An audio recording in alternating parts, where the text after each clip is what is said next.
Welcome to HOJO Radio. This is Sandy Becker saying, keep cooking with Crisco. It's all vegetable. It's digestible.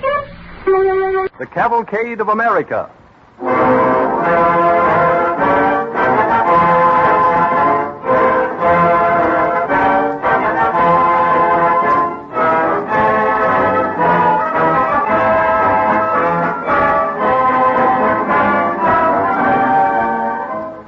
A little 10-year-old boy named Tom wrote this letter not long ago to DuPont, the sponsors of the Cavalcade of America. I like your program. I think we should all realize, even though we're very small, we have a big chance in this big world. Even though I'm only 10 years old, I take a great interest in your program. If it hadn't been for DuPont, many of the inventions wouldn't have been. I hope you will have many new adventures in the Cavalcade of America. Well, Tom, I hope you're listening this evening. We have two adventurous stories that I think you'll like. And thanks for your very nice, kind letter. Boys like you and girls, too, make the DuPont research chemists glad that they are able to be of service by creating better things for better living through chemistry.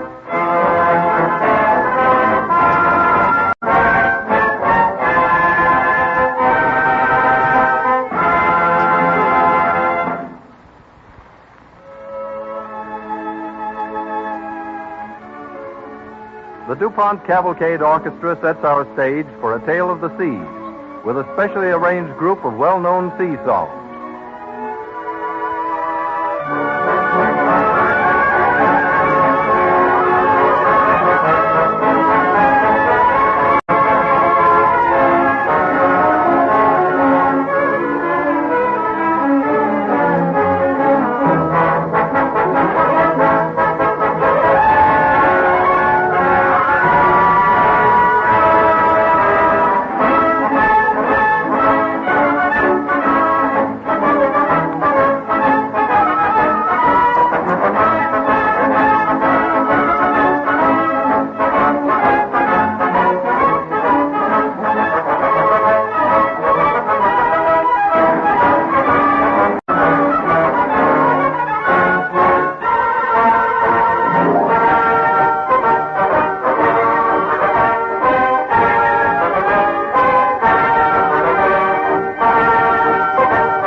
America on the seas.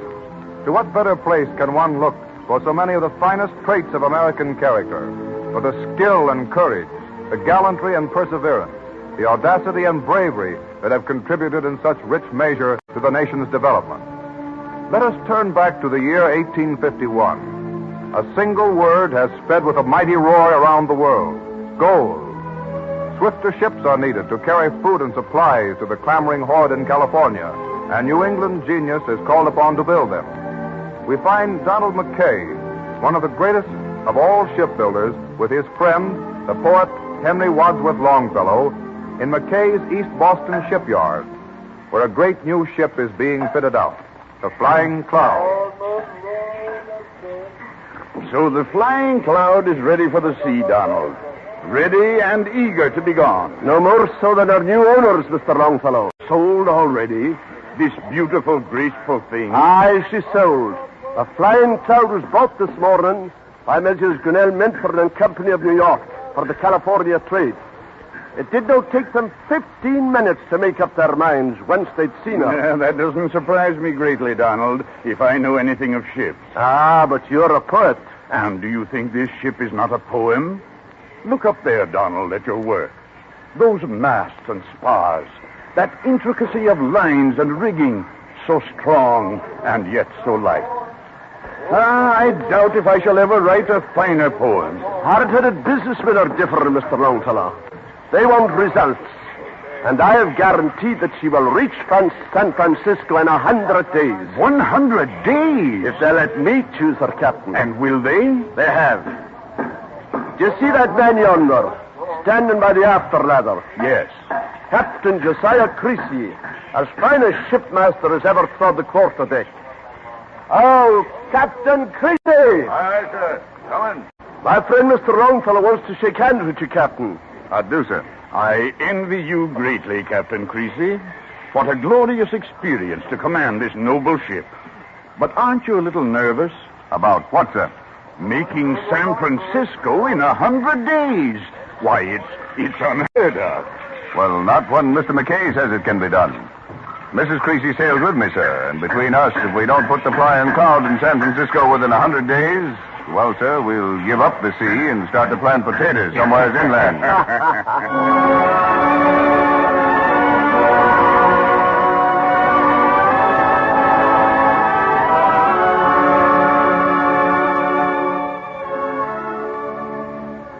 In the private offices of the owners of the Flying Cloud, Messrs. Grinnell and Minturn on South Street, New York City, Samuel Grinnell looks up from his desk. Oh, sit down, man. Take things easy. I tell you, I'm worried. They're even betting that the Flying Cloud won't reach San Francisco. Yes, and Creasy's had the devil's own time getting a crew together. Nobody thinks she'll ever weather the Horn. Look here, Grinnell.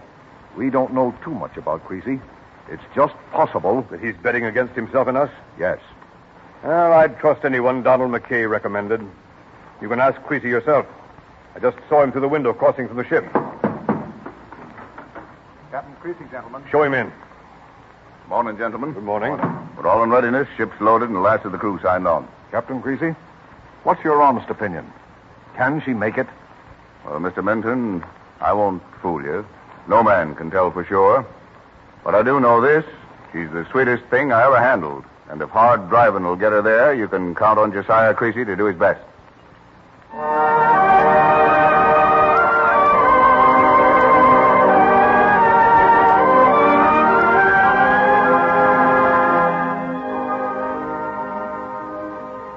Out past Sandy Hook sails the Flying Cloud, her royals and skysails set, and the crew rigging out her stunsails.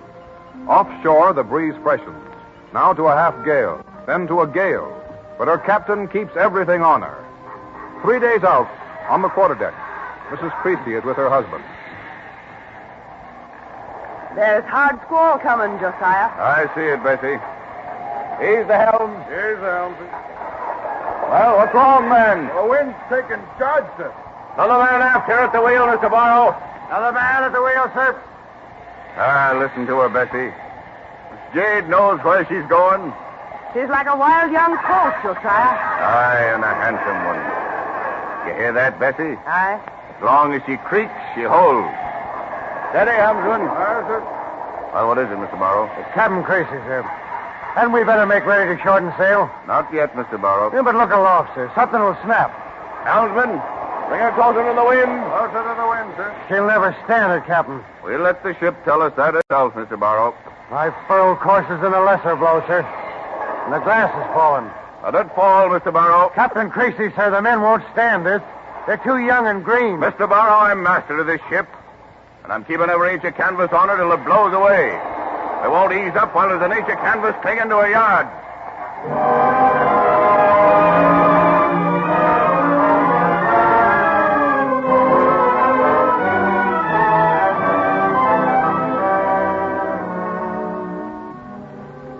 Across the equator, into the roaring 40s, Captain Creasy drives his ship with a bone in her teeth and the wind screaming through her shrouds.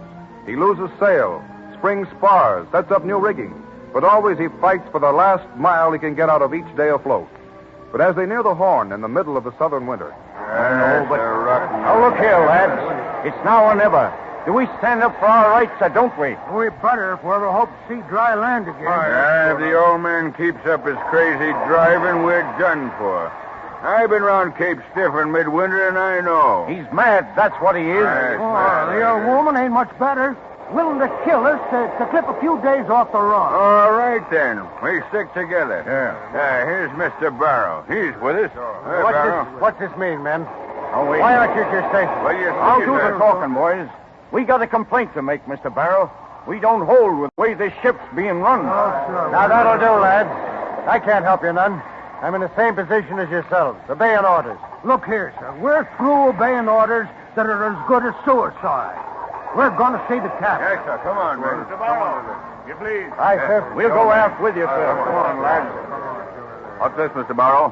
Why aren't these men on duty? It's this way, Well, Captain. the men are very resentful, sir. Resentful. Of what? The way this ship's being driven, sir. Mutiny, huh? Mr. Barrow, why wasn't I informed of this before? Well, I didn't know, Well, sir. there's no mutiny, Captain. All we ask is reasonable sailing. Reasonable sailing. You'll sail this ship my way or not at all. We're going to make the Golden Gate in 100 days if I have to put you on all irons to do it. Stand back there. I'll stand for none of this. Bessie, I'm here, Josiah. have the boatswain call the after guard. Yes, Josiah. How many of you are mixed up in this? There's not a man aboard. Answer my question.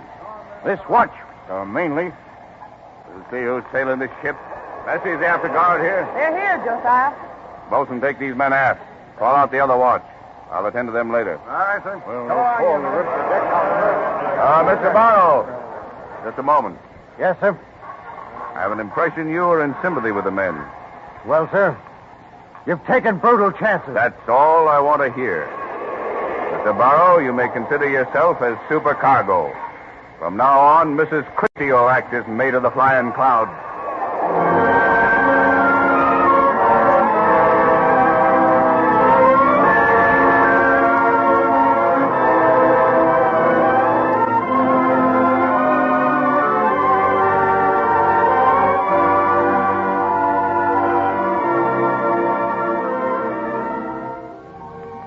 Around Cape Horn in winter blizzards, and the long drive north through the Pacific begins.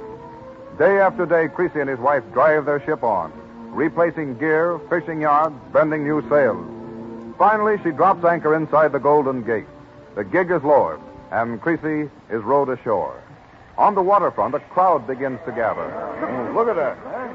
What do you know about that? What ship is that? That's what got us guessing, stranger. I tell you she's a McKay ship. I sailed in the Staghound, not know, shouldn't I? Keep cool, keep cool. We'll find out in a minute. Hey, gig ahoy! Ahoy! What ship is that? The Flying Cloud. 89 days, 21 hours, and a sandy hook. 89 days. Did you hear that, boys? 89 days from New York. It's a record, boys, a record. Let's give him the freedom of the city. Three rousing cheers.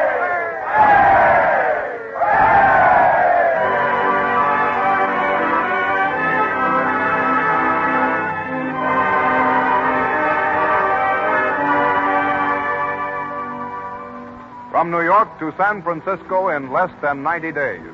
A record that was never equaled under anything like the conditions encountered by the Flying Cloud. To China, across the Atlantic, the American clippers raced, showing their heels to all the sail afloat, giving the sea the most gloriously picturesque period it had ever known.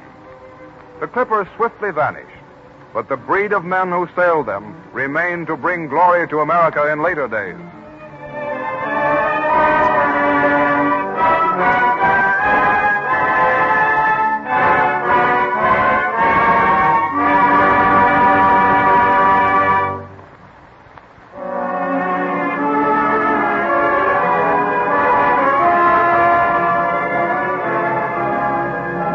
The Cavalcade of America, presented by DuPont, moves on. It is January 1926. Raging gales are sweeping the North Atlantic. Midway between Europe and America, a small British freighter wallows in the hurricane-driven seas, her steering gear gone, her decks awash, water rising in her forward hold and engine room. On the bridge, a quartermaster clings to a powerless wheel, while beside him stands the captain. Hold on, sir. Here's another. It's getting worse, quartermaster. I see. Your life's gone out of her completely, just like a log she is, sir. Yes, I know. I wonder where Mr. Graham is. Lucky if he ain't washed overboard. The wind's blowing 80 miles or more, Captain. There's Mr. Graham now, sir. I'll slide back the door, sir. Hurry, sir! We lose the pilot out! How are things below, Mr. Graham? They look pretty bad, sir. In what way? The chief won't admit it, but he's given up hope of ever fixing the steering gear. He's got his engines turning over. Yes, but not for long, sir. Water's making in the ash pit. What else? Another lifeboat ripped clean out of the davit, sir. Both forward hatches sprung, and the glass still dropping. It's down to 28.6.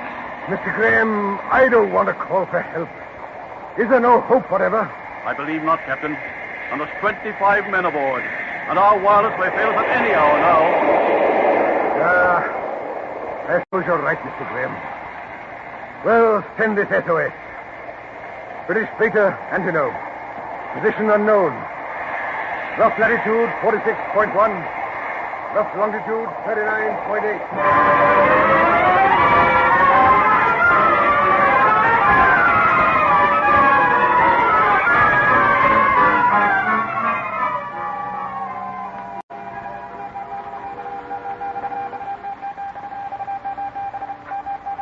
150 miles to the westward, the United States liner President Roosevelt, Captain George Freed commanding, is bound east for Europe with mail and passengers aboard. It is 5 a.m. on Sunday morning. There is a knock on the door of the captain's cabin. Yes? Who is it? Wireless operator, Captain. Come in. What message, sir? An SOS. What ship? British freighter Antino. What's the position, Mr. Smith? 46.1 north, 39.8 west, noon yesterday. Present rate of drift to east, 2 knots. I could just pick up a radio, sir. Anything else? The captain of the Aquitania has been calling, sir. Wants to know our position. Where is the Aquitania? South-southwest of here, about 100 miles, sir. Course northeast a quarter east. Speed 14 knots. We're much closer, sir. Call the Aquitania and tell her the Roosevelt is proceeding to the Antino. Let the freighter know we're on our way. Aye, sir.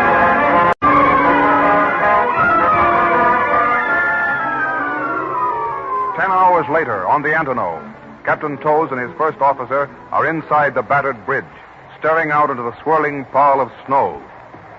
Oh, it's hopeless, Mr. Graham. They'll never find us in this snow. Don't say that, sir. We know the Roosevelt's getting closer. And she might come full on us in this murk and never know it. This squall will pass, sir. It's clearer now than it was. That's small comfort, Mr. Graham. It'll be dark before we know it. Our lights are gone. The wireless won't hold another hour. Have we a thing on board to signal with? I have a pocket flashlight, sir. That's all. A pocket flashlight in this weather. Captain! Hold that door, man. Captain, sir. Yes? We just heard the steamer's whistle. I swear we did, sir. In what direction? Yeah, we couldn't tell, sir. We heard it twice. Faint like through the storm. Might have been anything, Captain. Don't place much I reliance on... tell you, we heard it, Mr. Graham. Oh, look! Look! There she is, sir. Head to starboard, sir. I can't see her now. He's right, Captain. He's right. She's almost dead ahead, sir. Less than half a mile away. You'll see her when we lift again.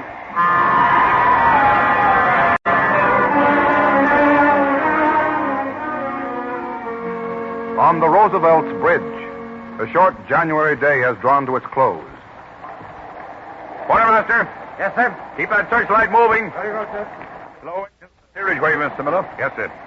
Signal the engine room. Engine slow ahead. Engine slow ahead. Searchlight's worse than useless, Mr. Miller, in this snow. We've lost her again. Keep them moving. They may help give those poor devils on the Antelope more hope. What do you think happened to her, Mr. Miller? She simply vanished, Captain. You think she may have foundered? Possible. But that wheat's swelling in her hold, and if she is afloat, our chance of ramming her is excellent. We must take that chance, sir. We cannot abandon. Keep a sharp lookout from all parts of the ship. We'll maintain steerage way and try to work out her drift.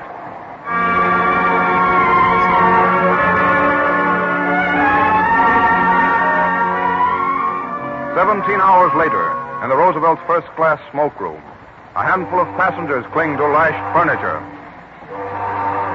I wish someone would do something about that whistle. It gets your nerves in time. Yeah, it got mine 12 hours ago. Well, I can't understand why Freed persists in trying. That freighter was a derelict when we found her yesterday. It's an absolute impossibility that she can still be afloat. It's the worst storm I've seen in all the times I've ever crawled. Yes, and if we did sight her, what then? A lifeboat couldn't last a second in those seas. Not a second. Oh, I'm for bravery where it can do some good. Just a minute. There's the second officer, Mr. Erickson. I'm sorry, gentlemen. There's nothing new. How long is this going to continue, officer? Till we find her or the captain quits the search, I'd say. Yeah, but how could you get those 25 men off the Antelope? I couldn't say, sir. But every man on board the Roosevelt has volunteered to make a try. Say, what's happened to the whistle? Quiet. Stop. Look, something's doing out on deck. Volunteers to your faces. By Jiminy, they've found her. They're going to launch a lifeboat. Come on, men, let's get out there.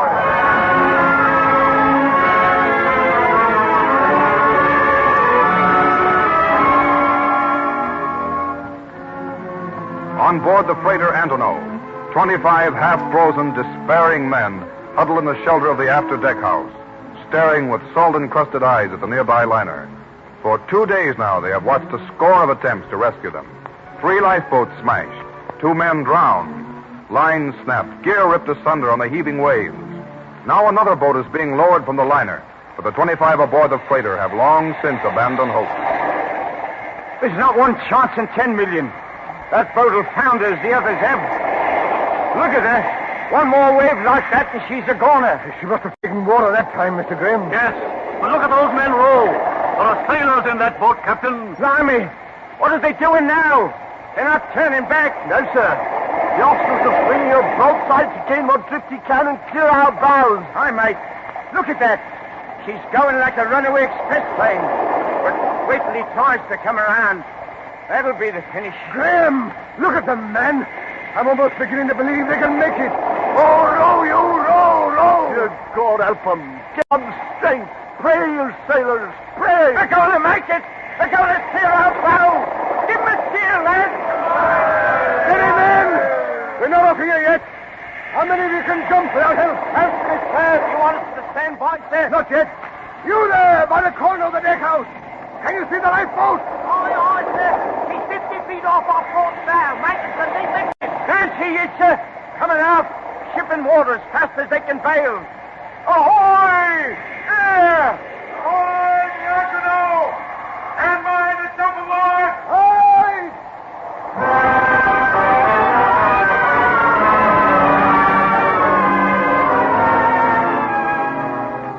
The first lifeboat reaches the liner's side in safety. In the darkness hours later, a second is launched. It makes the freighter, turns. The minutes pass.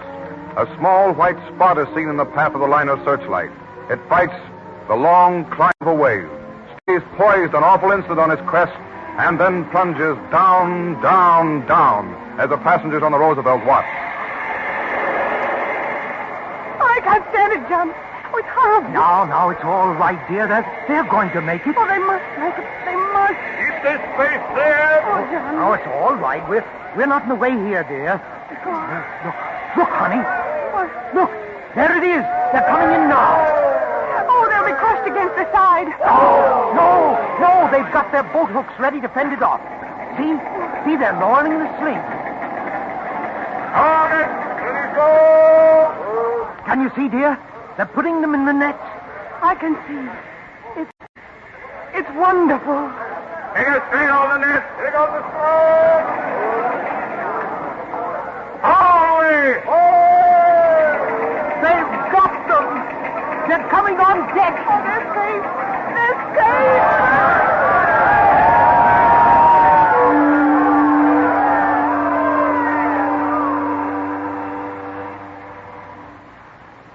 Mr. Miller reports all clear, Captain. The last of the Antonow's crew on board and safely in the sick room. Thank you, Miss Erickson. Mr. Smith? Here, sir. Be good enough to notify the owners. Say the rescue's been effected. The Antonow's abandoned and the Roosevelt resuming voyage.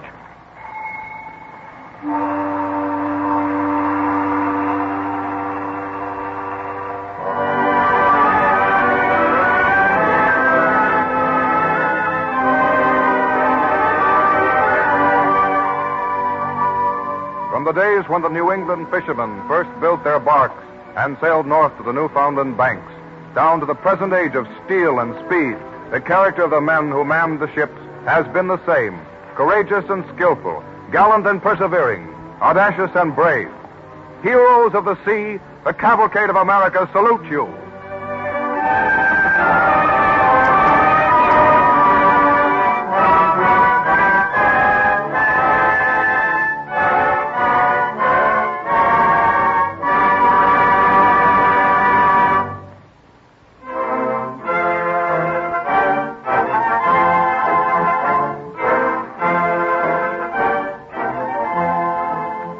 American persistence in the face of difficulties, the willingness to tackle hard jobs and to carry them through to a successful ending, has always been an outstanding national trait.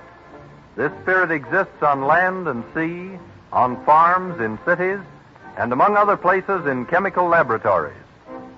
Nothing illustrates the enterprise of chemists better than the story of cotton, that useful crop of our great southern states. I'm reminded of a motor trip I once took through a section of the South at cotton picking time. "There's your wife's dress for next summer," I said to my traveling companion, pointing at some acres of white fluff. "Well, maybe so," he said, "and maybe it's part of your next year's automobile." Then he told me that DOJO, the durable, glossy finish of so many fine cars, is based on cellulose obtained from cotton. Cellulose is the fiber forming the structure of most plants, and there seems to be no limit to the magic chemists perform with it. As far as automobiles are concerned, every time you look through a windshield or window of safety glass, you're looking through cotton. Because safety glass really is a sandwich of transparent cellulose plastic between two sheets of glass. Pyrolin is DuPont's name for one of these plastics, and it's also used for making an almost endless number of other things, from toilet articles to scuffless heels for women's shoes, from jewel cases to toothbrush handles. And curiously enough, every year, millions of yards of luxurious rayon are produced from cotton cellulose. This gives you some idea about the importance of cotton to you and the importance of chemistry to cotton. As someone truly said, the future of the South lies in chemistry. These products are visible illustrations of the way DuPont's chemical research creates better things for better living through chemistry.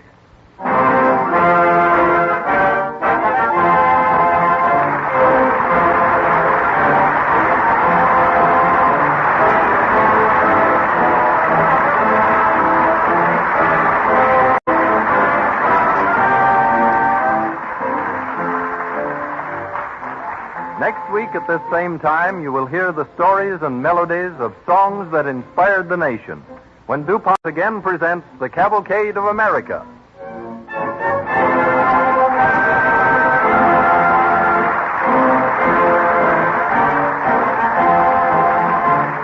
This is the Columbia Broadcasting System.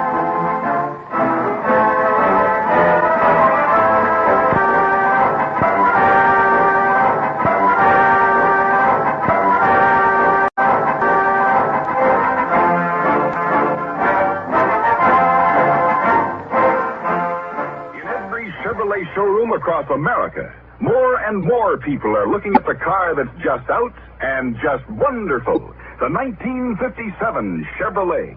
Some are looking at Chevrolet's daring new front-end styling, the bold new grille, big, beautiful sloping hood. Some are looking at Chevy's handsome new rear end with high-fashion fenders and fresh new design. Everyone's enthused about the new color-fashioned interiors and the sleek command post instrument panel. And the biggest news of all, Chevrolet's fuel injection. HOJO Radio, we're your old-time radio headquarters. Stay tuned. The makers of Hallmark greeting cards bring you a tender and heartwarming story played against the background of the New York slums. the true story of a doctor who faced a momentous decision. Our star this evening is one of Hollywood's finest dramatic performers, John Garfield.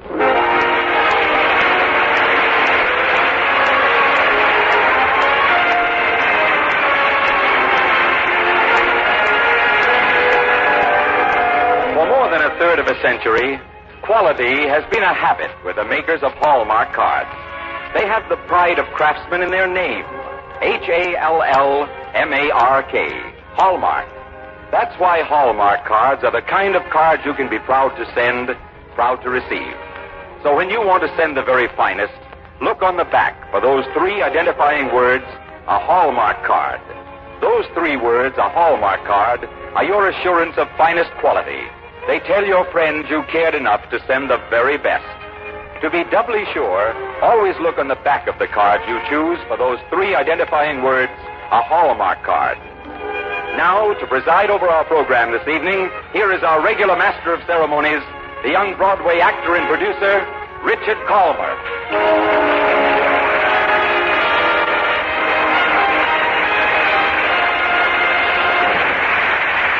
Thank you, Harry Marble, and good evening, ladies and gentlemen.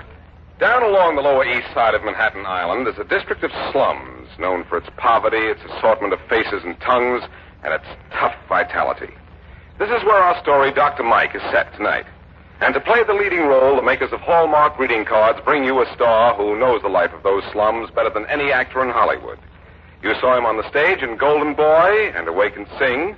You saw him on the screen in Pride of the Marines, The Postman Always Rings Twice, and Humoresque. His name, John Garfield.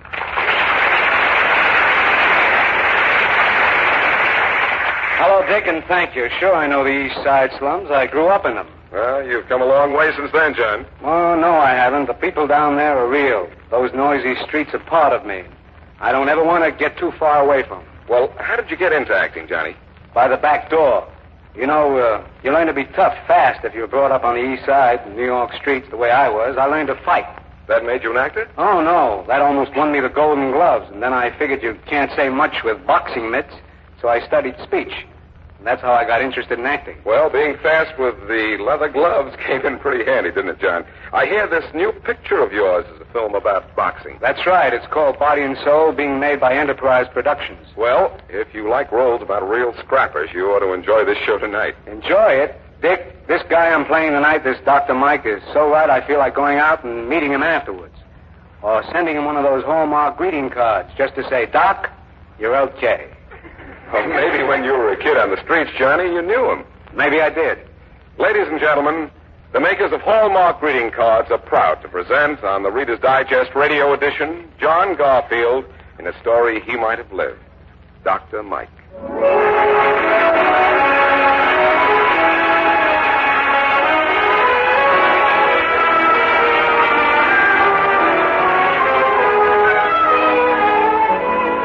Call me Dr. Mike.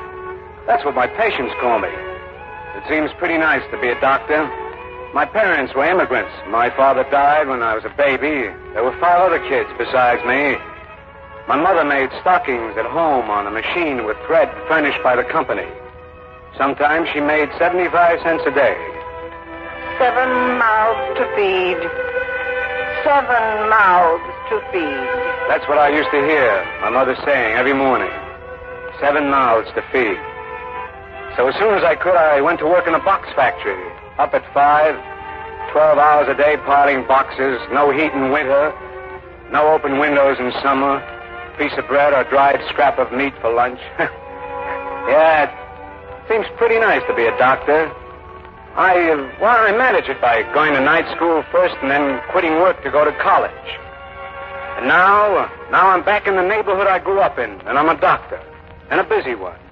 Every day, plenty of patients. You think I'm going to be all right, doctor? Sure, you're going to be all right if you take this medicine faithfully. Here's the prescription. But I got no money to pay for no medicine. Well, dip into that cigar box there. Taking the splints off today, Doctor? No, this arm isn't healed yet. Yeah, but I need that arm to go to work. I can't afford to loaf anymore. See what you can find in that cigar box there. It might tide you over.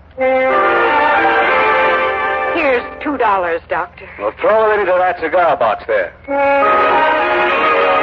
What do I owe you, Doctor? Nothing. Nothing. That's right. You weren't sick. You've just been overworking, and you knew that yourself. But I want to pay you something. All right. You say you write poetry? Yes, on the side. Okay, that's my pay. I haven't had much time for poetry in my life. Recite a poem for me. That'll be my pay. That's what today was like. And today was like every other day. 19 patients. Let's look in the cigar box. Not bad. 19 patients, and I'm only $8 in the hole.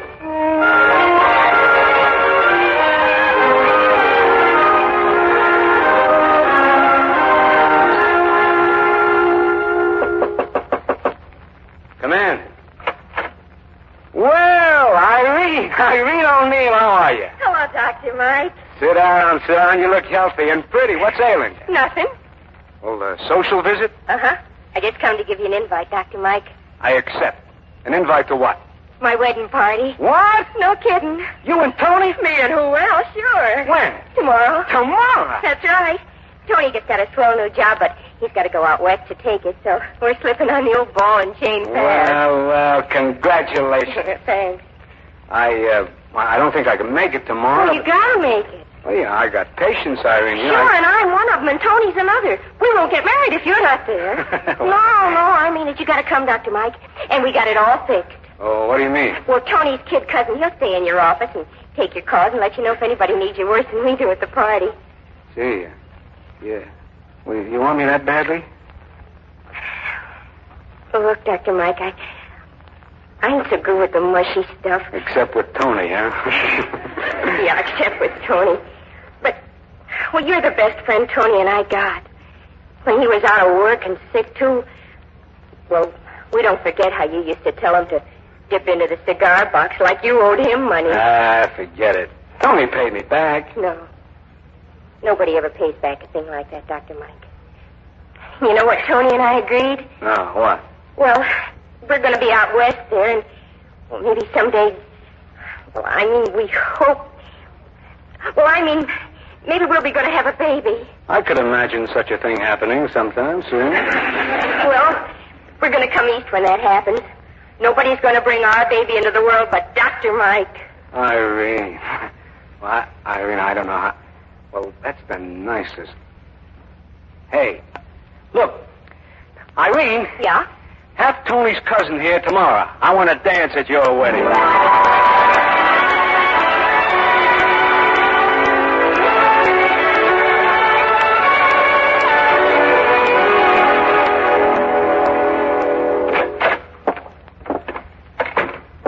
Hey, Ma. I didn't hear much.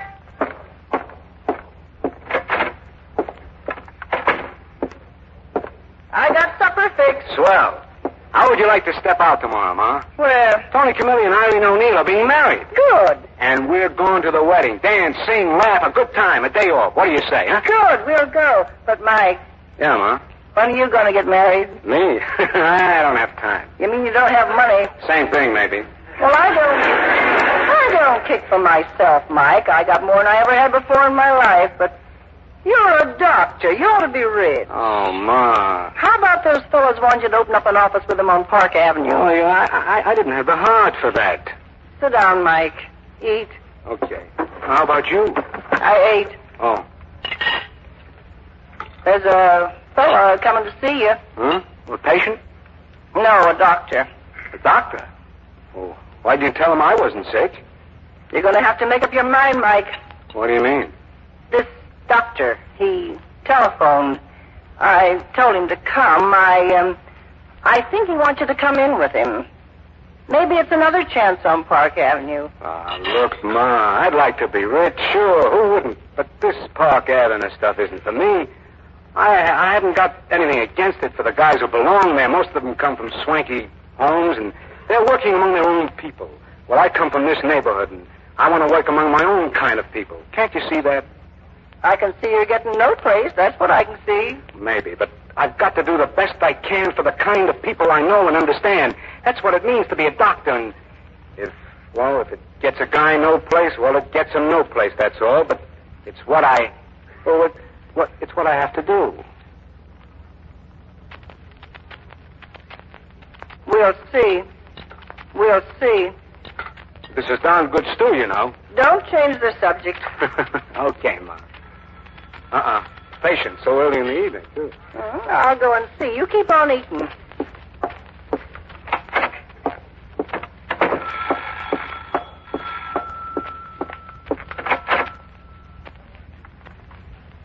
Hello? How do you do? I'm Dr. Hawkins. The one that telephoned? Yes. Oh, come in. Thank you. Right in here. In the parlor. Thank you. Is your son in? Yes, sit down. I'll get him.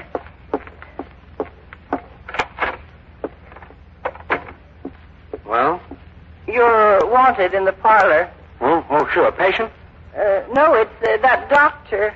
Oh, well, then I'll finish eating. All right, finish eating, but, Mike. Yes, Ma. Remember when those other doctors came that time and you came out of the parlor and told me you turned down a chance at Park Avenue? Yes, I remember. Well, this time it's going to be different. This time I'm going to go into the parlor with you.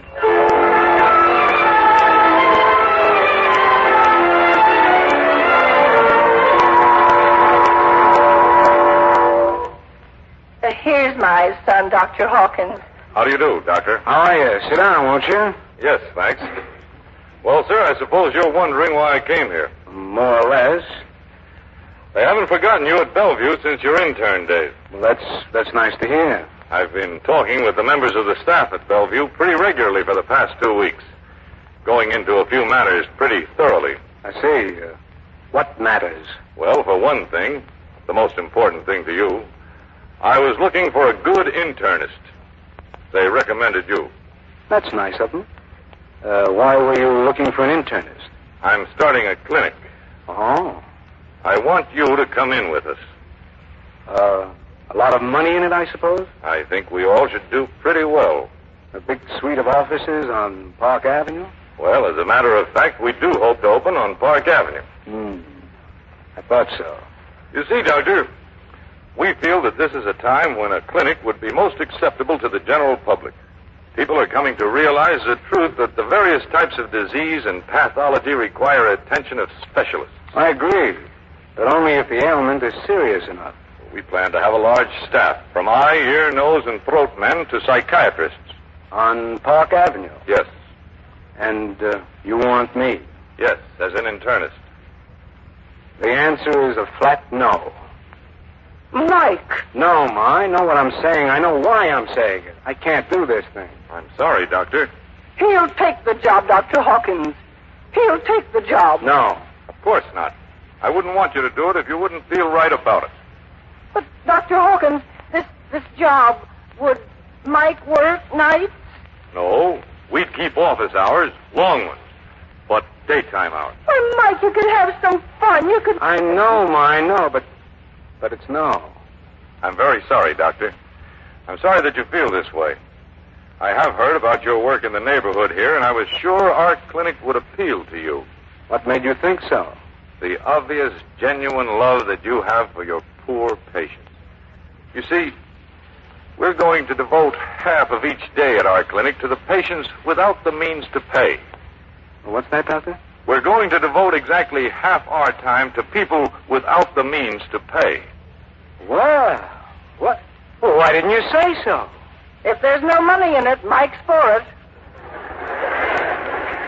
I think there'll be money in it the other half day.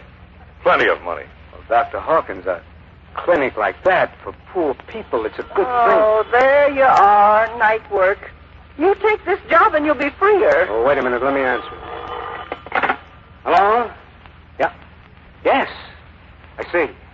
All right. Start boiling a lot of water. I'll be right over. Sorry. Dr. Childbirth case. Now, I've got to run. See you later. Well, there you are. He's going to be gone all night again. Maybe that's what makes him a good doctor. But what I didn't get a chance to tell him was that I need an answer quickly. All right. You come tomorrow, Doctor. He'll give you your answer. And the answer will be yes.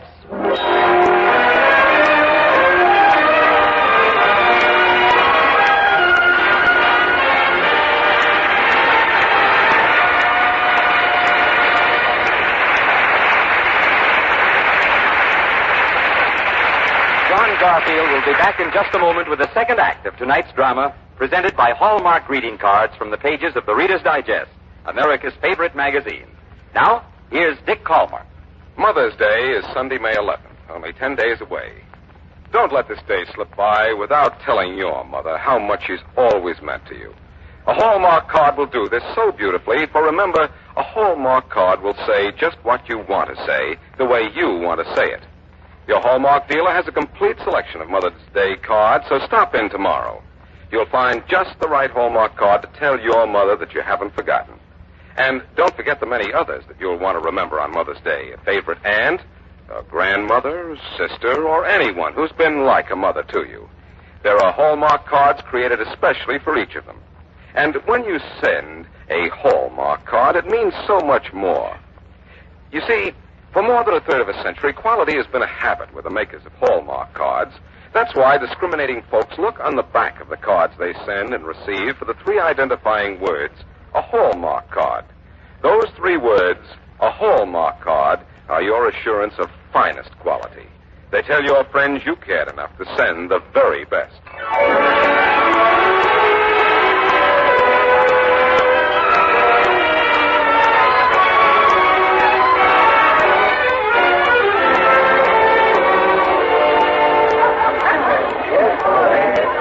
The next day, my mother and I went to the wedding, and afterward to the reception at Irene's parents' home.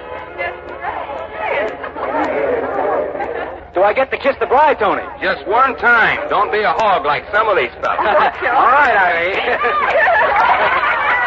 All right, everybody sit down now. We'll eat. Come on, Ma.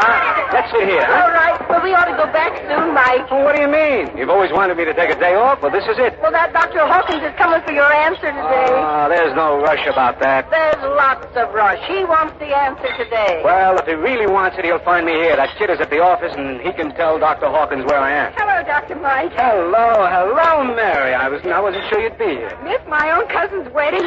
Well, your time has almost come, you know. Well, if it does, Doctor, you're here. Ouch. Dr. Mike. Dr. Mike, here's somebody to see you. Hello, Dr. Mike.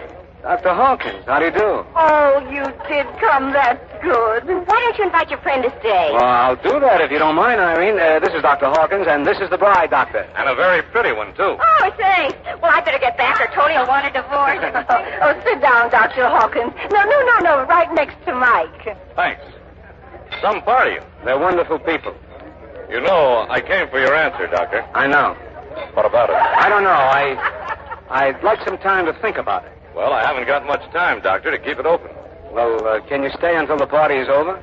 This party looks so nice, I think I want to stay until it's over. Well, maybe then I can tell you something. Dr. Mike! What's the matter? Annie, she's a choking. Well, let's see. She was eat the chicken. I think it's a bull. Oh, here, now, take it easy. Here, Annie, open wide. That's wider. Okay, good girl. That's fine. Oh, Doctor, what a relief. Well, you better take some more. Come on, Annie, over here. It should be all right now. Neat work, Doctor. The trouble with Annie is she's gluttonous. Mike. Yes, Ma. Why don't you tell Dr. Hawkins right now that you're going with him in his clinic? Oh, what? Didn't you hear me? No, excuse me, will you excuse me, Ma? Excuse me, Dr. Hawkins. What's he going over to that boy for? Oh, Nicky. Hello, Dr. Mike. Enjoying that candy? Yeah. Want some? No, thanks, Nicky. But, do you want to come with me? Where are you going? Well, you'll see. Can I bring the candy? Oh, sure, come on. Where's your mother? Right over there. Oh, yeah. Mrs. Ferrari. Yes? Would you come with us? Well, what is it, Dr. Mike? What's the matter? I'll tell you. Come on. All right. In here. What's the matter? Nicky's a bad boy, Dr. Mike? No, honest, Ma. I ain't done nothing. No, he's been all right. Here, let me feel your forehead, Nicky. Hey, what is this? Pretty hot, Nicky. Well, he's excited. No, it's not just that he's excited. Don't you see how red and spotted his face is?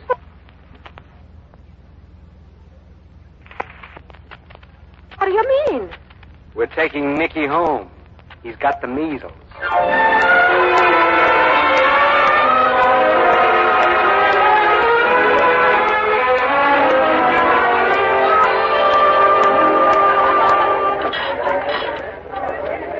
can't imagine where Dr. Mike could have gone to. Oh, that fella always busy, never has any fun for himself.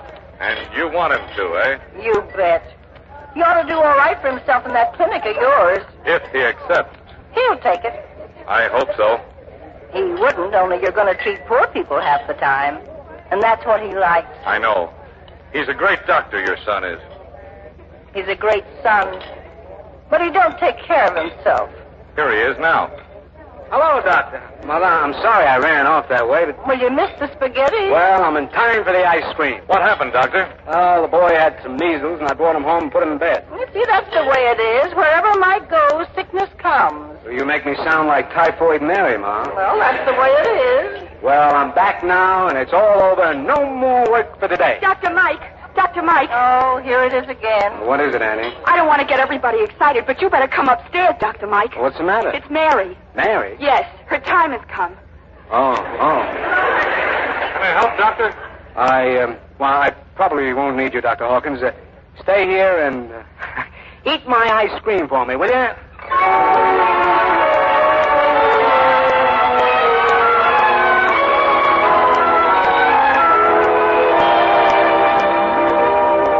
It was nice of you to invite me back here to the house. You think I'd let you get away, Dr. Hawkins? You really want Mike to come in with us on this clinic, don't you? You bet. But you know I should be getting away. Well, then, I'll give you the answer for Mike. It's yes. I'm afraid he'll have to give me the answer. And I hope that baby gets born pretty soon. Well, you'll see. Mike will say yes. Because we're going to treat poor people. Yes. And because today was a lesson to him. How do you mean? Well, now look, this was the first day off he ever had. This morning he said to me how nice it was he could go to the wedding and take it easy and have a good time, dance, laugh, kiss the bride.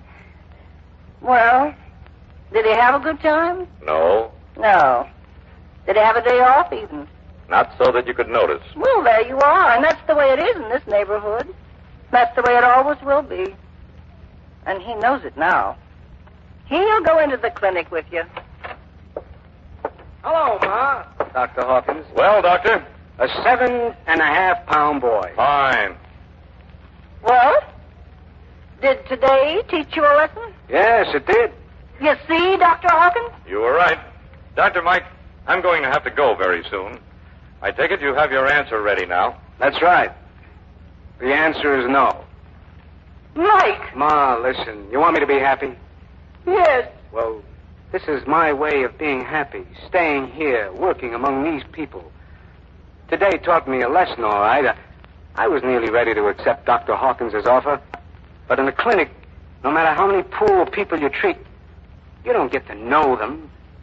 I guess what I want is personal contact with people I understand. To bring them into the world and go to their weddings and their funerals and to share everything with them. Today there was a wedding party downstairs and a woman in labor upstairs. And it all seemed to have something to do with life as these people lived it. And I was part of it. And I want to stay part of it. You're a good son, Mike. You're a good doctor. You do what you want. I'd say I'm sorry. Only in a way, I'm glad, Doctor. Thanks. I'll send the tough cases to your clinic. Do that. And good luck. I've got good luck already. Where else could I have such a swell time as I had at that party today?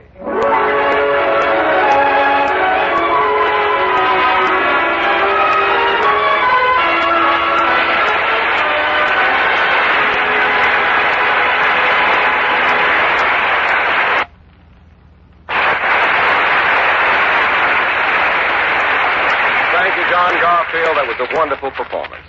That Dr. Mike, he was a wonderful guy, Dick. You know, you don't have to be an actor to feel what he felt, or a doctor either, for that matter. He had a real love of people, and that was his strength. Well, that's what makes any man great, John. Any man or any country. Yeah, you know, that reminds me of something I read the other day in the Reader's Digest. It was written by an Englishman, Henry M. Baker, assistant manager of the Pacific branch of the American Red Cross, on why he came to America. I know the one you mean, John. Will you read it for us? Sure, I'd be glad to.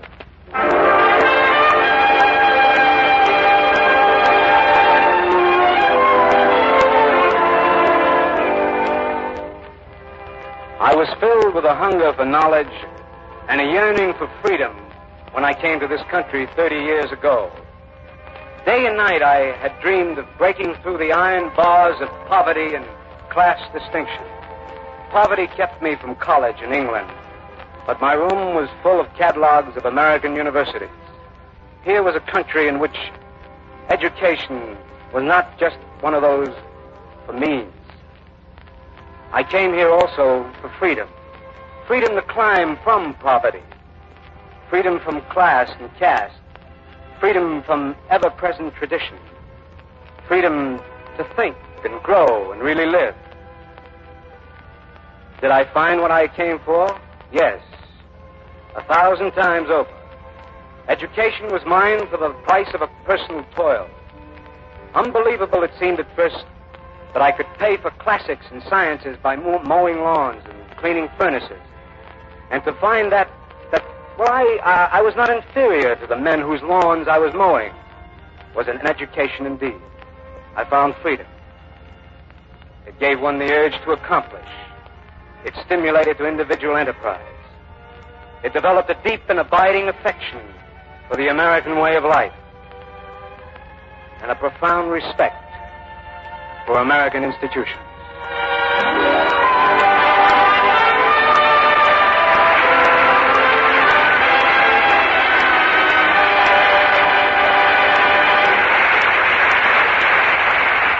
Thank you again, John Garfield. Mr. Bluebird, that lovable little fellow from the latest Walt Disney movie, Song of the South, is now on the new Hallmark Mr. Bluebird card. Yes, Mr. Bluebird is the talk of the town, and he's flying into the hearts of everyone on the wings of that gay new hit tune, Zippity-Doo-Dah. So if you want to send an extra bit of happiness, send the new Hallmark Mr. Bluebird cards. Send them for birthdays, anniversaries, to cheer a sick friend, or just to say hello. Be sure to ask your Hallmark dealer for Mr. Bluebird cards, and you can be doubly sure of sending the happiest kind of greetings.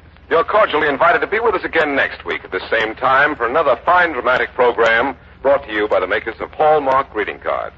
If you enjoyed tonight's show, won't you please tell your friends about it and ask them also to tune in for next week's program sponsored by Hallmark greeting cards. At that time, you will hear the true and deeply human story of a woman's faith and devotion. Our star will be that popular and charming actress of stage and radio, Shirley Booth.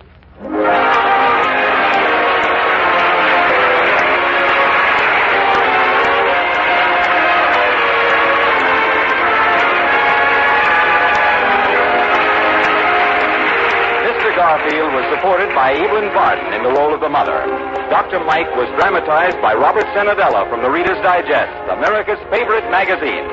The Hallmark program was directed by Mark Slobe, with music especially composed by Jack Miller. To be doubly sure of the finest quality, always look on the back of your cards for those three identifying words, a Hallmark card.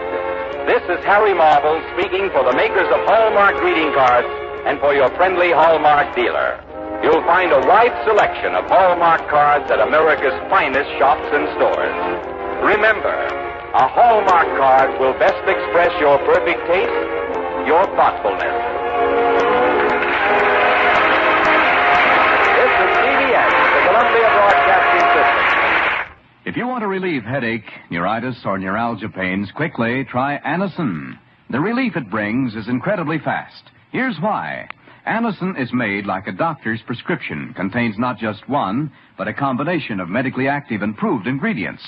Get Anacin from your druggist in easy-to-take tablet form. Keep it handy. And then next time you have a headache pain or suffer pain of neuritis or neuralgia, take Anacin tablets. For most effective relief, use only as directed. Anacin, A-N-A-C-I-N. Stay tuned to HOJO Radio. Palmolive Soap, your beauty hope, and Luster Cream Shampoo for soft, glamorous dream girl hair bring you Our Miss Brooks, starring Eve Arden.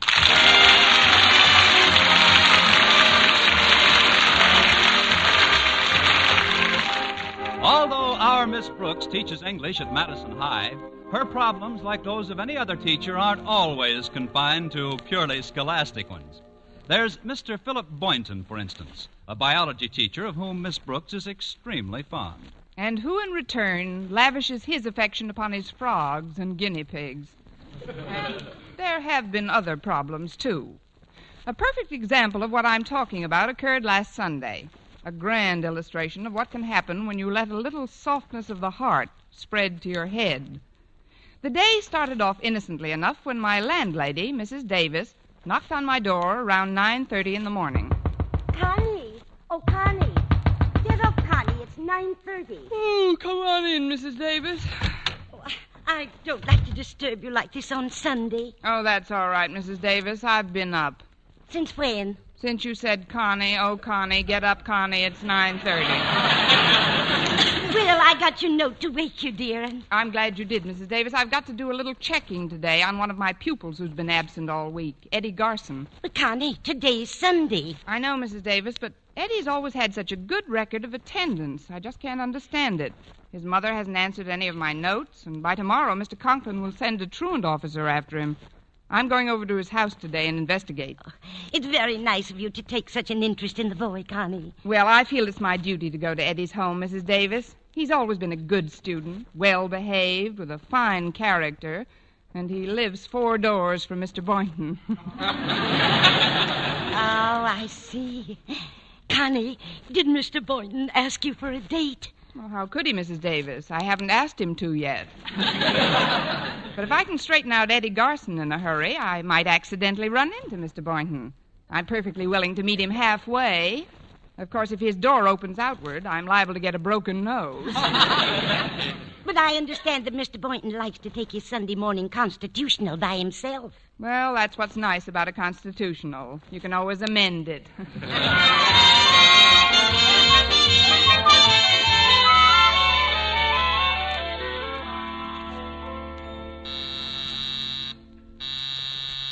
Coming. Miss Brooks. May I come in, Eddie? Oh, yeah, sure. Sit down, Miss Brooks. Thank you, Eddie. I'm glad to see you're not sick. I came over to find out why you haven't been in school all week. Well, frankly, Miss Brooks, I've been pretty busy. Oh, well, I guess I can go home now. You know, it's no joke trying to raise kids. Kids? But you're only 14 years old yourself. Well, that's what makes it so tough. Oh, well, I guess I can go home now. I've been taking care of my kid brothers, Miss Brooks. You see, my father's on the road and my mother's in the hospital. Oh, I'm sorry, Eddie. Is there anything I can do to help? Oh, there sure is, Miss Brooks. Mom's over in the Clay City Hospital, and I'd like to hitch a ride out and see her today. If there was only someone to stay with the kids. Well... You will? Oh, gee, that's wonderful, Miss Brooks. Hey, Mike. Hey, Danny, will you come here? What do you want, Eddie? Yeah, this is Miss Brooks. She's my English teacher at school. Oh. I'm glad to know you, too, Mike. And this is Danny. Say hello to Miss Brooks, Danny. Hello. Huh? Now, there won't be any trouble at all, Miss Brooks. In fact, they'll give you all the help you need. Help? Well, yeah, with Tommy, the baby. Help? Well, I'll be running along now. I'll be home in time for dinner. Thanks a million. So long. Well, here we are. I'm hungry. I'm thirsty. Well, you'll have to wait. Oh, on second thought, maybe you other two better wait. Oh, quiet, baby. Nice, baby. Your mother will be home soon. Oh, dear. How did your mother keep him quiet? You gotta tell him a story. Yeah, you gotta tell him a story. All right, I'll tell you a story. Once upon a time... He heard that one. He's pretty blasé for a child his age. Anyway, once there were 3 bears. You gonna tell him that, old chestnut? Give her a chance, Danny. She might put a switch on it.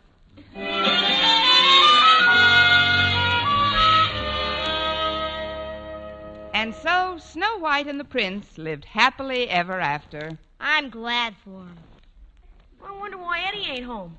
You wonder why Eddie ain't home. Some English teacher.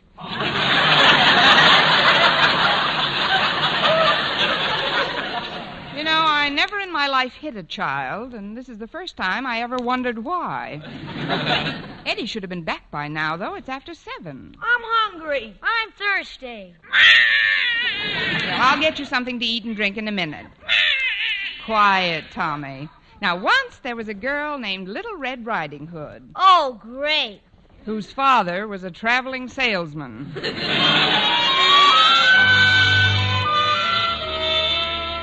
And the glass slipper fit right over Cinderella's foot. Well, thank goodness they're all asleep. Now, if I only knew where Eddie was. Oh, shh. Hello? Hello, Miss Brooks. Well, gee, I had a wonderful visit with my mother, thanks to you. Oh, I'm glad, Eddie, but where are you now? Well, I'm still in Clay City, Miss Brooks, with some friends of Mother's. The doctor said she can go home tomorrow, and if you'll just stay with the kids overnight... Oh, but Eddie, I haven't got any, We're one of Mother's. Well, gee, I sure appreciate this, Miss Brooks. I'll see you tomorrow. Oh, well, it's in a good cause. I'm hungry. I'm thirsty. Once there were 3 little pigs. Let's not bring personalities into this.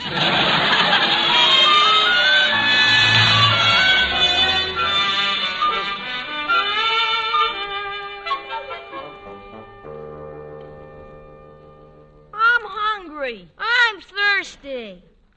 Well, come on, drop the other shoe. That's better. Now, once there was a big giant.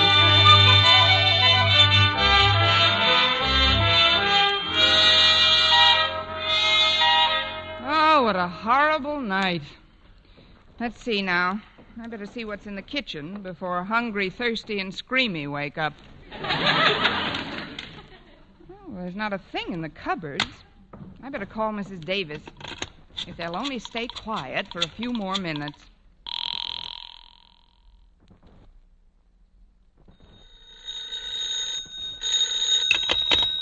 Hello? Hello, Mrs. Davis. This is Connie. Connie, I've been worried sick. Where in the world have you been? I have no time to explain now, but I want you to do me a favor. When Walter Denton comes by to take me to school, send him over to 225 Park Street. 225 Park Street? Yes, Mrs. Davis, I can't make it to school today. But, Connie... I'll tell you all about it when I see you. This is mysterious. Not going to school on Monday morning. I'd better call Mr. Conklin. I'll just tell him that Connie is sick and... Hello? Hello. Is that you, Osgood? This is Mr. Conklin speaking. This is Margaret Davis Osgood, and I just want to tell you that Miss Brooks won't be in school today. She doesn't feel well. Doesn't feel well? What's the matter with her? I really don't know, Osgood. I just know she's quite indisposed. Oh, I'm sorry to hear that, Mrs. Davis. You always get indisposed on Monday. What's that, Osgood? Tell Miss Brooks to take care of herself. Goodbye. He didn't sound very concerned. If I were you, Connie, I wouldn't go in until I... Well, who am I talking to? She's not even home. What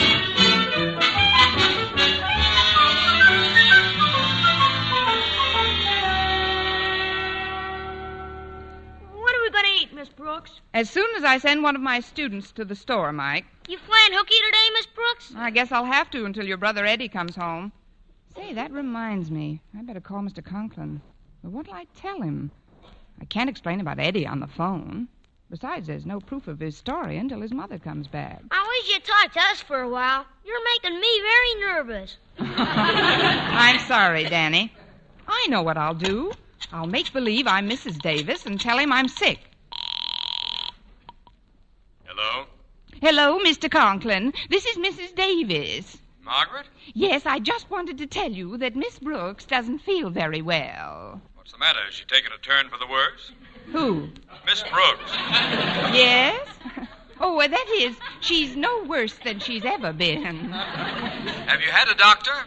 Yes, but how did you know she was sick? You just told me a few minutes ago. I did? Oh, of course I did. Well, I'm terribly upset about this. Now, for heaven's sake, Margaret, don't go to pieces. Oh, quiet, Margaret. Tommy. I'll be all right. Goodbye, Mr. Conklin. I wish my mother was here. I want my mother.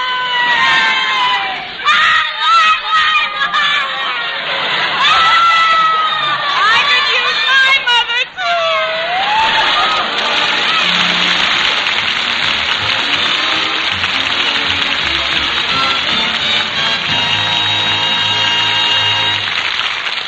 Our Miss Brooks, starring Eve Arden, will continue in just a moment. But first, here is Vern Smith with an important announcement.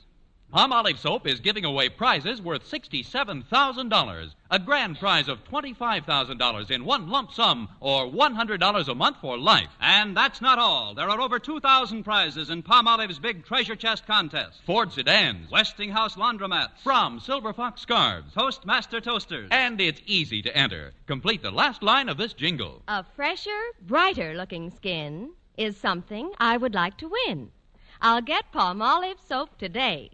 Da-da-da-da-da-da-da. Write your last line on a plain sheet of paper or use an official entry blank giving complete rules obtainable at your dealers. Include your own and dealer's name and address and mail with the big word Palmolive from the front of the wrapper of one regular and one bath-size cake of Palmolive Soap to Palmolive, Box 92, New York 8, New York. Now, here's the jingle once more. A fresher, brighter-looking skin is something I would like to win. I'll get Palmolive Soap today. Da-da-da-da-da-da-da. Mail your entry to Palmolive, Box 92, New York 8, New York. But hurry, your last chance. Contest closes next Saturday. Get Palmolive Soap for a lovelier complexion. Remember, doctors prove Palmolive's beauty results.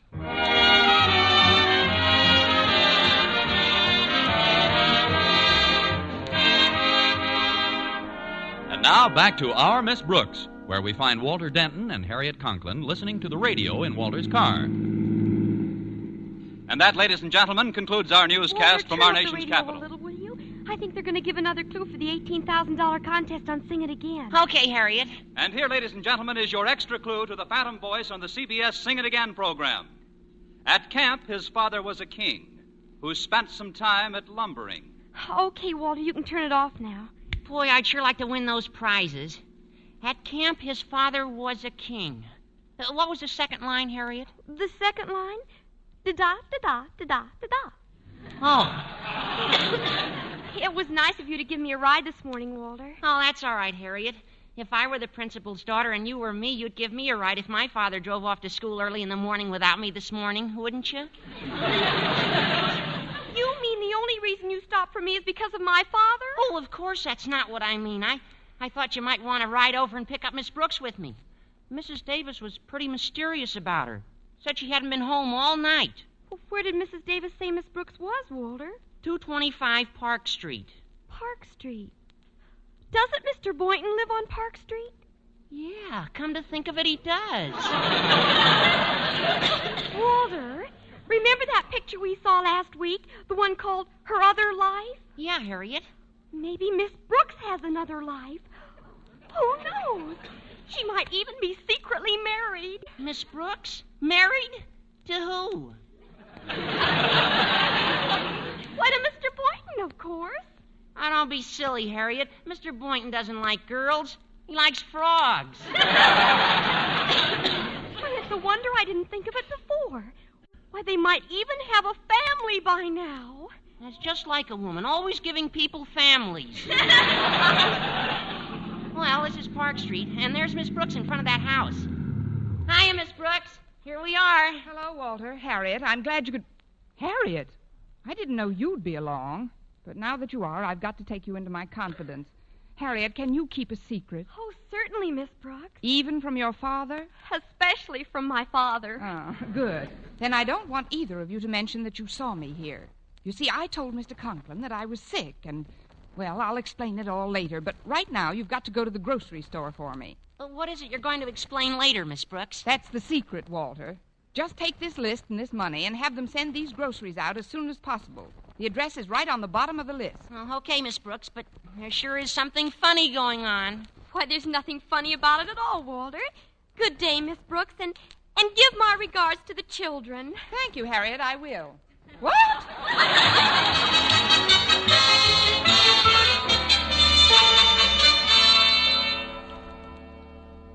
Now, do you believe me, Walter? Look at this order we've just given. 4 bottles of milk, 1 dozen cans of strained vegetables, 2 chocolate milkshake bars, a large box of pablum, and some Swyback. That sure is suspicious, all right. Nobody eats Swyback if they're not married. Look who just came into the store, Walter. Oh, it's Mr. Boynton. Hiya, Mr. Boynton. Oh, it's Walter Denton and Harriet. How are you today? We're fine, Mr. Boynton. How are you all? Oh, well, as could be expected, we're anticipating a blessed event at any time now. Another one? Well, yes. Of course, Patricia has quite a big family now. She's even changing her name. Oh, yes, Patricia's one of my favorite frogs. Oh. Those bundles look pretty heavy, Walter. Can I give you a hand with one of them? Oh, yeah, thanks, Mr. Boynton. We just bought them for Miss Brooks. Miss Brooks? Well, why didn't she come down herself? Oh, she looked pretty upset when we saw her last, Mr. Boynton. Here, you better take both of these bundles and get right over there. Me? But get right over where? I guess you never heard of 225 Park Street? Park Street? Oh, I live on Park Street. Harriet, he says he lives on Park Street. Oh, come along, Walter. We'll be late for school. Don't worry, Mr. Boynton. Your secret is safe with us. Yeah, I think it's wonderful.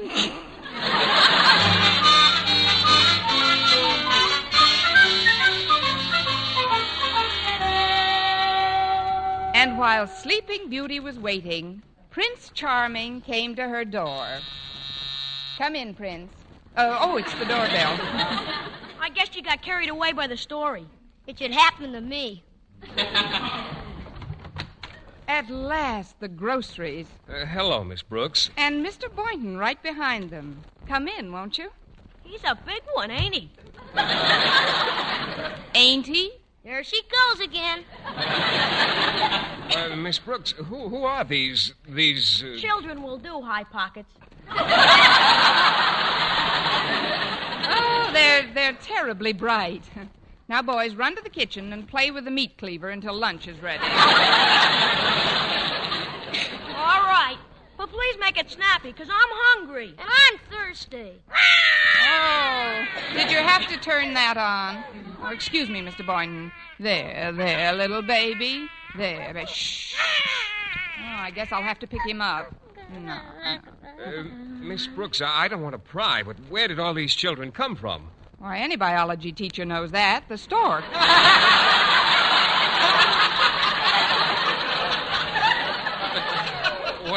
What I mean is, whose are they? Well, they're the children of Eddie Garson, who's a student of mine's mother. What? Which their father is a traveling salesman. Miss Brooks, I'm afraid you're upset. Oh, well, of course I am. You'd be upset, too, if you had breakfast crying and 3 children cooking on the stove. Well, isn't there anything I can do to help? Yes, there certainly is, Mr. Boynton. You can help me get this house tidied up before Eddie brings his mother home from the hospital. Oh, but, Miss Brooks, I've got to go to school. You're smart enough now. In some ways. Call Mr. Conklin and tell him you're ill. But I'm not ill. Well, stick around a while. Your chances will improve. Well, I don't know what this is all about, Miss Brooks, but if you're in trouble, the least I can do is stand by and lend a hand. Give that boy a box of merit badges and 2 tickets to the next Olympic Games. Thank you.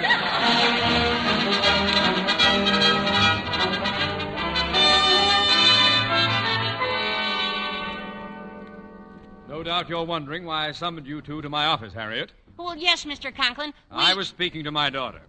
Harriet? Yes, Daddy. There's something strange going on in this school today. First, Mrs. Davis calls to tell me that Miss Brooks is sick.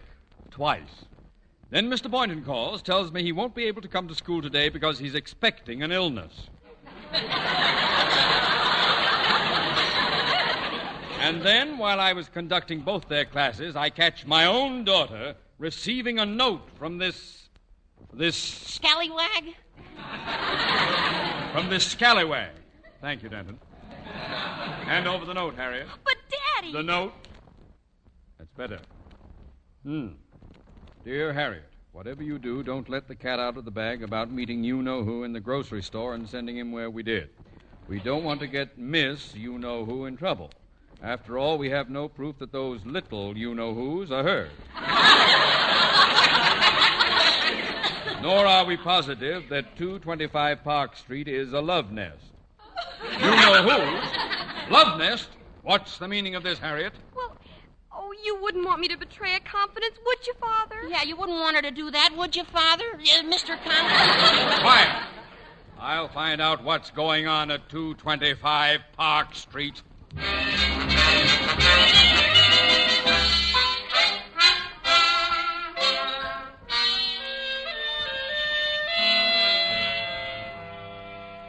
Well, Mr. Boynton, did you enjoy your lunch? Oh, yes, indeed, Miss Brooks. And you know something? Seeing you taking care of those children and then tucking them in for their nap after lunch made me feel that this is where you belong. Miss Brooks, did you ever think of giving up your career as a teacher? Why, Mr. Boynton. I mean it. I've been thinking it over all morning, and, well, I've got another sort of career in mind for you. You have? Yes, Miss Brooks, I have. Why don't you become a governess? Oh. Well, I'll tell you what, Mr. Boynton. I'll become a governess when you become a governor. Oh, it's been fun trying to help you out this morning, Miss Brooks. I hope I have been of some assistance with the children. Oh, you've been a tremendous help, Mr. Boynton. They would never have gone to bed so quickly if you hadn't told them that fascinating story about the African tsetse fly. Oh, it was nothing, really. Nothing, he said. It had everything. Humor, pathos, sleeping sickness. Now, if you'll excuse me, I'd like to wash the luncheon dishes. No, you sit right where you are, Miss Brooks. I'm going to do those luncheon dishes myself. Oh, but Mr. Boynton... No, I'll have them done in a jiffy. Picture you upon my knee, just okay. Tea for two and two for three, me for you and you for me alone. Tom, ti-tom, ti-tom, ti-tom, ti-tom, ti-tom. Oh, I hope that's Eddie and his mother. Be right there. We will raise a family, a boy for you, a girl for me. Oh! Mr. Conklin. What's going on here, Miss Brooks? I was under the impression that you were sick. I was. I am. What a coincidence you're meeting me here at the doctor's. Did you say the doctor's? He's an obstetrician. What? I don't think I helped my case any. Well, everything's all set, Miss Brooks. Mr. Conklin! Good afternoon, Mr. Boynton. I suppose you're here visiting the doctor, too? Oh, of course. He's expecting tadpoles. It's my sinuses, Mr. Conklin. Oh, well, you've certainly come to the right place for treatment. An obstetrician should do them a world of good. Now, see here, you two. I know this is no doctor's office. You know what I think? I think you two are secretly married, and this is your love nest. Love nest? Love nest? Love nest? Love nest? Who are these? What? Where did they come from? Now, please, Mr. Conklin, remember your blood pressure. He turns an interesting color, doesn't he? Now, see here, you little... I don't know what you are, or who you are, or... Oh, please. You're type when I was silent pictures. Now, get back in your room, you two. Sit down, Mr. Conklin, and take it easy. But, Miss Brooks, you promised us another story. Get back in your room, or I will kill you. Come on, Mike. She's turned on us. Oh, now, please let me explain, Mr. Conklin. Very well, Miss Brooks. Everyone's entitled to a hearing before he's hanged. That's what I like, an open mind. Now, you see, sir, Mr. Boynton and I were just taking care of these children until their mother comes back from the hospital. That's right, Mr. Conklin. It was an emergency. Yes. It's all well and good, but why did you lie to me? Well, it would have been hard to explain on the phone, Mr. Conklin. And besides, I didn't want Eddie Garson to get in trouble. He's been absent all week taking care of his little brothers. A very touching story, Miss Brooks. I don't doubt that your motives were of the highest, but I can't run a school that way. Miss Brooks, unless you're in your classroom for the afternoon session, you had better look elsewhere for employment. Oh, that must be Eddie now. I'll get it.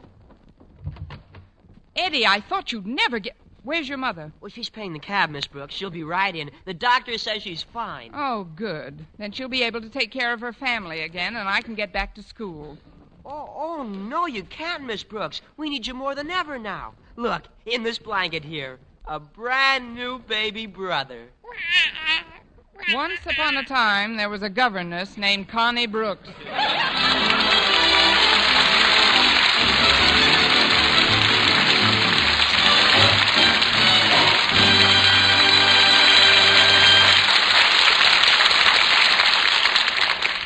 Eve Arden as our Miss Brooks returns in just a moment. But first... Dream girl, beautiful luster cream girl. Tonight, show him how much lovelier your hair can look after a Luster Cream shampoo. Only Luster Cream brings you Kay Daumit's magic formula blend of secret ingredients plus gentle lanolin. Gives loveliness lather even in hardest water. Glamorizes your hair as you wash it.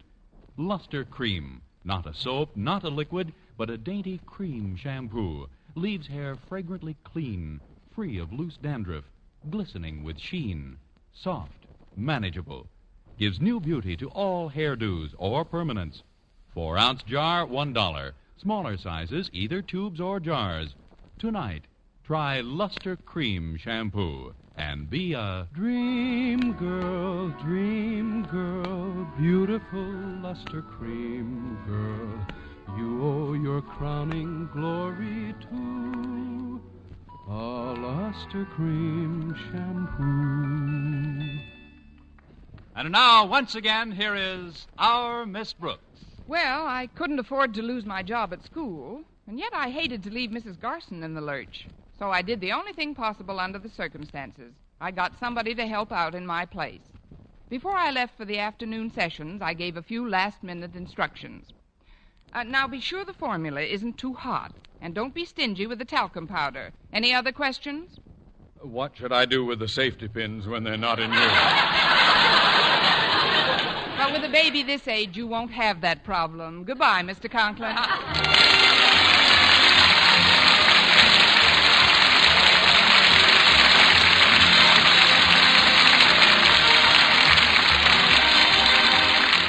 Next week, tune in to another Our Miss Brooks show, brought to you by Palmolive Soap, your beauty hope, and Luster Cream Shampoo for soft, glamorous dream girl hair. Our Miss Brooks, starring Eve Arden, is produced by Larry Burns. Written and directed by Al Lewis with music by Wilbur Hatch.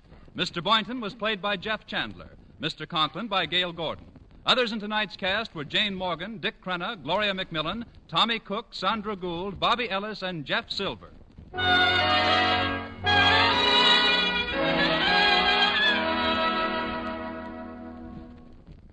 Dentists know what cleans teeth best, and over 4,000 dentists say Colgate tooth powder with a 2-minute routine gets teeth sparkling and super clean. So to remove dull film and get your teeth shining clean, just brush teeth 2 minutes morning and night with Colgate tooth powder. Brush inside, outside, and biting surfaces. Always brush away from the gums. See how quickly this gets teeth naturally bright. It removes dull film that improper brushing misses. And Colgate tooth powder also sweetens your breath. Try it. Buy Colgate tooth powder today. For mystery liberally sprinkled with laughs, listen to Mr. and Mrs. North, the exciting, fun-packed adventures of an amateur Park Avenue detective and his beautiful wife. Tune in Tuesday evenings over most of these same stations. And be with us again next week at this same time for another comedy episode of Our Miss Brooks. Bob Lamont speaking. This is CBS, the Columbia Broadcasting System.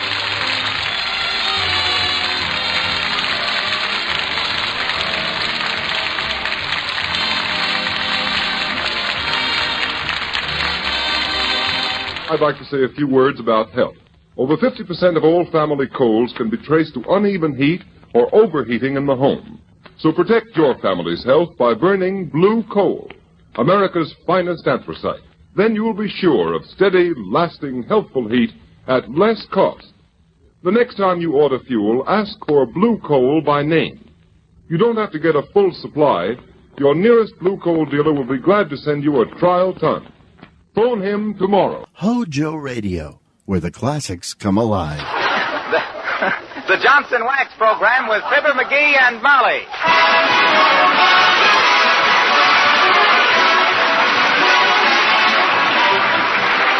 Red Cross button is a badge of honor. Wear it proudly for humanity and defense. Join the Red Cross today.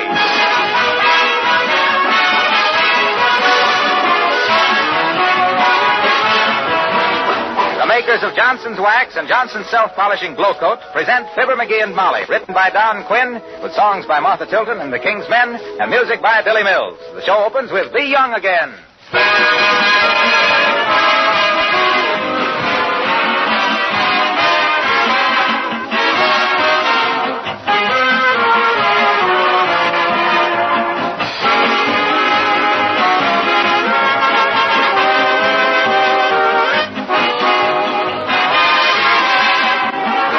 Stop to think how various kinds of business are closely related to each other? In our system of free competition, there isn't any such thing as isolation.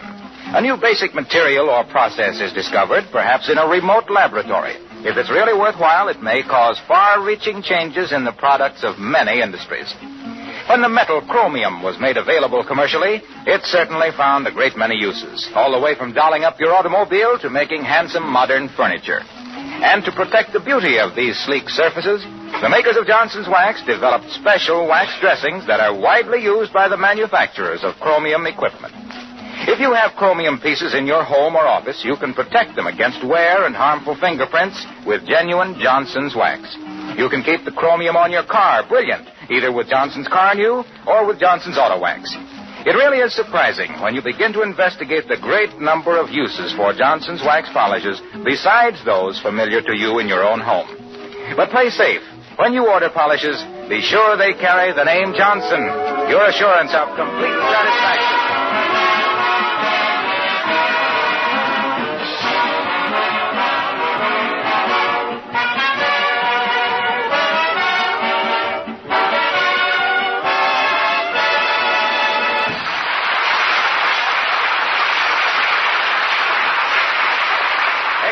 Prevails in Wistful Vista today. Look Who's Laughing, the picture that our friends made with Edgar Bergen and Charlie McCarthy, is having its world premiere at the Bijou Theater tonight, and everybody is in a dither. And here at the airport, where they are waiting for the arrival of Bergen's plane, we find Fibber McGee and Molly.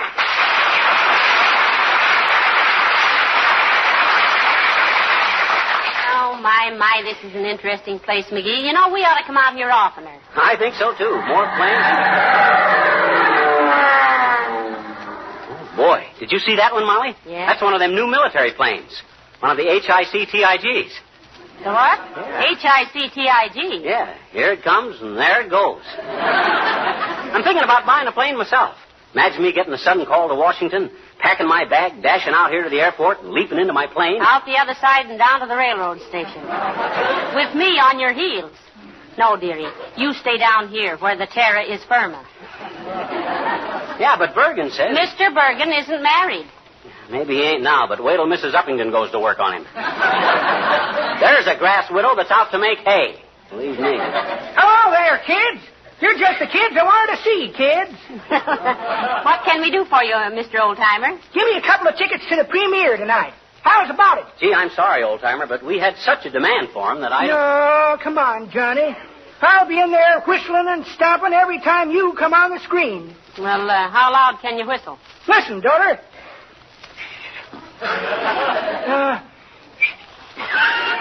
Well, I can stomp and holler, can't I? Well, I'll see if I can find you a couple later on, Old-Timer. Just now we're waiting for Bergen and McCarthy. Oh, they flying in? No, they're coming by rowboat. We came out here to throw them a rope. That's pretty good, daughter, you sassy little minx. But that ain't the way I heard it. The way I heard it, one feller says to t'other feller, says, I see where feller was so... Is that so, says t'other feller. What makes you think that the other was on... Well, says the first feller, if they ever get out there... Make mine with onions.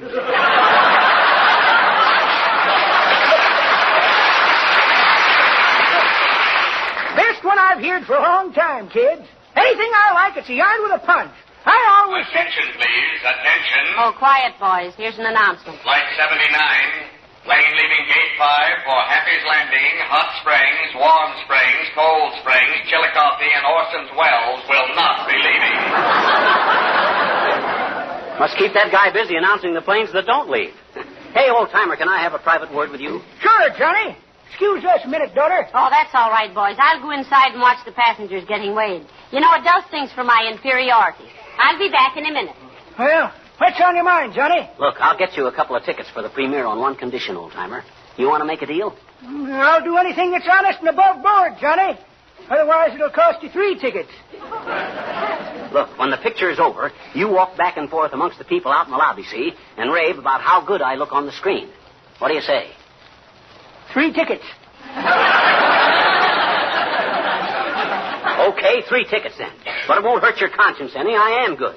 Now remember, all you got to say is something like, "Boy, that McGee is a great actor, ain't he? Good and loud." You got it? I got it. Hey, that McGee is a great actor. Ain't he good and loud? No. You say it good and loud. Oh, So all the newspaper guys will hear it. Oh, yeah. Now, here's the 3 tickets. And don't let me down. Okay. I'll be in there pitching, Johnny. I'll give you a build-up that'll make Gary Cooper get on his horse and ride away in the sunset.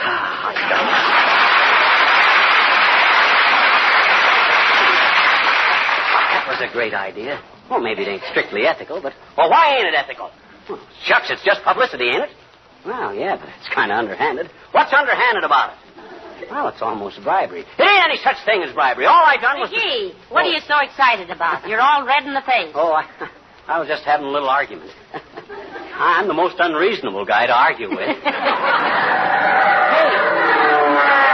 Wait. He's landing at the far end of the field. Well, let's run out and meet him. No, wait here. He'll taxi up to the gate. What? Take a taxi for that little way? That's too extravagant. Come on.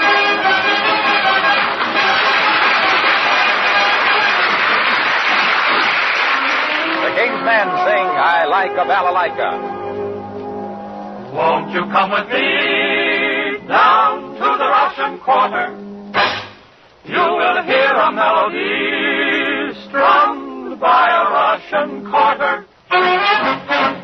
The instrument he plays is old as love itself.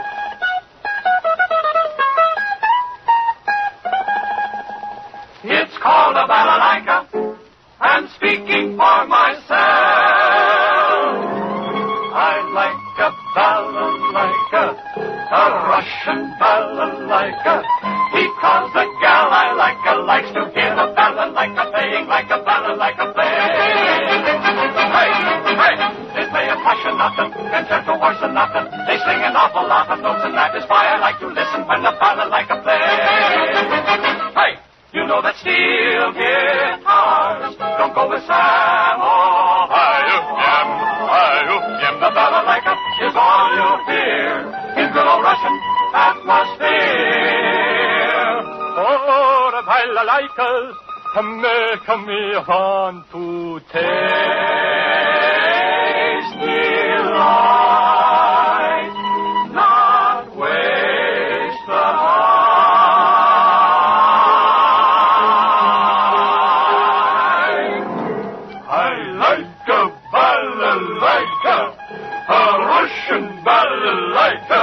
I have no special reason why I like a balalaika, only that the gal I like to hear a balalaika playing like a balalaika play. Hey, it sets your heart to tingle, it sets your brain to jingle, two lips have got to mingle, a fellow can't stay single. Oh, I like a balalaika so.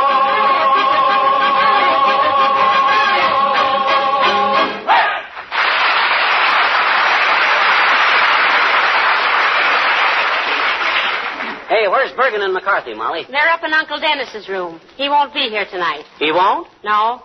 He said he had an all-night gin rummy session, and between the two, he probably wouldn't be home. Oh, McGee, here's Mr. Bergen and Charlie. Oh, hi,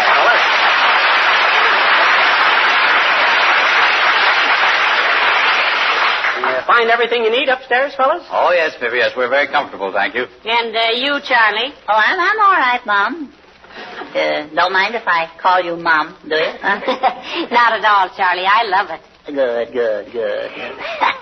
That's approach number 17, boys. Make them feel maternal and you got them. Hey, where do you folks keep the bicarbonate? Well, What's the matter, Charlie? Don't you feel well? No, I had 15 butterscotch sundaes when we were waiting to take off this morning, and, well, they kind of sneak up on you, I remember one time I was... Oh, dear. Come in. Oh, how do you do, Mrs. McGee and Mr. McGee? Hello, Abigail. Hi, Uppy. Who's the moose in the minx, Bergen? Why, Charlie? Why, she's a society leader here. Mrs. Uppington, I believe. Oh, is that so? She looks like a 5 and 10 cent baby from $1 million store. Charlie, will you remember we're guests here? Hey, Ed, I want you to meet a friend of ours, Mrs. Uppington. Yes, Mrs. Uppington. This is Mr. Bergen and Charlie McCarthy. Oh, yes. How do you do, Mrs. Uppington? I'm simply delighted to meet you, Mr. Bergen. I've been dying to meet you. All over or just your hair again, Uppy? Well, Mrs. Uppington has talked of nothing else for days, Mr. Bergen. She's one of your greatest fans. Well, that ought to cool you off, Bergen, huh? I take it you're going to the premiere tonight, Mrs. Uppingtail? Uppington, Charlie. Abigail Uppington. Oh, excuse me, Mrs. Uppington, excuse me. Oh, that's quite all right, you dear boy. After all, a rose by any other name would smell. You said it, babe. Will you watch what you're saying, Charlie? Well, there's many a slip twixt your lip and my quip, Bergen.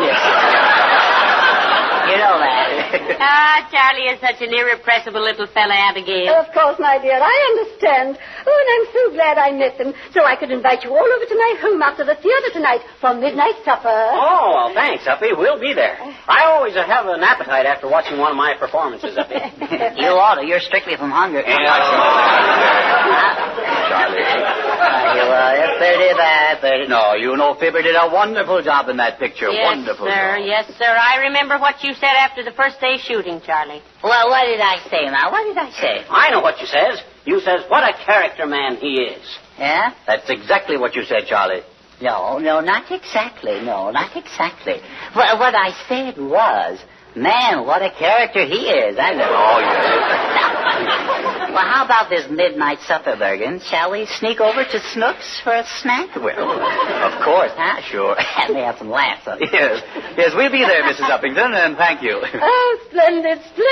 And it will be such a lovely night. I do want you to see my garden by moonlight, Mr. Bergen. Oh, no. Well, see you there. Hasta la wistful vista, as we say in Spain.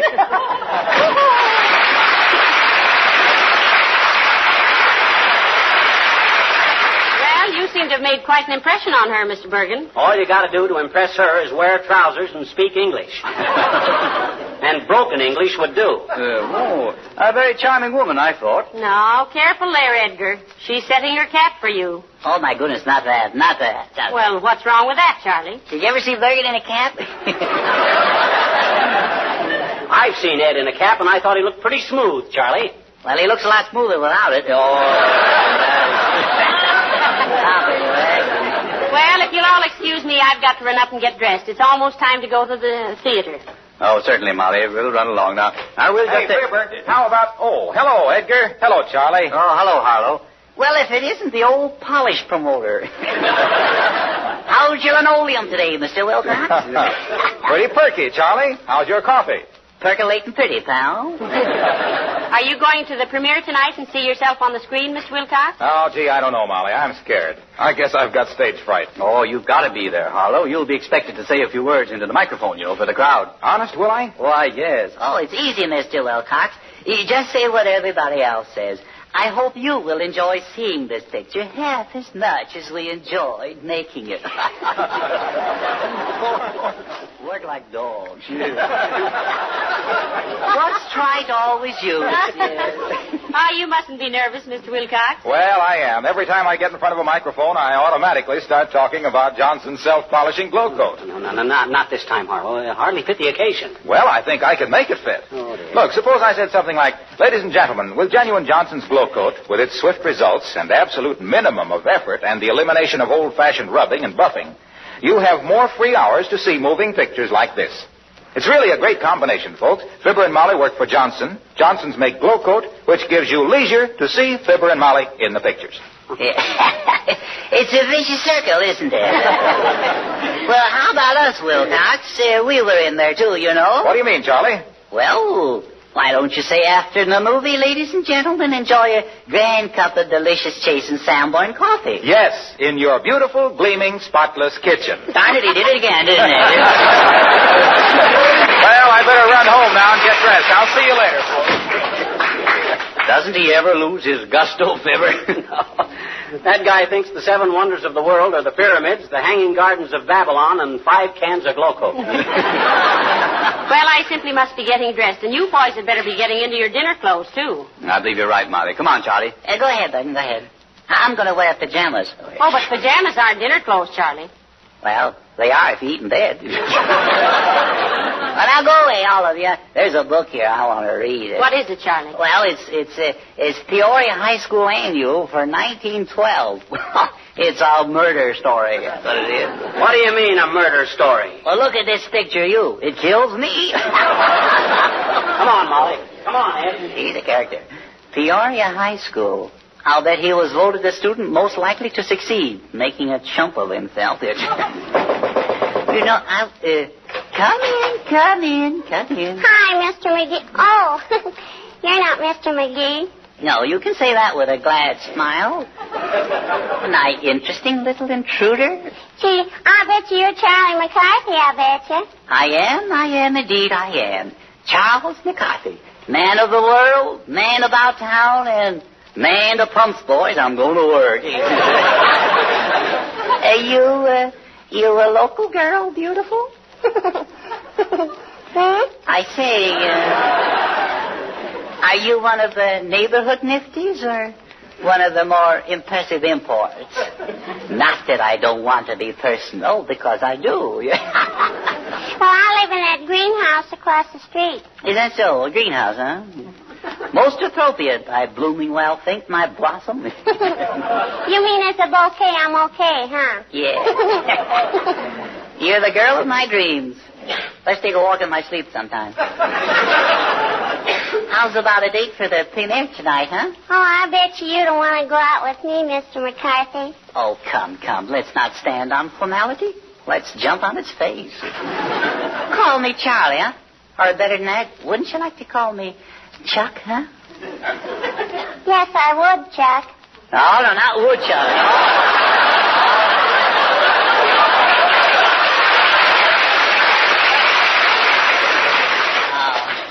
Okay, Charliekins. Oh, that's better, Charliekins. Will you say it again? Charliekins.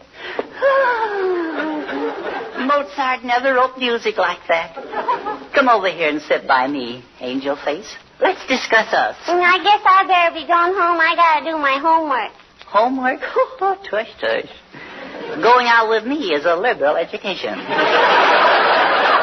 Although if Bergen was more liberal with me, I could be more liberal. Well, let's face facts. You know, I could go for a girl like you. Gee, could you? Yes, indeed.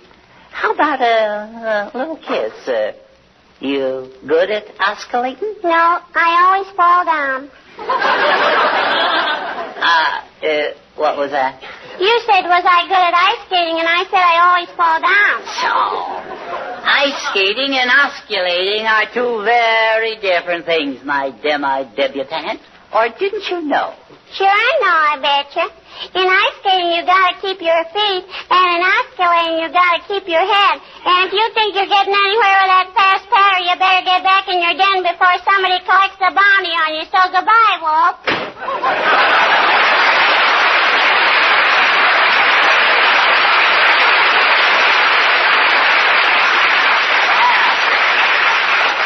Scuttle my schooner and call it no sail. Hey, Bergen, lay on my evening clothes. I'm going with you.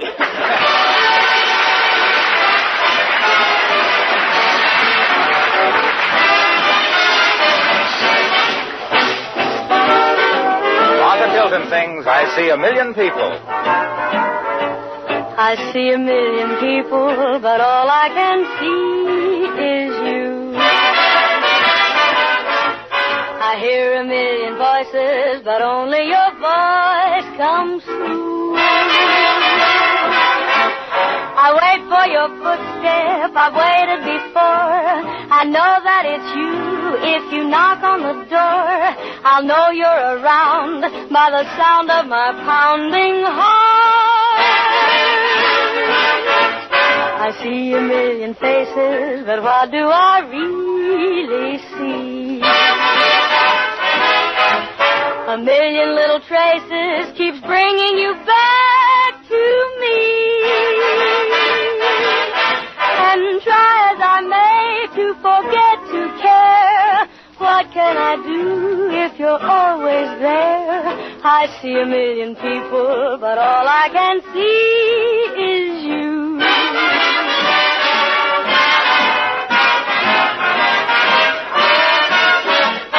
I've tried on my own to go it alone.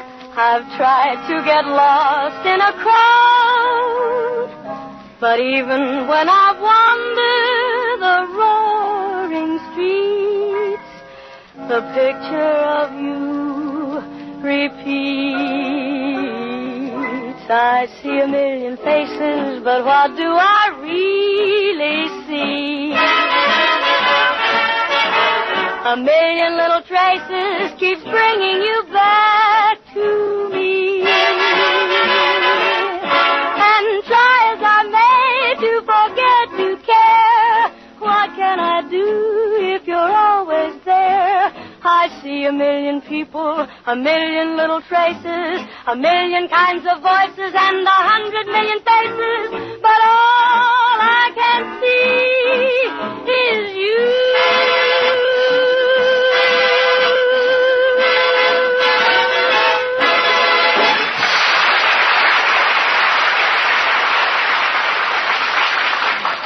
Excuse me, mister, but am I too late to see Look Who's Laughing? I couldn't find a place to park. I'm sorry, sir. It's just about over. In fact, it is over. You better stand to one side. Here comes the crowd now. Very good picture. Yes, I enjoyed it.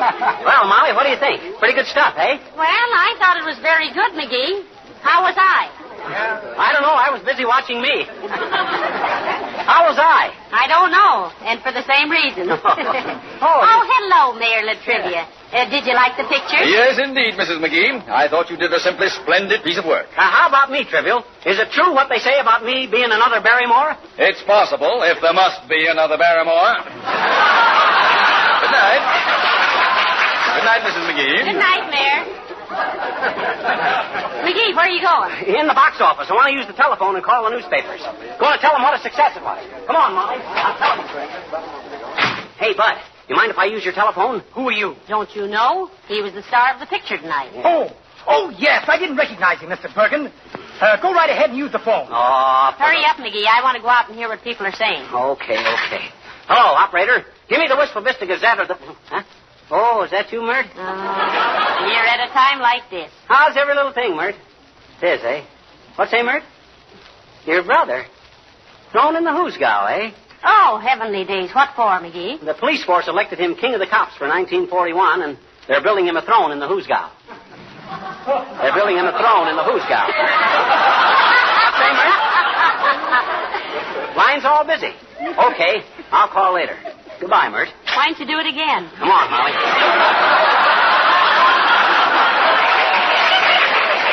Well, thanks, Bud. Okay, Mr. Bergen. Yes, I thought that wild airplane scene was the most exciting. It was the dishwashing scene that got me. I never liked Charlie McCarthy was talking to the fellow. Yes, sir. I always said that Edgar Bergen was one of the finest actors on the screen. What a job he did tonight. Hey. Yes, sir. Hey, old-timer. Come here a minute. Well, hello there, kids. Great picture, wasn't it? And what do you think of this Bergen boy? Really got something, eh? Yes, sir. Bergen is the Hey, new... wait a minute. Did we have a deal on or didn't we? Hey? Oh, you mean them 3 tickets you gave me to talk you up, Johnny? Say, what is this? That's what I mean, and don't talk so loud, old-timer. What's the idea of double-crossing me? We heard you come out raving about Bergen. I know, Johnny. I'm sorry about that. Personally, as actors, you and Bergen are about even. But when you give me 3 tickets and he gives me $10, well, you can see how it is. Excuse me now, I gotta go do my job. Yes, sir, that boy Bergen is potentially one of the greatest actors. Put him up.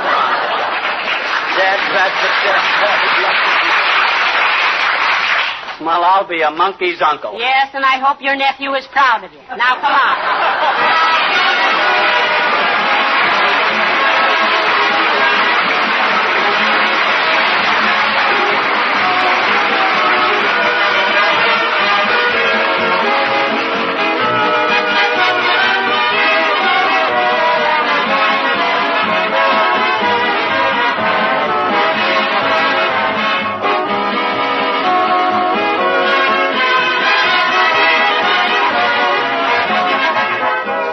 Much has been said of late about our standard of living. There's no doubt it's about the highest standard the world has ever produced. In wages, in food resources, in daily living comforts, we're pretty lucky. The average man in his job, the average woman in her home, has much to be grateful for. That doesn't mean we're perfect or that we can't go on improving. We will. And manufacturers will go on developing new products to make our living still easier, more attractive. Look what the makers of Johnson's Wax did for you women when they brought out self-polishing Glow Coat. They solved an important problem for you: how to keep linoleum surfaces, especially kitchen floors, clean and beautiful without continuous scrubbing. Scrubbing, you know, is bad for linoleum, whereas Glow Coat did away once and for all with that chore. It saves countless hours of work every week because it needs no rubbing or buffing. Now, of course, to get Glow Coat results, you need the original, the genuine Johnson self-polishing Glow Coat at dealers everywhere.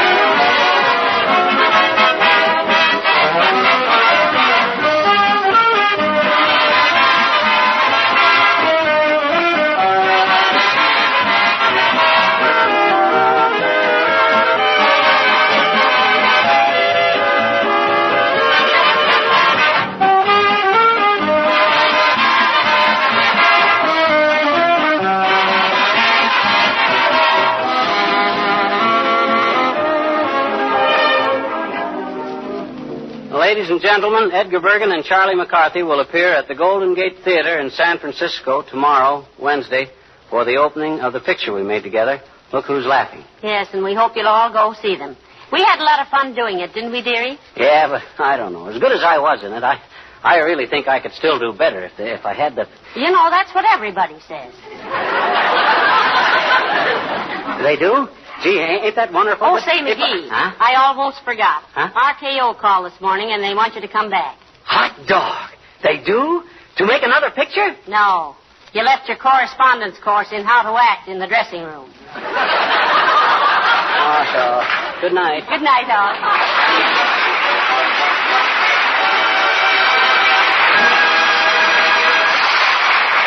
This is Harlow Wilcox, speaking for the makers of Johnson's Wax Finishes for home and industry. Inviting you to be with us again next Tuesday night. Good night. Makes a hard job easy. That's what many thousands of car owners are saying about Car New, Johnson's new auto polish that both cleans and wax polishes in one application. Car New does two jobs at once. Saves work, saves money. It will help you take better care of your car, increase its trade-in value. Get a can this week. Wax polish your car with Johnson's Car New, spelled C-A-R-N-U. This is the National Broadcasting Company. Golly, what a wallop. He rang the bell again. He's feeling his Cheerios. Yes, Cheerios, that energizing breakfast cereal made from oats. Good, old-fashioned, nourishing oats, all ready to eat. Cheerios gives you a kind of nourishment that really counts. Cheerios is a cereal that really helps you build up strength and energy. So for your better breakfast, always start with Cheerios. C-H-E-E-R-I-O-S.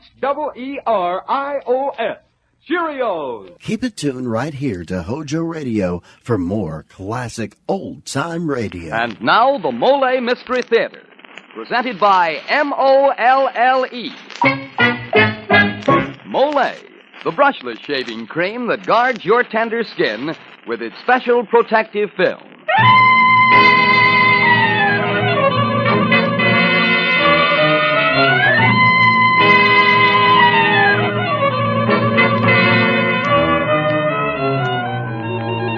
Good evening, ladies and gentlemen.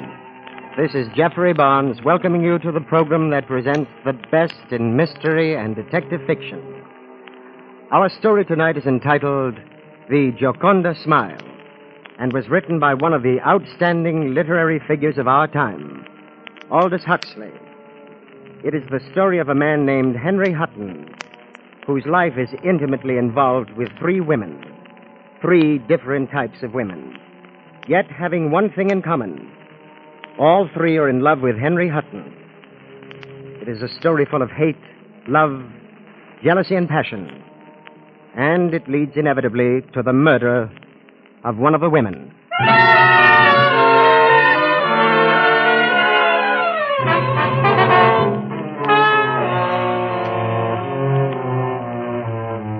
Henry Hutton was a successful man. He had a prosperous business in town, a beautiful home in the country, a car, and a chauffeur. On the other side of the picture was Hutton's wife, Emily, a self-pitying individual who made herself a martyr to the various ailments of which she continually complained. It was to be expected, then, that Henry Hutton should seek his happiness in other places. We find him now in his chauffeur-driven car, and with him is the lovely young girl, 15 years his junior. Oh, darling, I've had a wonderful time. I do love driving in the country. It's been wonderful being with you, darling. I'm so glad you think so. But sometimes I'm afraid. Afraid of what? Is it wrong, our going out together? Well, all depends on how you look at it. Is it wrong to expect a little happiness out of life? Maybe it is when it makes somebody else unhappy. Well, if you're thinking about my wife, Emily, you needn't. She's too busy feeling sorry for herself to be concerned about me. I know, but sometimes Now, don't you worry your pretty little head anymore. Well, here's where I leave you. McNabe will take you home. You're going to see that Spence woman again, aren't you? Oh, I promised my wife I'd drop in and invite Janet over for lunch tomorrow. I don't like that woman. Why, I actually believe you're jealous. After all, Janet's only a friend of my wife. Oh, jealous of her? Oh, she's twice as old as I am. And not nearly as pretty. Besides, I don't care a hoot for her. See you tomorrow night? What if I say no? No, but you won't, will you? Oh, darling, I do love you so much.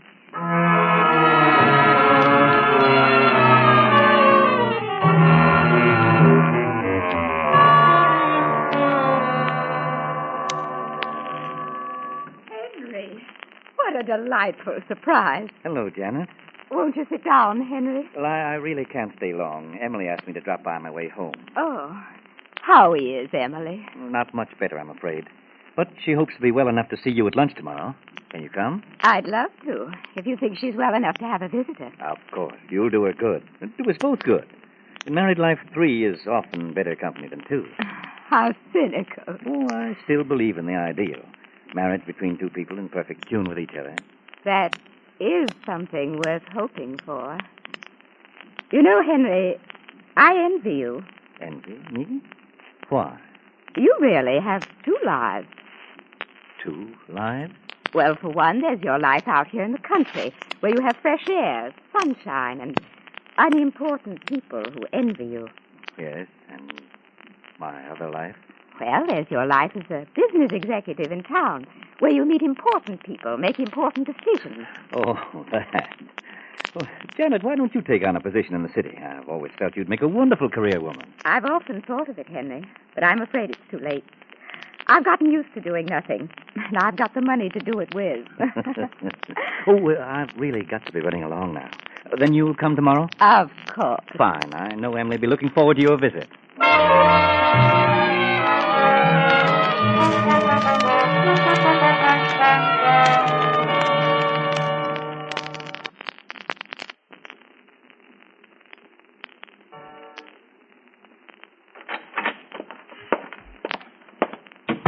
That you, dear?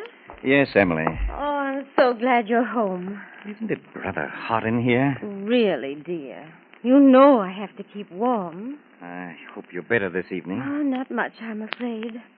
Dr. Libbert thinks I ought to go to the wells for the summer. Well, go, my dear, go. I'm to drink the waters and have massage and electric treatments, too. I'm sure it'll do you good.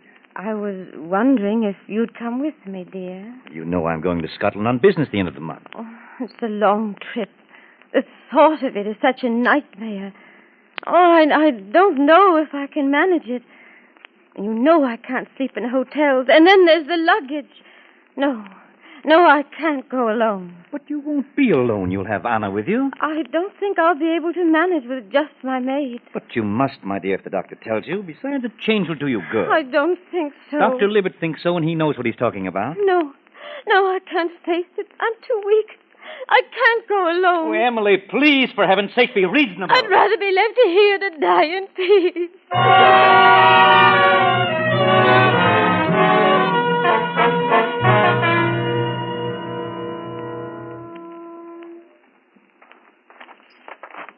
I'll see you to your car, Dr. Libet. Thank you, Henry. There's something I wanted to ask you. Yes, Henry? I know it's a dreadful thing to ask, but is Emily really as sick as she makes out?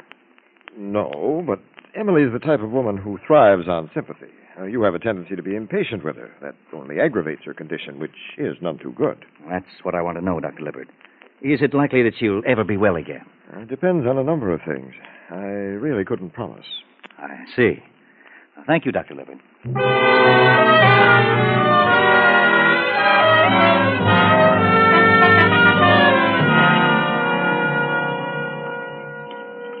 Oh, Emily, that was a simply marvelous luncheon.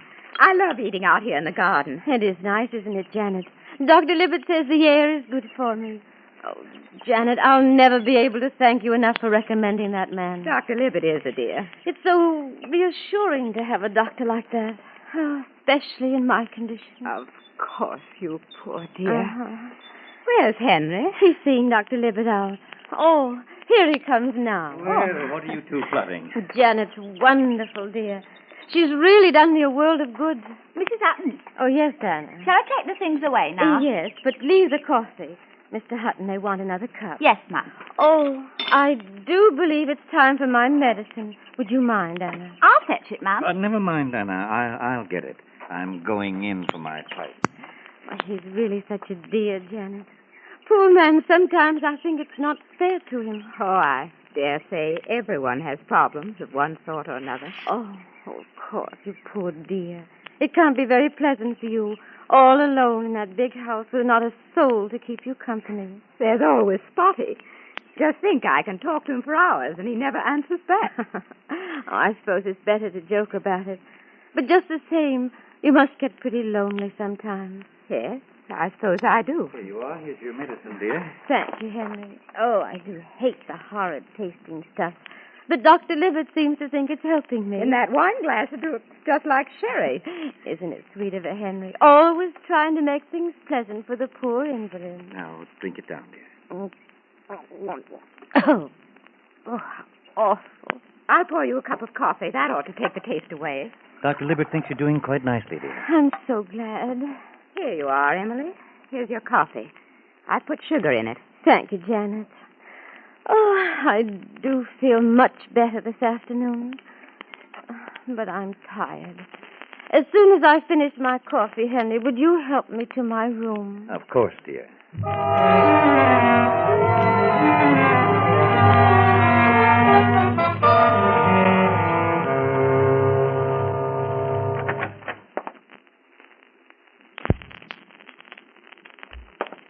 Oh, Henry.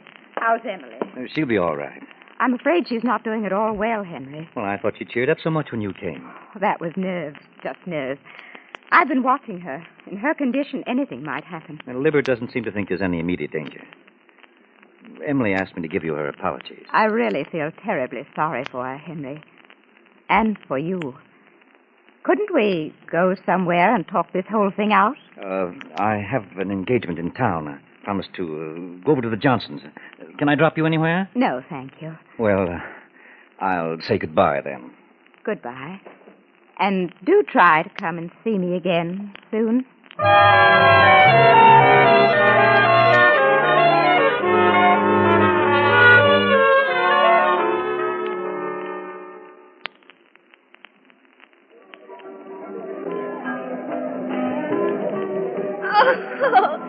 Oh, darling, I'm having a wonderful time. I thought you'd like this place, Doris. You know, the nicest places, and you're the nicest man. And I think you've had just about enough wine for one evening. Oh, something the matter? Well, I didn't sleep too well last night. I'm a little tired. Oh, you poor man.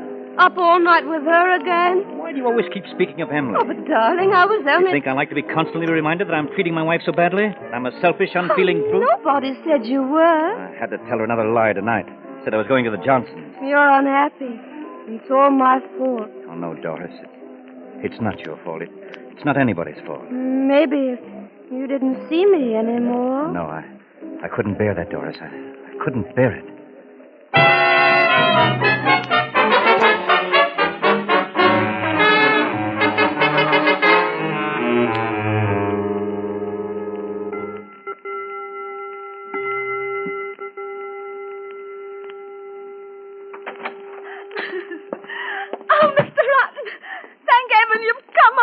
Anna, what's the matter? What is it, Anna? We've been waiting for you. Oh, Dr. Libbert, you here at this hour? Is my wife ill? We tried to reach you at the Johnsons. Well, I was detained. My car had a breakdown. Emily was anxious to see you. I'll go up to see her now. It's too late. Too late? Yes. Your wife is dead.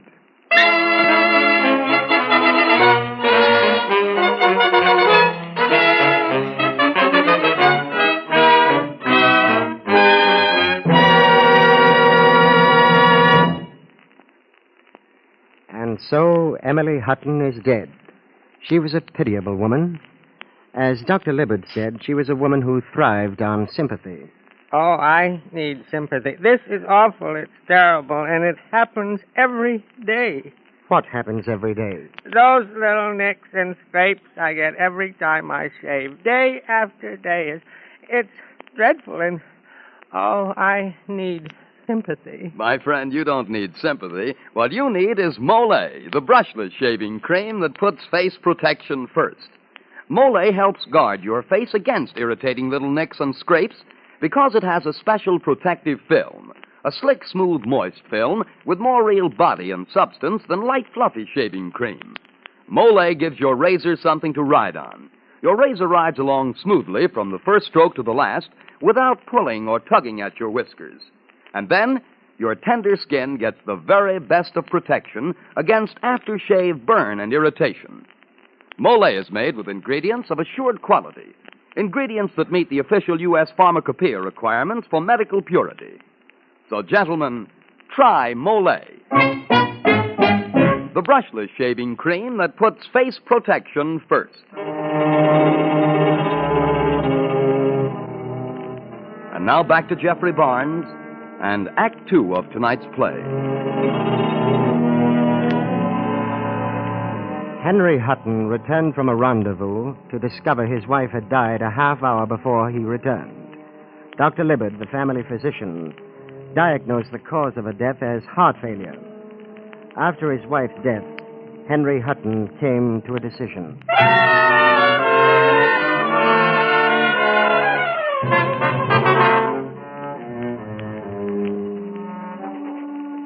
Dear Doris, I don't think it right that we should continue seeing each other. I know this letter is going to make you unhappy, but believe me, it is all for the best. Don't write to me anymore.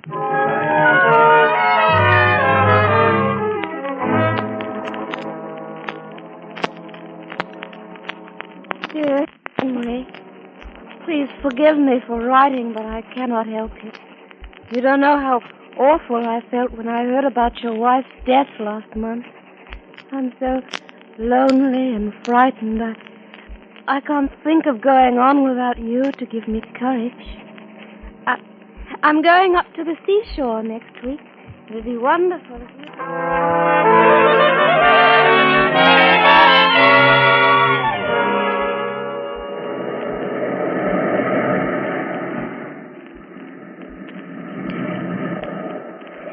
Oh, you do love me a little, don't you, darling? I wouldn't be here if I didn't. I was so afraid you meant what you said in that awful letter. I did mean it when I wrote it, but I've reconsidered. After all, there's no point in my becoming a hermit, is there? I do love it up here. I don't know what I'd have done if you hadn't come. What are you thinking about? I'm thinking how wonderful it would be if time could stand still. If there could be no past, no future. Only this moment with its sense of freedom. Darling, whatever became of that Spence woman? Janet? Hmm. Odd you should mention her. I've been thinking a lot about her lately. Oh, you have? Yes, she's really quite a character, you know. Yes, so you told me. I'm going to pay her a visit tomorrow. Why? She asked me to come. Well, you don't have to go, do you? No, but I'm going. You're not in love with her, are you? I'm not in love with anybody but you. Then why are you going? I'm curious about Janet. I feel as if I never really knew her at all. I see. And you think she might be worth knowing? At any rate, I'll find out tomorrow.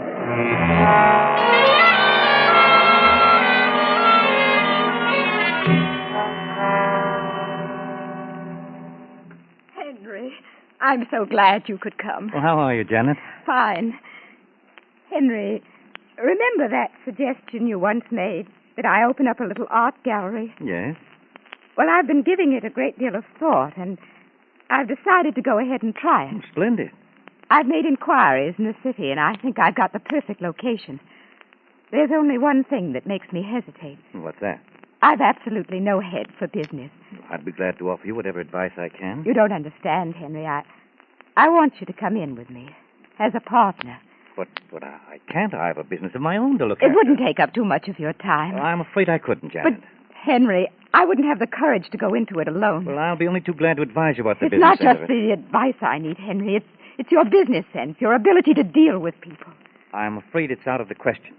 I couldn't come in with you as a partner. Oh. Henry, don't you think everyone has a right to a certain amount of happiness? Of course. Fate hasn't treated either of us very kindly. It might have treated me worse. You're being cheerful, but I can see behind the mask. You were lonely for so long. You had no real companionship in your marriage. I'm afraid that was more my fault than Emily's. You were so patient. You never complained, but I could guess. Guess what, Janet? That you were in love with me. What? I was honored in you, love- Henry, for respecting the marriage tie, even when it was an unhappy one. Oh, Janet, but please. we're free now. We're free. Oh, Henry. Henry, I've been so unhappy. So lonely. Janet, please, do try and calm yourself. Janet, please.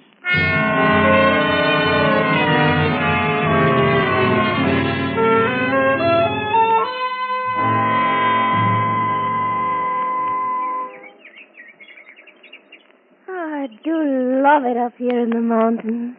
We couldn't have picked a nicer place for our honeymoon. So cool here on the porch. Hmm? Oh, yes, Doris. It is nice. I wish we never had to go back to that dreadful city. What are you thinking about, darling? Oh, nothing. Are you worried about anything? Oh, not about that horrible Spence woman again. Tell me, Henry. But, my dear, there's nothing to tell. I think you'd better go in. It's getting rather chilly. All right, dear. Oh, here's a letter just came for you. It's from Dr. Liver. Oh, thanks. Will you be coming in soon? In a moment.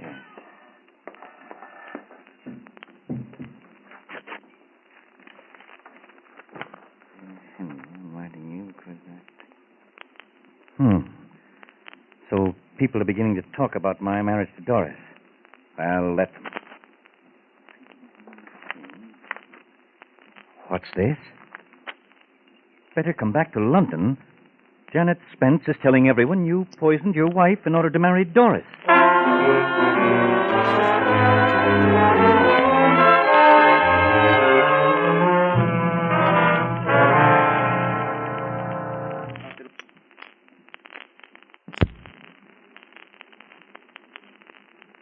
Delivered. I'm sorry to disturb you at your office. That's all right, Henry. I hurried back as soon as I got your letter. It's a pretty nasty business, Henry. Janet Spence has stirred up a hornet's nest against you. She's a jealous, malicious gossip. I've a good mind to sue her for slander. She went to the police. Police? Emily's body was exhumed. Traces of arsenic were found in her stomach. Arsenic? You mean she was poisoned? Yes. But it's fantastic. There'll be an inquest, Henry. They're bound to question you. I'll let them. I've nothing to conceal.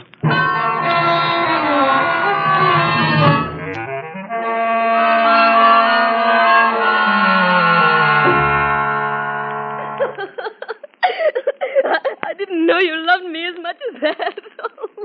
Why did you do it? Why? You seem to take it for granted that I killed Emily. If they do anything to you, I'll kill myself. Will you listen to me? Nobody's going to do anything to me. It's the most ridiculous thing I ever heard. Oh, darling, forgive me. I'm so frightened. Oh, there's nothing to be afraid of. There's only a lot of circumstantial evidence. The coroner's jury will never commit me for trial. Did they ask you a lot of questions today? Yes. What kind of questions? Did I love Emily? Was I in love with another woman? Oh, they asked you that? Yes. Who's that? I'll answer it.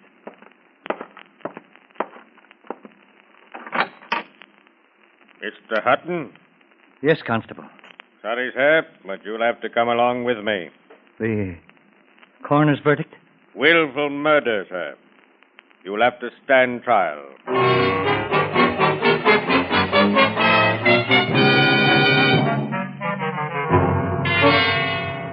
I saw them kissing in the back of the car often. They went for a drive the day of Mrs. Hutton's death. There was enough arsenic insecticide in Mr. Hutton's greenhouse to poison an army. The poison must have been administered 8 or 9 hours before death.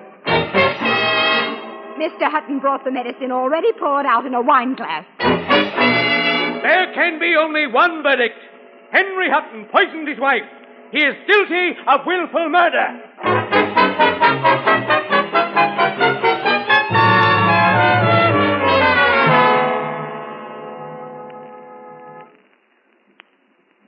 It's nothing seriously wrong, Janet.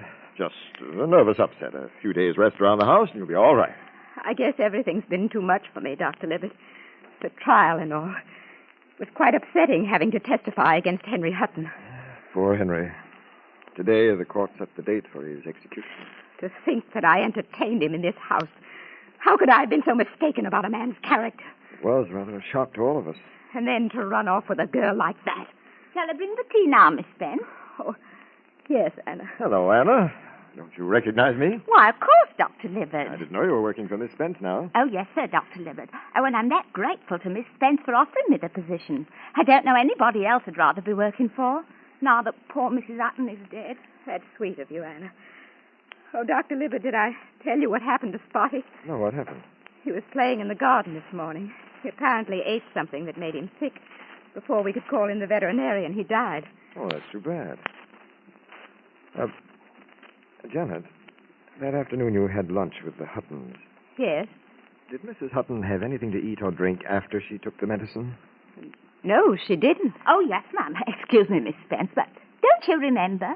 Mrs. Hutton had a cup of coffee. Oh, of course. How stupid my forgetting. I poured it for her myself to take away the taste of the medicine. I see. Well, I've got to run along now. I'll drop in again tomorrow.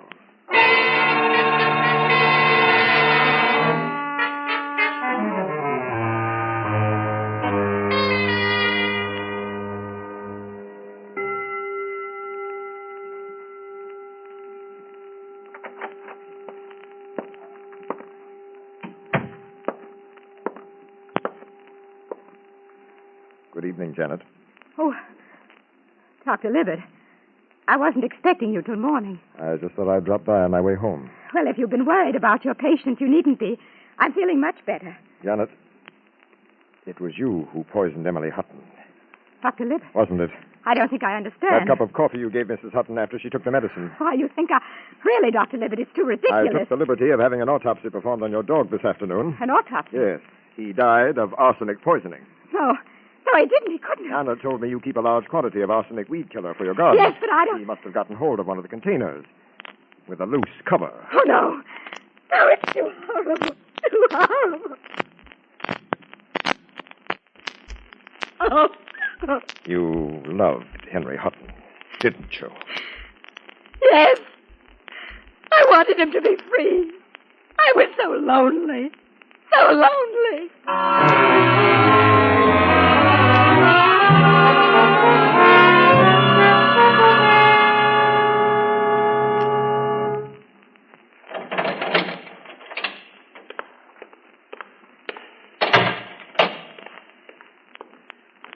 Henry, I've good news for you.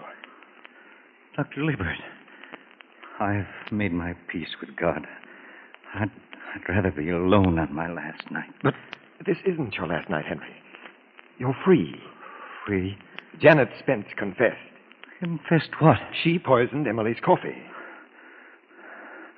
Janet Spence did that? Yes. You knew she was in love with you, didn't you? I knew that, yes, but...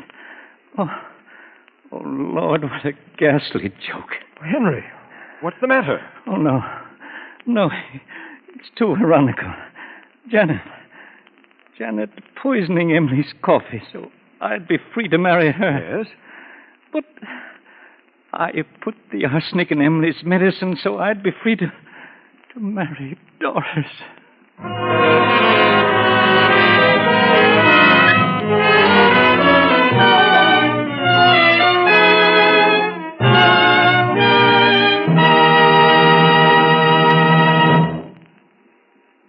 Well, mystery fans, that was a strange climax. Emily Hutton was killed by two people, and both of them were motivated by love. It's rather frightening, the things that people will do because of love. Oh, you're telling me, Mr. Barnes? I used to get in plenty of trouble, and all because of love.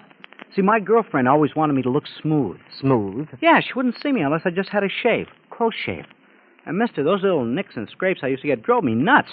But them days are over now. Oh, what did you do? Get rid of the girl? Oh, no, sir. I just changed to Mole. Yes, gentlemen, Mole protects your face against annoying little nicks and scrapes because it's got a special protective film, a moist, smooth film with plenty of real body and substance. When you use Mole, your razor rides along smoothly from the first stroke to the last, shaves close and clean without pulling or tugging at your whiskers.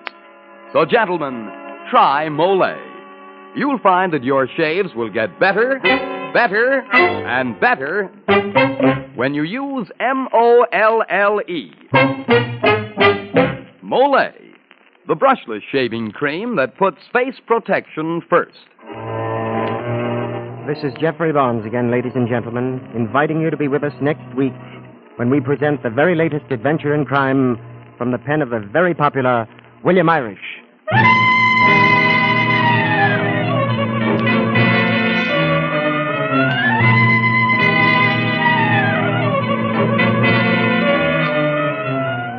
The original music for the Mole Mystery Theater is conducted by Jack Miller. The Gioconda Smile was written by Aldous Huxley and adapted for radio by Eric Arthur.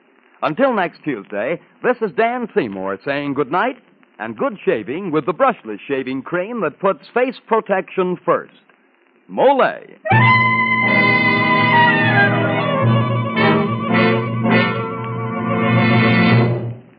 I'm as pale as a sheet, and I'm dog-tired every day. If you find yourself saying that, your doctor may find you have a borderline anemia resulting from a ferronutritional deficiency of the blood. Then make up your mind to win back a glowing complexion, red-blooded vigor with ironized yeast tablets.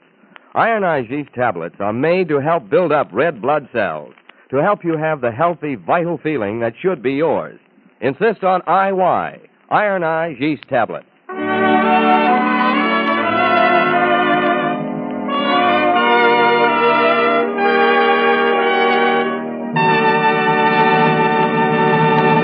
In the month just ahead, there will be many days that are cloudy and gray. Isn't it very important on such days to have your home bright and cheerful? Your kitchen especially, where you spend so many hours?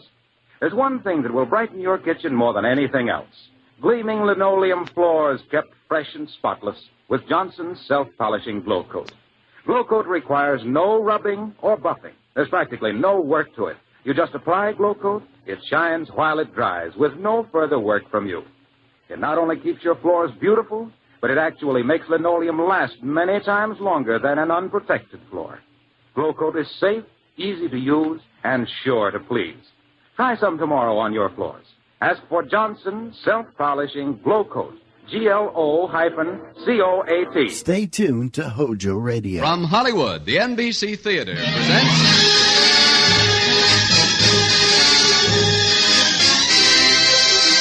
Screen Director's Assignment.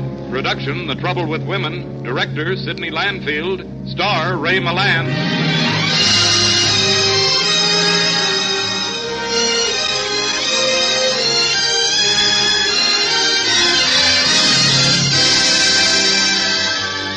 The Hollywood Screen Directors present a comedy with an apology to psychology, The Trouble with Women, starring Ray Milland and introducing the director of the film, Sidney Landfield.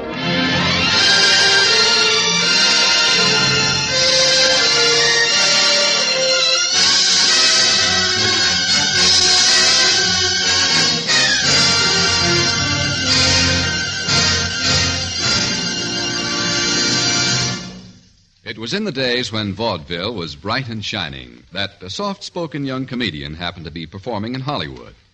It also happened that the film studio at the time was looking for a clever new comedy writer. The comedian got the job, and that's how our guest screen director tonight was ushered into motion pictures.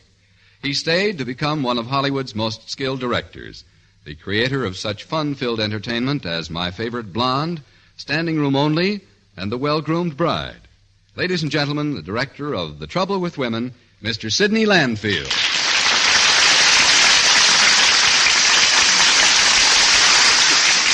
Thank you.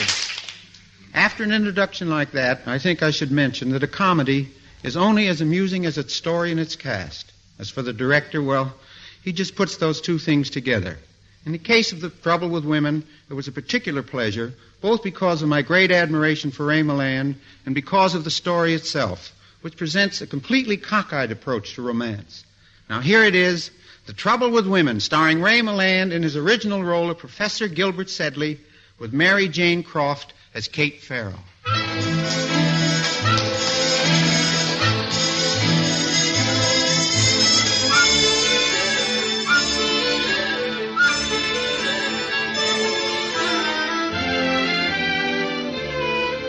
I'm from the Morning Journal, Professor Sedley. How about a statement on your new book? Yeah, you beating up any women lately? Sorry, no statement. Oh, have a heart. We're only reporters. If you people are from the press, Professor Mila and myself can give you nothing but sympathy. Perfectly correct, Gilbert.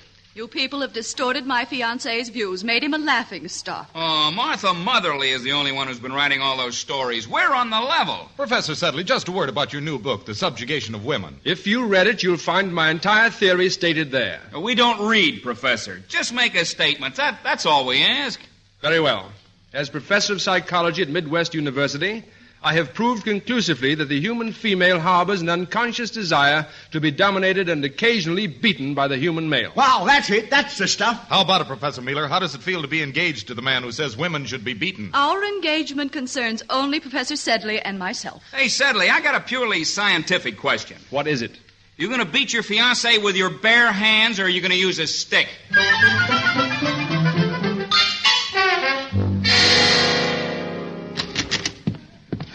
Professor Sedley, this is unbearable. Dr. Dawson. My position as president of the university. What will the Board of Regents say? Is something wrong? Wrong. Have you read Martha Motherly's column? No. Here, read it. Hasn't been for 2 weeks since Professor Gilbert Sedley of Midwest University published his book, The Subjugation of Women.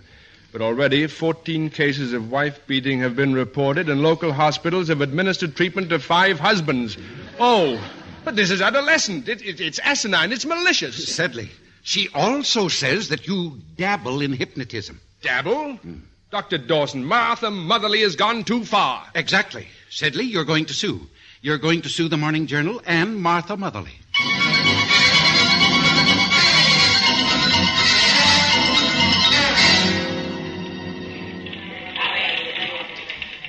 Great story, great. Kate Farrell, you're the best Martha Motherly this paper ever had. Oh, Joe, don't you think we're being kind of hard on him? Yeah, and keep it up. City desk, Joe McBride. Oh, hello, boss. What? He is? How much? Okay, I'm your city editor, ain't I? I'll think of something. A fine reporter you are. Screwball Sedley suing the Morning Journal and Martha Motherly for $300,000. But he can't sue me. I'm Martha Motherly. Say, I got an idea. Maybe you can do a prison story. I was a woman convict.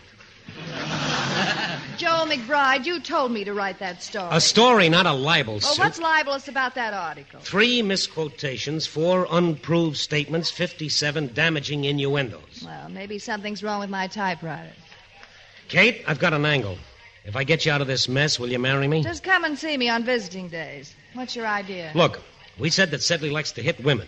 He objects, okay. All we have to do is prove he does like to hit women. Katie, you're just the type. No, Joe. Now, kitten, how hard can a professor hit? Well, he wouldn't hit a total stranger. So you get to know him. And what's the easiest way to get to know a professor? Now, wait a minute. You're going back to school, Katie. Joe, I can't be a college girl again. So what's a college girl? A pair of Bobby socks with glasses. Do you really think it'd work? You're a cinch. Now get going, Martha Motherly, and don't come back without bruises.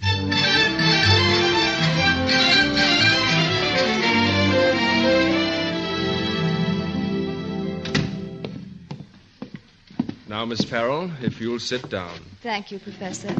Oh, what a charming study. Miss Farrell, I have become highly interested in you during the past few days.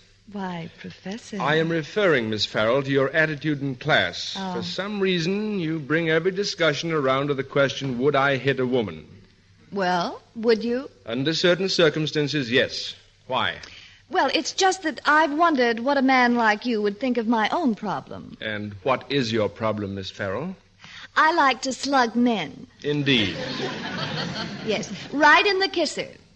If I hit you, Professor, would you hit back? I would, yes. Now, isn't that nice? Miss Farrell, I must say that with your, well, I never quite conceived you as the slugging type. Oh, yes, I do it very well. Yes. That perfume you're wearing, Miss Farrell, what is it? Jasmine. Jasmine, I mean, come in! Gilbert. Miss Farrell. I was just leaving, Professor Miller. Oh, hello, Agnes. Good afternoon, Miss Farrell. Goodbye, Professor Sedley. Well, Gilbert. An extremely interesting case, Agnes. She slugs men. Really? Gilbert, I've been watching you and that young woman. Yes, I enjoy watching her myself. As an intelligent person, I flatter myself I'm above jealousy. But for your own sake, are you sure your interest in Miss Farrell isn't more than professional? Why, yes. Yes, that explains it. Oh, how perceptive you are, Agnes. You must fight this, Gilbert. You must devote all your energies to your current studies on hypnotism. Strange I didn't realize it myself. I have a curious feeling in her presence. I find I breathe harder. The customary animalistic reactions. Oh, Agnes, what a wonderful opportunity to study my own reactions. A highly civilized man's temporary lapse into the primitive. I'll take notes on myself, Agnes. Yes, I'll take notes.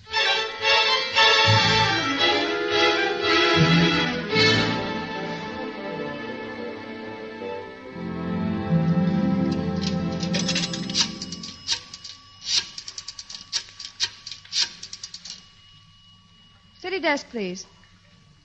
Hello, Joe. Kate Farrell. Me, Martha Motherly.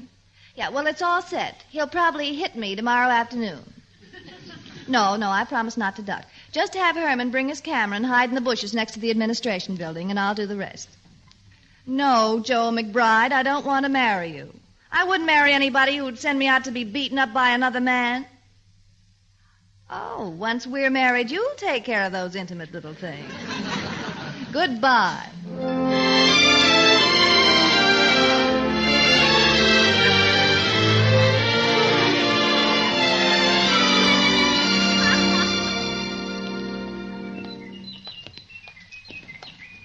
Isn't it a lovely day, Professor? Yes, indeed. Do you have a pencil, Miss Farrell? Oh, yes, certainly. Right here. Thank you. What are you writing in that little book? That I wish you'd call me Gilbert. Well, couldn't you just tell me? Well, you'll have to forgive me, Kate, if I'm engrossed in my own reactions. Oh, of course. Gilbert. Gilbert. I'll write that down. Well, here we are, Professor. Is this the bench you had in mind for our little chat? What's wrong with this bench? Why, nothing. Lovely view of the administration building. Very peaceful on such a fine day. It's a dreary day. But before you said it was lovely. Just because you think it's a nice day, must I think it's a nice day? Now, steady, Miss Farrell. Your temper... You leave my temper out of this. But we must face reality, Miss Farrell. You dare use that word to me. You dare. Oh, you struck me. Miss Farrell, defend yourself. Professor Sedley, you're fierce. Quick, go ahead, hit me. Oh, well, good afternoon, Dr. Dawson. Professor Sedley, you were about to strike this woman. Well, it's a wonderful afternoon for swinging your arms. Yes, indeed. Really, Dr. Dawson, it was my fault. Professor Sedley, I must warn you about your conduct. I'm quite perturbed. Good day. Good day, Dr. Dawson. Amazing. What is? I even like you when you lose your temper. Kate, may I borrow your pencil again?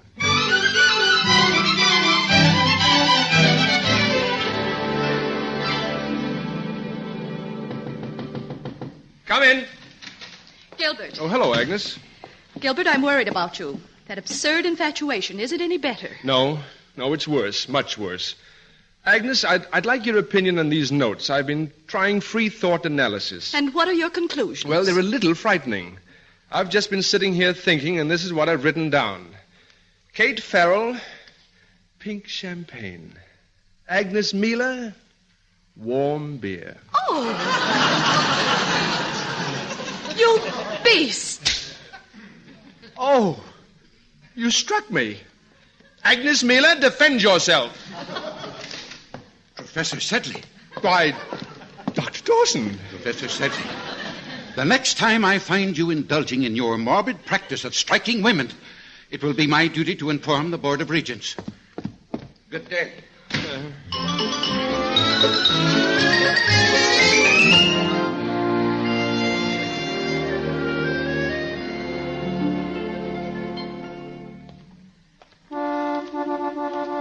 Hey, Kate! Oh, Herman. What are you doing here on the campus? Joe sent me. He wants you and me to do a story on Rita LeMay, the fan dancer over at the Gaiety. Well, what about... She's suing for divorce. She says her husband tore her clothes off. Guess he couldn't afford a ticket. Oh, boy, this is one job I'm going to enjoy photographing. Fan dancers. Oh, you can't say you don't get variety working on the Morning Journal. I'm sorry I ever started working for the Morning Journal. Kate. Oh, Gilbert. Hello. Kate, did I understand you to say you were working for the Morning Journal? Well, yes. You see, I've taken a part-time job there. But, Kate, you'd work under the same roof with Martha Motherly? Well, it's for my thesis. I thought you'd like me to do it on the journalistic mind. I'm getting material at the Journal. Oh, how courageous of you, Kate. Professor Sedley, this is Herman Lupin, a photographer. Hi, Professor. How do you do? I'm covering a story interviewing a showgirl, and Mr. Lupin will take pictures. Well, perhaps I should go with you, Kate. You might need my guidance. Oh, no, Gilbert, you can't do that. Oh, sure he can. Why not? You wait here. I got to go make a phone call.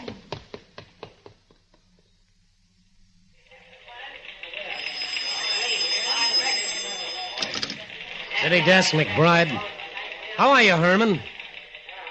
No, he is? Well, stick with Sedley. Hold on to him. I'll figure something out. Yeah, so long. Sometimes I wonder why I don't hate myself. Danny Giger, please. Hello, Danny. McBride, Morning Journal. How'd you like some publicity for the Gaiety Theater? You would? Good. Now listen to me, and I'll splash the Gaiety, Rita LeMay, and Professor Sedley all over page 1.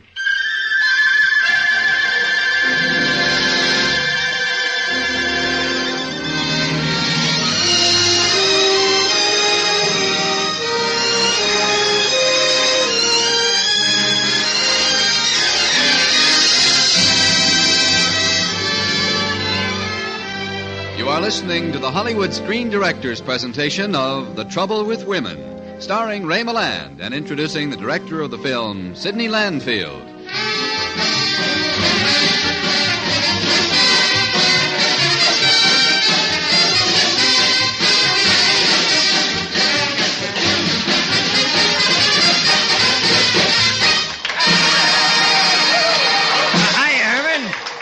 Welcome to the Backstage Gaiety. Danny Giger's the name. Just step into the little lady's dressing room. Hiya, Danny. Folks, this is Rita LeMay. Hi, I'm Hyman, photographer, and this here is Kate Farrell, reporter, and her friend, Professor Sedley. How do you do? How do you do? The pleasure's mine, honey. Herman, you come with me, eh? Oh, Professor, be sure and stay for the next number. It'll kill you. Come on, Herman. Hey, Professor, we got something in common. We have? Mr. Prockley, my second husband, he taught in college. Did he? Yeah, the Kensington Barber College. Not that you're like Mr. Prockley. What a stinker. Rita, about Mr. Frisbee, your current husband, didn't you charge that he tore off your clothes? Mr. Frisbee behaved like a beast. Kate, don't you imagine the newspaper readers would be interested in the psychology of a fan dancer? Oh, no, Gilbert, I don't... Yeah, it might be very interesting. Miss LeMay, why did you become a fan dancer instead of, let's say, a stenographer? Don't you mention no steno to me. Mr. Frisbee had a stenographer, and what those two... Never mind. What I'm getting at is simply this. In wearing your scanty costume publicly, Miss LeMay, do you gratify any tendency towards exhibitionism? Gilbert. Listen, you slob. I'm a respectable woman. I cook, I knit, I crochet. I've been a good wife 5 times. Hey, Professor, come on, take a gander at the next act. Very well. It's rather warm in here. You go ahead, Gilbert. I want to speak to Miss LeMay alone. What a jerk. Now, you stand right here, Professor, in the wings. I'll be right back. Thank you, Mr. Giger. Okay, girls, there he is, the guy who likes to sock women. Now, you know what you have to do when you go on the stage. Oh, yeah, we know. All right. Oh, Professor. Yes? Come here a minute, will you? Okay, girls, you're on. Take him away. No, madam. Wait, ladies. Stop. Unhand me, girls. Don't take me out there. Let me off. Oh, I'm on the stage. All right, just hold it, Professor. Thanks. You take a great picture. Oh, my goodness.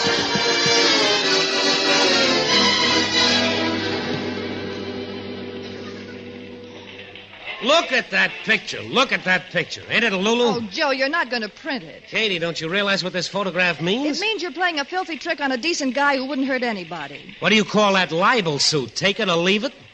Sedley's on his way over now. We got him on the spot, Katie. Joe, don't you think we have it coming to us? Have it come. Have you fallen for this guy? Of course not. Hey, Joe, here comes Sedley. Gilbert. Hello, Kate.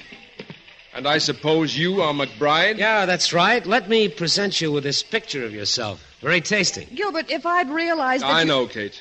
Would you rather I didn't publish it, Sedley? I suppose you're going to offer to suppress this picture if I withdraw my libel suit against the paper. Bright boy. McBride, I have an overwhelming desire to punch your nose. Yeah? Go ahead and try it. I will. Gilbert, you're wonderful. You knocked him out. Now, if I can only find Martha Motherly, I'll do the same to her. Yeah, well, come on. Let's get out of here, Gilbert. You're right, Kate. I've had just about as much of this place as I can stand. Hey, Joe. Joe, you all right? Yeah, I'm okay. Hand the phone down here. Yeah, here you are, Joe. Hello. Give me the composing room. Hello, Al.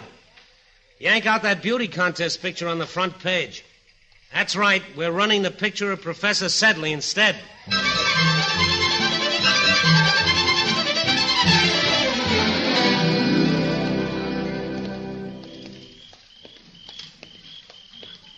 This is where I live, Gilbert. It was very sweet of you to take me home. Oh, I like taking you home. I'll write that down. Are you writing in that silly book again? Oh, well, it's just that I had an urge to kiss you. It's unthinkable, of course. Of course. Temperamentally, we're oceans apart. Well, we're pretty close physically. Well, I must be completely honest with you, Kate. My feeling for you... Yes, Gilbert. Well, very likely it's essentially chemical, like what the deer feels for the doe or the gander for the goose. Well, is that bad? Do you want to kiss me? Yes. I'll write that in the book. Throw the book away, Professor. We're going to write a new one, starting now.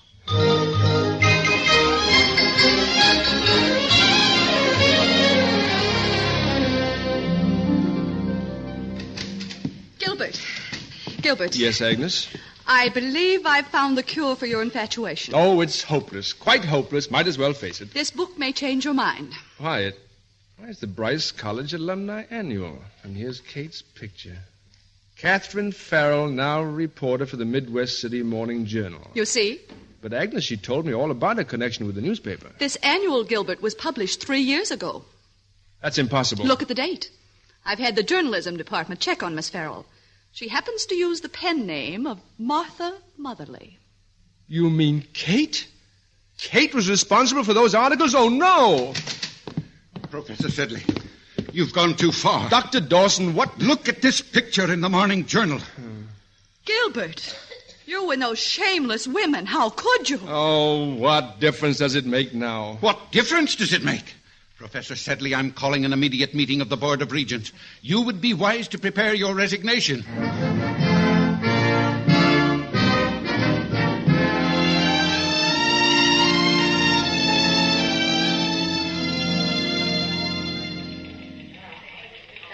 Joe, how could you do it? How could you print that picture? Oh, Katie, it was news, wasn't it? News? I'm quitting. If that's news, I'm through. Now, Katie. And on top of everything else, the poor guy found out that I'm Martha Motherly. Now he won't even speak to me. Listen, kitten, I'm human. I can be jealous. Sedley got my goat.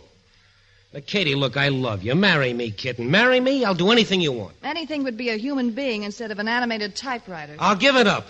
I'll quit honest newspaper business. I'll take a publicity job. Katie, I'll be the best husband you ever saw. Oh, Joe, do you really think we'd be happy together? Together, I don't know. It's apart I'm worried about. I'll write my resignation right now. Just watch me, kid. City desk. Oh, hello, Sedley. Now, wait a minute. Don't get sore at me. Oh, well, yeah, that's too bad. Now, look, sue anybody you want. I'm not even working here anymore. I'm leaving. I'm getting married to Kate. Kate Farrell. That's right, married. Sedley. Sedley. Funny, he hung up. Joe, you shouldn't have told him that. Well, I was excited. But it isn't true. Look, I'll show you what kind of a husband you're getting. Sedley said the Board of Regents is fixing to bounce him because of that picture. Why don't you go down and straighten it all out, huh? You'll feel better then, and then we can talk about us.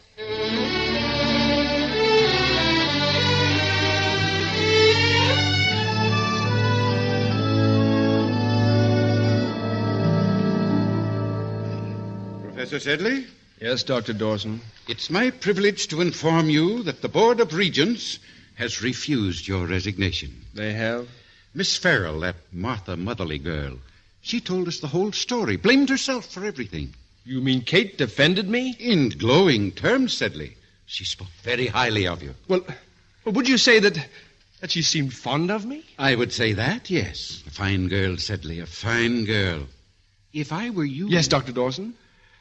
Think it over, Sedley. That Agnes Miller somehow reminds me of warm beer. Good afternoon, Dr. Dawson. Good afternoon, Professor Mealer.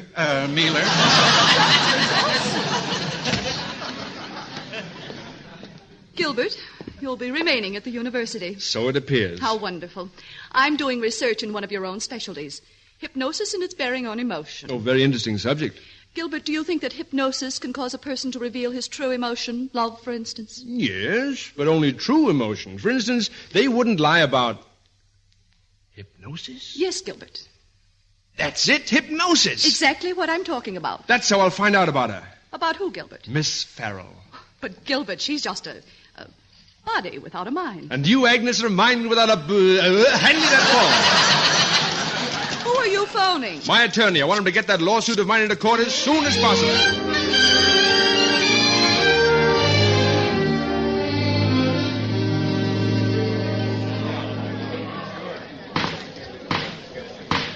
Your Honor, my client, Professor Sedley, wishes to make a statement. Proceed. Your Honor, Martha Motherly, in one of her articles, alleged that I'm a dabbler in hypnotism. I should like to prove to the court that I'm not a dabbler, but a professional. Proceed. I shall do this by hypnosis in this very courtroom. Objection.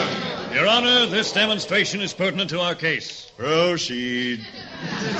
To set the defense at ease, Your Honor, I should like to perform the experiment on one of the defendants, Miss Catherine Farrell. Well, in that case, we're willing to cooperate. Miss Farrell, please. Now, Miss Farrell, I want you to follow my instructions. Yes, Gilbert? I suggest that you observe this very closely, Your Honor. Proceed. Kate, just watch my eyes and try to relax. Steadily. Steadily. Your sight is growing dim. Dim. Your sight is growing dim. Now, Miss Farrell, you were asleep. But you hear what I say, don't you? I hear what you say. You don't love McBride, do you?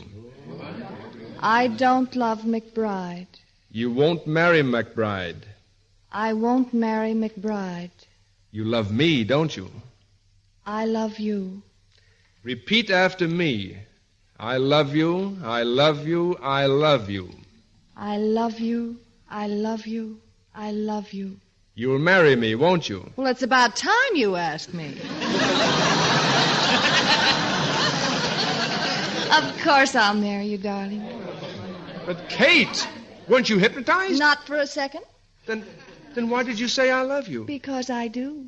What about McBride? Oh, I never really said I'd marry him. Besides, he could never leave the paper. Look at him. He's already writing the story. What a headline, Katie. Svengali courts girl in courtroom. Oh, come on, Kate. Let's get away somewhere. Your Honor, this concludes my demonstration in hypnosis. With your permission, Your Honor. I love you, Gilbert. Your Honor.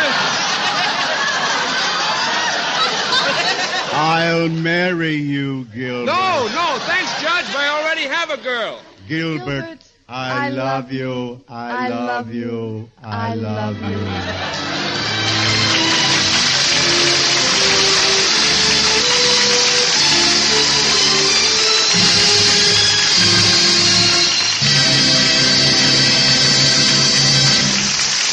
Our guests will return in just a moment. Next week, the NBC Theater turns the pages of fantasy as we bring you the dramatic screen story, It's a Wonderful Life, with the original team of director and star, Frank Capra and Jimmy Stewart. And now, here again is tonight's star, Ray Milland, and screen director, Sidney Landfield. Sid, now that we've finished The Trouble with Women, I've got a great idea for a sequel picture. Sequel to The Trouble with Women? Sure, we'll call it The Trouble with Screen Directors. Ray, there just isn't enough film in Hollywood to make that picture. Well, it's a comedy about a screen director who finds himself on a radio show, and you are a natural for the part. You mean it's going to be a picture about what happens when I get in front of a microphone? Exactly. That isn't comedy, Ray. That's tragedy. You mean you're really afraid of a little old microphone after all the people you've taught how to act? You want a one-word answer? I do. Yes. Well, in that case, I'll teach you the 3 magic words of radio. Once you know those words, Sid, you won't have to be nervous anymore. Now listen. Just those 3 words? That's right. Now, go ahead and try them. Okay, I will. Good night, everyone. Good night, folks. And good night to you, Ray Milland and Sidney Landfield. The Trouble with Women was presented through the courtesy of Paramount Pictures, whose current release is Bride of Vengeance, starring Paulette Gutter, John Lund, and MacDonald Carey. Ray Milland is currently being seen in the Paramount picture Alias Nick Beale, and can currently be heard on the Family Hour of Stars. Sidney Landfield's forthcoming release is the Paramount picture Sorrowful Joan, starring Bob Hope and Lucille Ball. Included in tonight's cast were Mary Jane Croft, Frank Lovejoy, Sarah Jane Wells, Florence Hallop, Griff Barnett, Herb Vigran, Bob Bruce, Ralph Moody, and Dan Riss. The Trouble with Women was adapted for radio by Richard Allen Simmons, and original music was composed and conducted by Henry Russell. Production was under the supervision of Howard Wiley, associate producer Bill Karn. Your announcer has been Frank Barton. Listen again next week when the NBC Theater presents... Screen Director's Assignment. Production, It's a Wonderful Life. Director, Frank Capra. Star, Jimmy Stewart.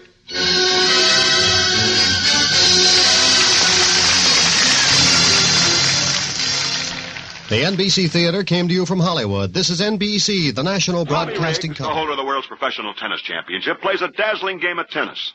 And he handles a razor as smoothly as he does a tennis racket. Bobby Riggs is a brush and lather shaver. He writes me that Colgate Lather Shaving Cream helps give him that smoothness in shaving. Here's his letter. Want to know why I'm sold on Colgate Lather Shaving Cream, Bill? Because every shave with Colgate Lather is sweet and smooth and clean as a whistle. That light, fine-textured shave cream makes wonderful whisker-wetting lather. It gets down in the stubble, softens the whiskers fast, makes shaving a breeze. Yes, sir, Colgate Lather Shaving Cream sure covers the court from baseline to net with speed, smoothness, and real shaving comfort. In my opinion, Colgate Lather is tops. Thanks, Bobby Riggs. Your experience should get other brush and leather fans to try Colgate Lather Shaving Cream. That's all we ask, fellas. Just try it. Notice the rich, moist lather that the light, fine-textured shave cream makes. How thoroughly Colgate Lather softens your whiskers. When you use Colgate Lather Shaving Cream, you'll find your razor doesn't pull or scrape. Instead, it cuts through clean and smooth, and it leaves your face truly comfortable. Please, get some Colgate Lather Shaving Cream tomorrow. It's the lather shave of champions. Keep it tuned right here to HOJO Radio for more classic old-time radio.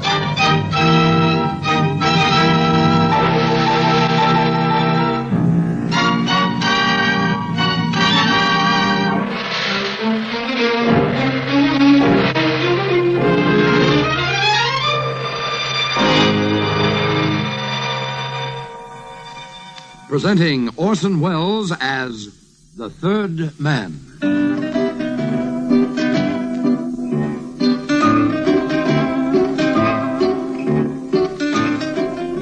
The Lives of Harry Lime. The fabulous stories of the immortal character, originally created in the motion picture The Third Man, with zither music by Anton Karas.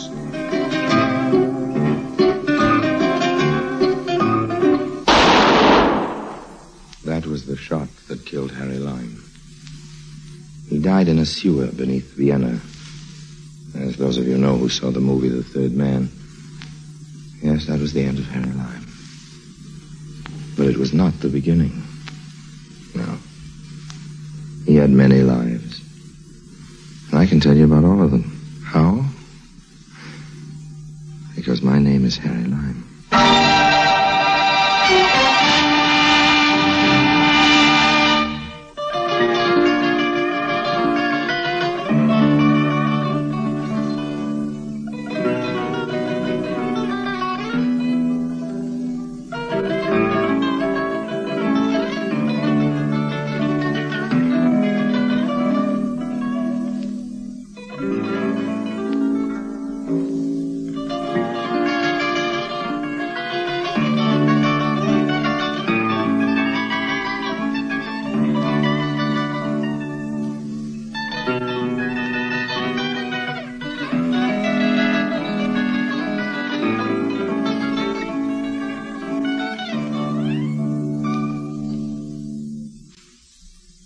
And now, Orson Welles as Harry Lime, the Third Man, in today's story, The Golden Fleece.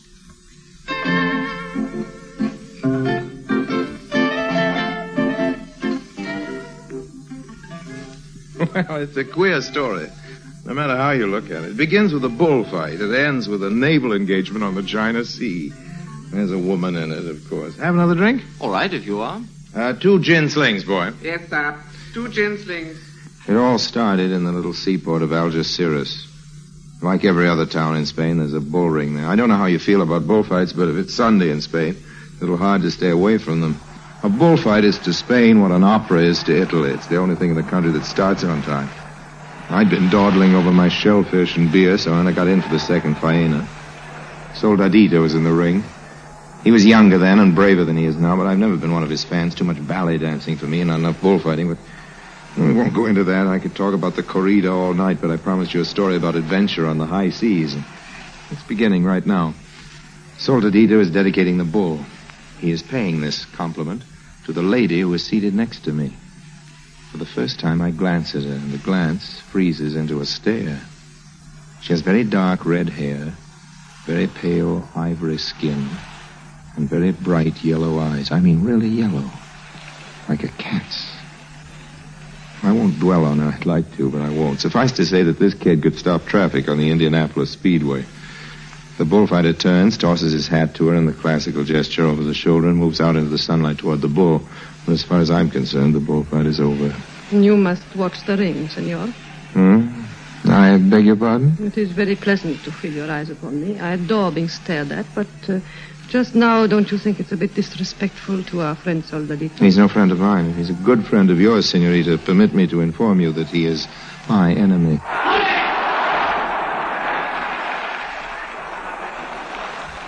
He's very graceful, don't you think? That was also a graceful speech, senor. No, I didn't hear it. I do not mean his dedication of the bull to me. No, I mean your little speech just now about his being your enemy if he's my friend. Thanks. I adore it when men fight over me. Senorita, fighting over you would be a pleasure. When do I begin? Whenever you like. Who shall I take on? The man or the bull? I think you need not bother about the bull. Look, Soldadito is about to make the kill.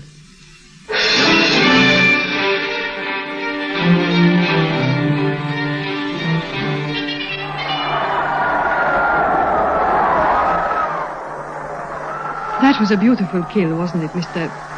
What is your name? Lime, Harry Lime. Yes, it's a good kill. I will call you Harry. The bull kneeled like a penitent at his feet. The beast seemed to be asking the torero's pardon. It should have been the other way around. You are already jealous. I adore that. Still, you must admit it was a glorious kill. Great kill. Tell me, Harry, what are you doing in Algeciras? No, I'm just looking around. And what are you looking for? Well, no need to look any longer. I found it. You make very pretty little speeches. I adore that. What is your profession? Oh, export, import, mostly. I dabble in a lot of things. What a pity. Why? I had allowed myself to hope you were a sailor. Well, I have been a sailor. Will that help? You have to have master's papers. I'm here with my yacht. Perhaps you have seen it in the harbor. Oh, that big three-master with a black hull? It's mine. We've lost our captain. Oh? It happened quite suddenly. I'm very sorry you're not a ship's captain. I would like to see you in the blue jacket with the gold buttons. Would you believe it? I was a ship's captain. I do not believe it. But I have master's papers. And where are they? Oh, in Barcelona. Oh, that is a bore, because we are leaving tomorrow. Okay, I'll have somebody bring him down by train tonight. In other words, you want the job? In other words, I've got the job.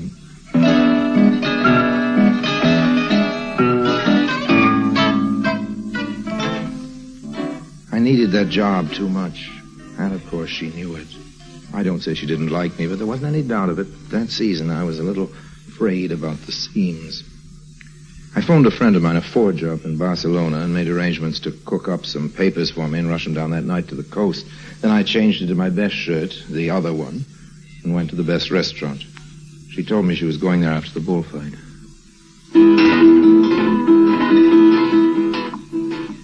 Good evening. Good evening. I'm sorry, but I just realized something. I don't know your name. You do not know the lady's name? You know Soldadito. Of course he knows me. All Spain knows me.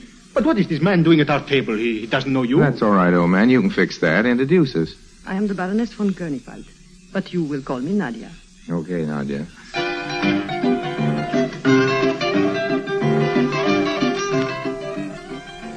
The next morning, I had the forged papers and the captain's job safely in my pocket. The truth was, of course, that I'd never been a sailor in my life. Unless you count the work I had to do as a deckhand when they found me stowed away on a short trip from Alexandria to Naples. But I needed that job bad. And after one look into those huge cat's yellow eyes of hers, I would have jumped at any job she offered, whether I needed it or not. You like the ship, Harry? Oh, she's a beauty. The steward will take your luggage to your cabin. Right now, you'll be needed on deck to superintend our departure. By the way, where are we going? To China.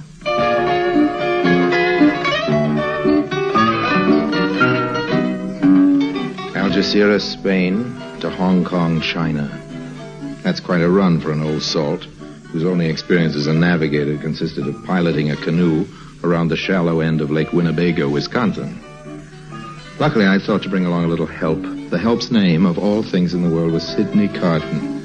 He was an ex-smuggler, or rather an unemployed smuggler. I'd run into Sidney occasionally on various little capers in and around the Mediterranean. I figured he was crooked enough so I could trust him. His main attraction, besides a shock of dirty, carrot-colored hair and a glass eye, was a set of teeth like a rotten rake. Sidney was the only man I ever knew who could eat a tomato through a zither. But if Sidney was an eyesore, he was a gift from heaven as far as Captain Lime was concerned. He was a real sailor, remember, and he covered up for me, doing all the real work while I walked around in my blue jacket with the gold buttons trying to look important. Naturally, Sidney wasn't doing this for love. But since I didn't have any money, I found it necessary to make him a few promises. I tell you, Sidney, this isn't a yacht at all. Of course it's a yacht, Harry. This is a pleasure trip, pure and simple, and there's nothing in it for us. I told you we were carrying contraband, old man, and I'll prove it. What kind of contraband? Dope? Don't be a fool, Harry. Nobody smuggles dope into China. We're going half around the world just for the fun of it, and that ain't any fun.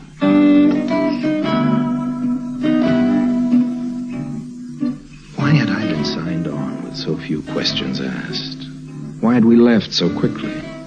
Above all, what had happened to the original captain? It was queer enough, all right. But I was not telling Sidney the truth when I claimed that this was not a pleasure cruise. It was a pleasure, believe me.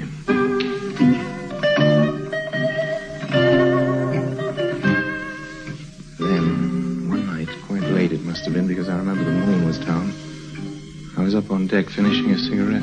Harry? Harry? You still up, old man? I want to talk to you, Harry. Why don't you get some sleep, old man? I After found all, it, one Harry. of us up. You found it? What did you find? The contraband. Under the floorboards. I know what we're carrying now, Harry, and it'd knock your eye out. Amazing. That's what it is, amazing. Okay, old man, okay. Spill it. Oh, I've got a whole lot to spill, Harry. A whole lot. Maybe I ought to begin with the explosives.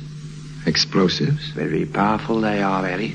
Enough to blow this ship to China. So that's it. Oh, no, that's not the contraband. But let me ask you this, Harry. Did you ever notice that glass box in the chart house with a sign over it that says emergency only? Hold it a minute. Oh, what's wrong? I thought I heard something. Go on. And I also found out about the captain, Harry. Hmm? Do you know who he was? Take it one thing at a time, old man, please. He was a naval officer for Hitler. Oh, very high and mighty mucky in the Nazi Navy he was. And you know his name? What's his name got to do with it? I want to know what we're smuggling. I'm coming to that. But the captain's name, Harry, was von Koenigwald. Von Koenigwald, but that's Nadia's... Right, Harry. He was her husband. And this is a rum go if ever I've seen one. Now, you take the explosives. You take him. What I want to hear is you about... You can't laugh it off, Harry. Try as you will, it just ain't funny. These explosives are all wired up and set to go, Harry. This isn't a ship. It's a bomb. Shh. And as for what we're smuggling... Shut up. There is somebody listening. Stay there. I'll be back in a second. Right.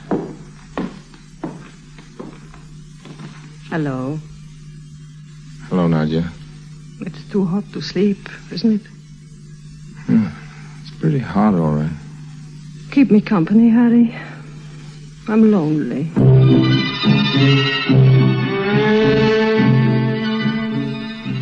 When I finally got to my own cabin, it was dawn. Didn't dare go looking for Sydney, and anyway, I was bone-tired. They couldn't have let me sleep for more than an hour. Yes, what is it? It's Matthew, sir, third officer. What do you want? Well, sir, we're in sight of land in the old court. Don't bother me. Ask Sydney. He knows the course. Yes, but please, Captain, may I speak to you? Okay. Now then, what is it? It's Cotton I want to talk to you about, sir. What's wrong? Well, I hardly know how to tell you, sir, but he's gone. Gone? Yes, sir. We've searched everywhere, very thoroughly, but there's no doubt at all, sir. Mr. Cotton is not on this ship.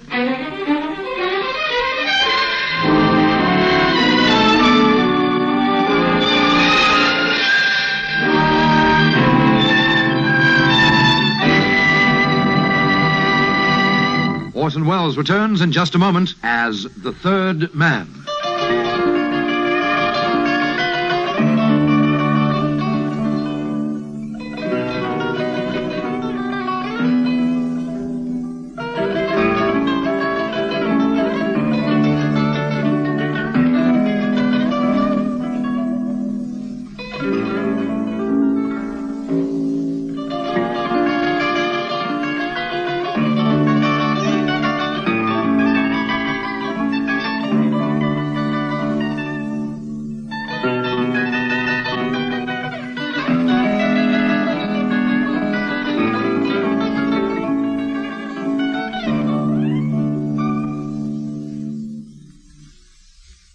And now, Orson Welles, as the third man, continues with today's story, The Golden Fleece.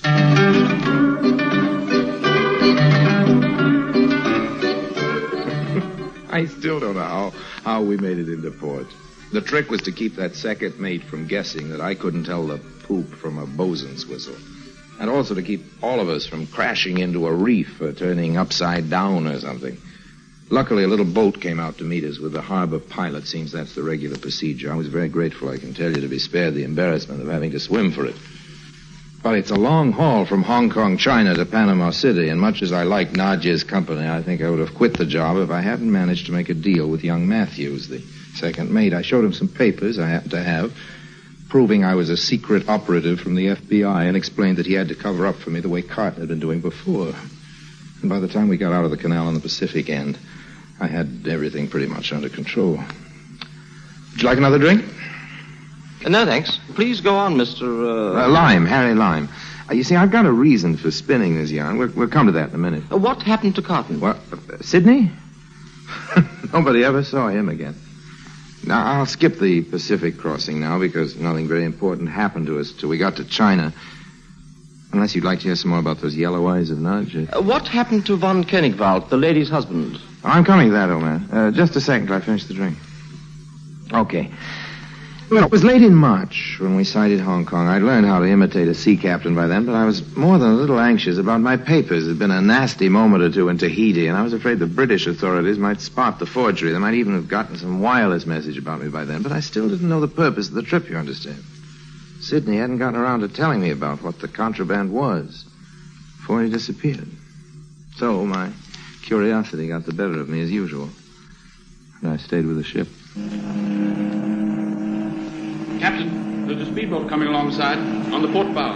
It can't be the pilot. We've already taken him on. Could be the harbor police, sir. Isn't good. No, the speedboat is mine. Oh? You'll bring the ship into anchorage, Mr. Matthews, please. The captain and I are leaving now. We are? Where are we going, honey? I loathe that expression. Okay, Nadia, but you haven't answered my question. There'll be plenty of time for that on the way.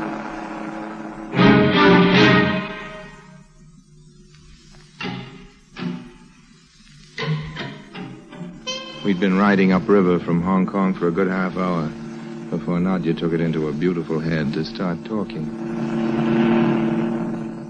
I'm taking you to meet a very important man, Harry. Huh? You'd better know his name. It's General Wei. A Chinaman? He is Chinese, yes. General Wei was governor of one of the largest southern provinces, but of course that was... Where are we meeting him? I think the mainland will be too hot for him now. The general will be waiting for us on the junk. Of what? A Chinese boat. I hope you're hungry, because there's bound to be quite a feast. You mean to say we've come halfway around the world to keep a dinner engagement with a Chinese warlord? Ours has been a very serious mission, Harry. And before you meet the general, I think you should know the truth. So do I. The general is planning to retrieve the lost provinces. Luckily, he is a wealthy man and had many investments in Tangier. It was my mission to bring him some of his wealth, which will be needed in the coming war. I think you have guessed what happened to the Baron von Koenigwald. Yes, I think so. I think the Baron had a wife, and I think his wife bumped him off. Am I right, honey? Please call me Nadia. Okay, I think Nadia bumped him off. He was a greedy man. I had reason to suspect that he planned to take part of the gold for himself. Gold? Yes, Harry. Gold bars purchased in Tangier. That's why I couldn't tell you earlier. It would have been too much of a temptation. The ship is lined with gold. $500,000 worth. You know those Chinese ships?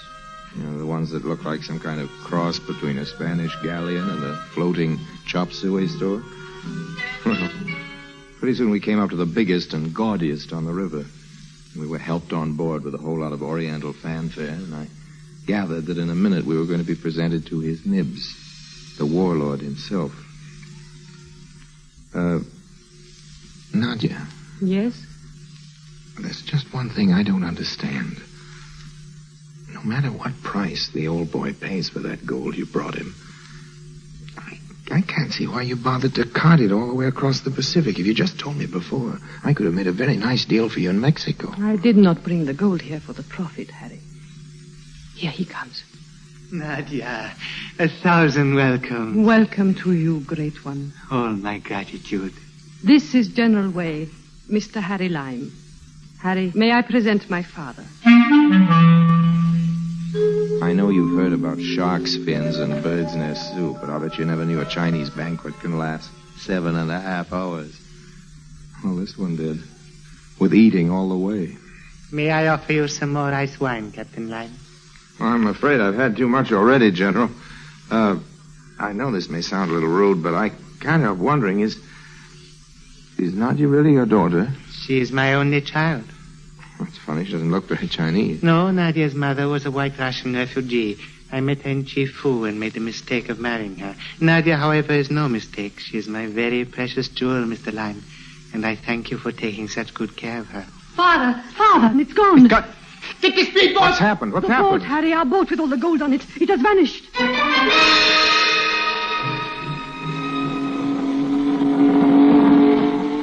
While we were in there stuffing ourselves, somebody had made off with a yacht. Word came to us it was going downstream toward the open sea. It's my fault. Well, why yours, Nadia? That Matthews boy, the third mate, I should never have trusted him.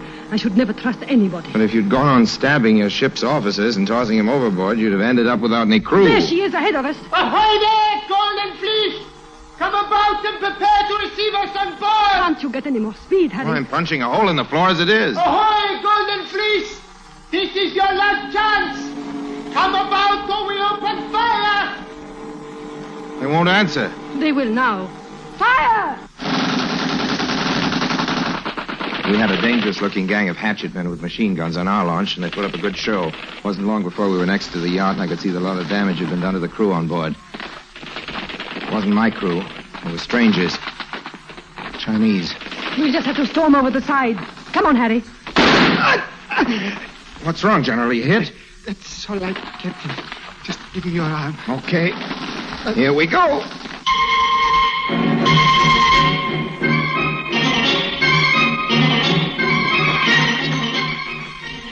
No sooner were we on deck than a mean-looking Mongol I hadn't noticed before, high up in the shrouds, bit off the end of a grenade and threw it smack into our launch.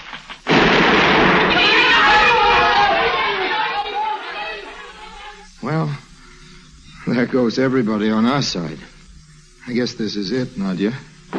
Yes, Nadia, this is it. Hey, wait a minute. Don't worry, Nadia, I am not a ghost. Wait a minute, you're Nadia's husband. Yes, happily for me, I was not as dead as she thought I was when she pushed me into the sea. You should have remembered. I'm a good swimmer. Keep your hands in the air, please, all three of you. Hans, how did you get here? By plane. I couldn't guess your course, and it was the easiest way. I just flew to Hong Kong and waited for And now what are you going to do? I'm going to do unto others as they would do unto me, Captain. If you happen to remember any prayers, you'd better start saying them, all three of you. I'm wounded, Chronicle, and dying. It doesn't matter about me, but Nadia's... Father, I'm your true child. Do you imagine I would leave you now? This is all very nice and noble, but what about me? That's true, Harry. Hans, this man has done nothing to harm you. Let him swim for it. He knows about the gold, Nadia, and I prefer to keep that as my own secret. He also knows about something else, don't you, Harry? Carton told me about it the night I killed him. What do you mean? There's a tiny glass window here by my hand. Carton explained it to you. I heard him. The sign says for emergency only. Yes? Remember what he said, Harry. This isn't a ship. It's a bomb. Thanks, Nadia. God bless you. Shoot that man! It's no use, Hans. He's a good swimmer, too. Goodbye, Harry. Child. You gave me a ring, Father, with the seal of our family. I still wear it. It's enough to break a pane of glass. Goodbye, Harry. He's too far away to hear you. He will hear this.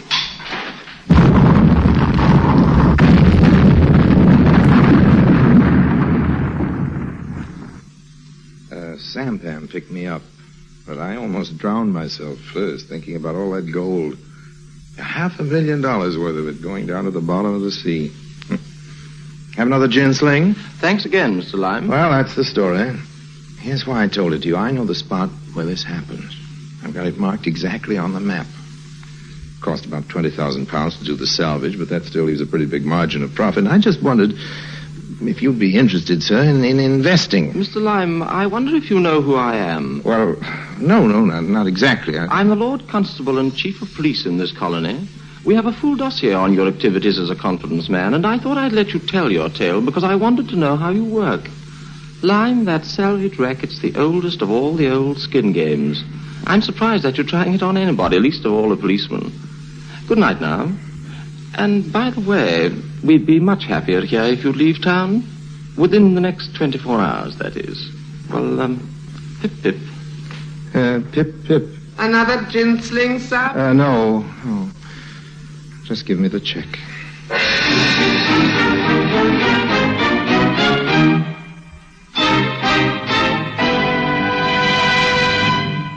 Harry Lime returns in just a moment.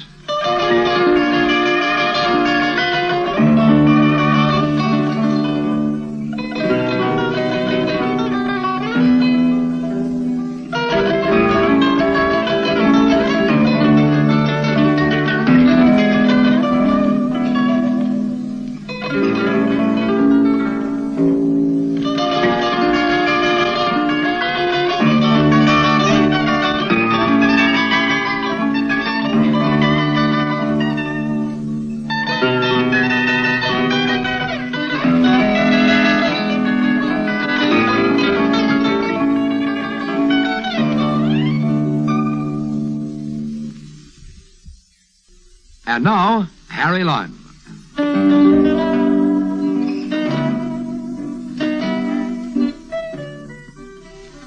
Well, friends, I think you understand why I don't like telling that story. Whoever I tell it to usually turns out to be a cop. That isn't the worst of it. The worst of it is that it's true. Well, pip pip.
Stay tuned to HOJO Radio. The National Broadcasting Company brings you Brian Donlevy as Steve Mitchell in Dangerous Assignment. The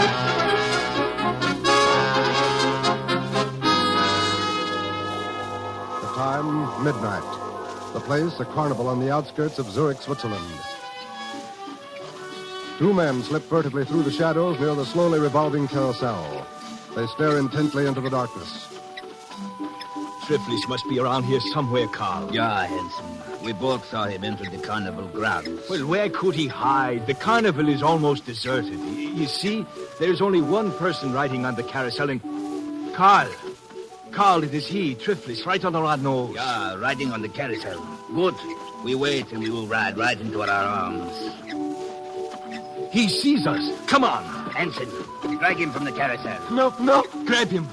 Yeah, I have him. Let go of me. Let go. Carl, drag him into the shadows here. Yeah. The American document, Triflis. Where is it? I do not know what you're talking about. The one they called File 307. You sold it to Brunner, didn't you, Triflis? Didn't you? Yes, to Brunner. In that case, you will not live to spend the money. No. Go ahead, Carl. Yeah. No. Not my throat. I can't breathe. Yeah, exactly. More pressure, Carl. A little more, Carl. I cannot squeeze any tighter. It is enough pressure. Just hold it a moment here. So, I think that is enough. Yes, you may let him go now, Carl.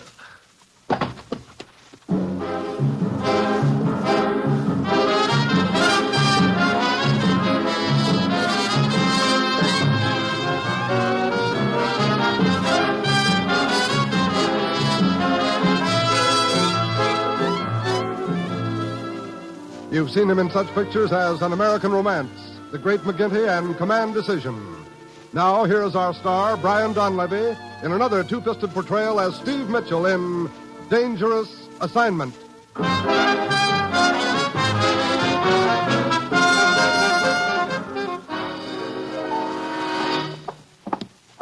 Ruth, you've got the worst sense of timing I ever saw. You're always dragging me back here to the office when I'm right in the middle of a big deal. Maybe she was a big deal to you, Steve, but she looked more like a stacked deck to me. You know, some of these gals may start picketing you. What's this all about, anyway? That's what the commissioner's waiting in his office to tell you. Here we are. I have your passport and credentials ready when you are. Okay, thanks, Ruth. Oh, Steve. Hello, Commissioner. Well, where am I going this time? Zurich, Switzerland. Switzerland? Look, I can't even yodel. You won't have time to yodel. Steve, ever hear the name Bruner before? Bruner? Sounds vaguely familiar. Who is he, Commissioner? I don't know. Huh? Bruner's always been a very mysterious figure, Steve. None of our agents has ever seen him. Matter of fact, I don't suppose there are more than a handful of people in the entire world who know what he looks like. Yeah, I remember now. Bruner's a sort of an international mystery man who sells information to the highest bidder. We think Bruner has File 307, Steve. File 307? Top secret document containing defense plans. 2 weeks ago, it was stolen from this country. Oh, you think it's in Zurich now? We had information it was temporarily in the possession of a seamy little man named Triflis. This morning, his body was discovered near a carnival grounds outside of Zurich.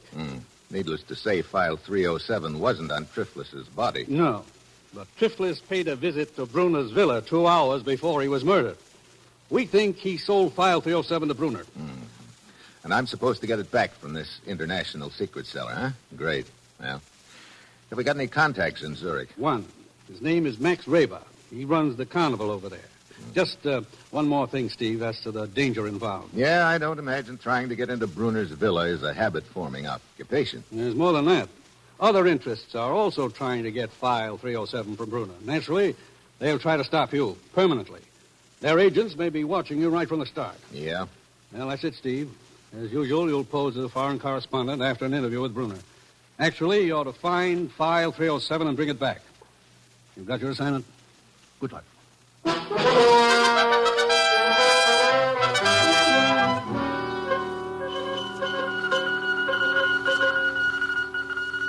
Steve Mitchell departed United States for Zurich, apparently on assignment as foreign correspondent. Keep him under surveillance. Find out his real mission. Very well, Mr. Mitchell. We will try to give you a very cordial reception here in Zurich.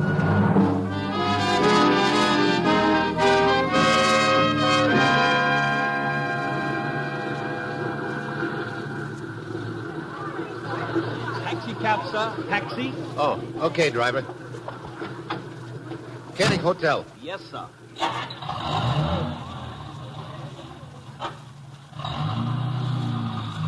You're an American, sir. Yeah. On a vacation, perhaps? Not exactly. Well, I'm a good guide, sir. I can show you the points of interest here in Zurich. Never mind. I'm afraid I won't have much time for sightseeing. No, wait a minute. Yes, sir? There's a large villa a couple of kilometers outside of the city. Got a high wall around it. You know where it is? Why, I think I can find it, sir. Okay. When you get me to the hotel, wait for me. I'll want you to take me out to that villa. I will be very happy to, sir.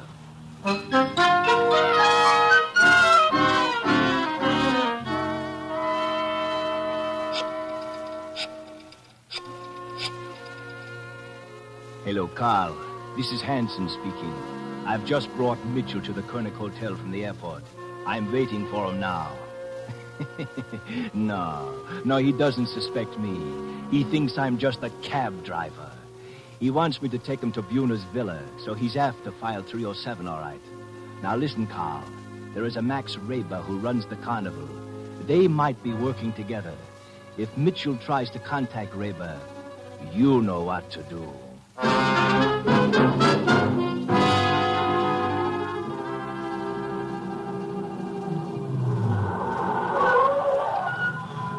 I believe this might be the villa you are looking for, sir. It is the only one with a high wall near here. Well, that must be it, then. Okay, here you are. Oh, but I can wait for you, sir. Never mind. Very well, sir. If you should need me further, my name is Hanson, and my cab is usually in front of your hotel. Oh? You're quite an obliging guy, aren't you, Hanson? Sir? I'll skip it. Thanks. Some joint. Looks like a penitentiary. Oh, there ought to be a gatekeeper around here somewhere. Who are you? What are you doing here? What do you want? One at a time. I'm Steve Mitchell, foreign correspondent from the United States. What do you want? An interview with Brunner. Go away. Now, look. You cannot see Brunner. Brunner gives interviews to no one. Go away. Fritz? Fritz? Yeah? What is it, Cam? Well, this fella's getting better looking by the minute. What's the matter, Fritz? This man wants to see Brunner. Oh? I'm Bruner's secretary, Karen. Hello. You're Mr. Steve Mitchell. You're Brunner's secretary? He should be so lucky. You can go, Fritz. I'll take care of this. Very well, Karen. But don't let him get into the gate. Much cozier with just the two of us, isn't it? Just what was it you wanted, Mr. Mitchell? I'm a newspaper correspondent. No. Well, I'm afraid you've come to the wrong place, then. Your boss isn't too eager when it comes to giving out interviews, huh, Karen? Brunner sees no one, Mr. Mitchell. Yeah, that's the general impression I've gotten, but I thought he might possibly make an exception in my case. You say you wish a story? That's right. And that's all you wish here? It was before I met you. I mean, a story is all you wish from Brunner? What else would I be after? I do not know. Suppose you come back tomorrow, Mr. Mitchell. Tomorrow? Yes. I will tell Brunner about you and ask him if he will see you. Why, thanks. You'd be doing me a big favor, Karen. All right, Mr. Mitchell. I will try to persuade him. Until tomorrow, then.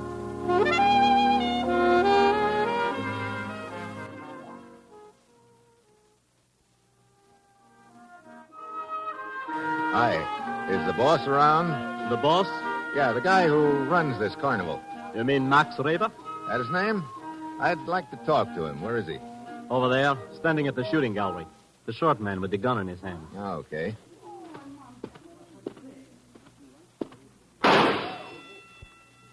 Nice shot. Thank you. I seldom miss. Oh? Hey, looks like you know what you're talking about. You, Max Reber? That is correct. I'm Steve Mitchell. You missed. The name mean anything to you? A name is for anyone who cares to use it. That's right, but these credentials aren't. Do you mind squinting down your peep sight at them? Put them away. The commissioner sent you, Mitchell? Yeah. He said you might be able to help me. You're after file 307. Yeah. You any information on it? I think the person they call Brunner has it. Yeah, it looks that way.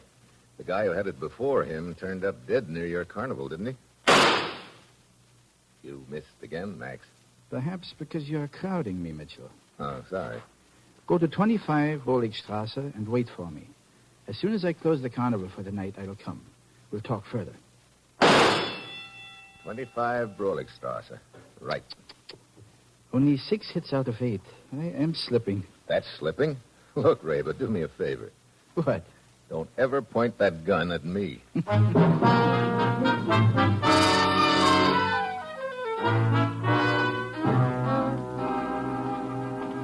21. 23. Here it is. 25 Broligstrasse. All dark. Unlocked. Well, Max has to wait here for him. Wonder where the lights are. Hey, who closed the door? What?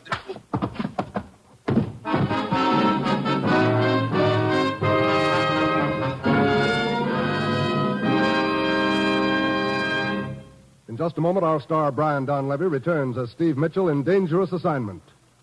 The United States is now building the largest, best-trained peacetime armed forces in its history. Our United Services, Army, Air Force, Navy, Marine Corps, and Coast Guard, are training a new kind of serviceman, training him in the greatest scientific enterprise in the world. Yesterday, he was a man of weapons. Today, to a large degree, he's a man of science. Yes, a brilliant future in technology is available to America's young men in the new armed forces. So remember, the time for the future is now. Find it in the armed forces of the United States.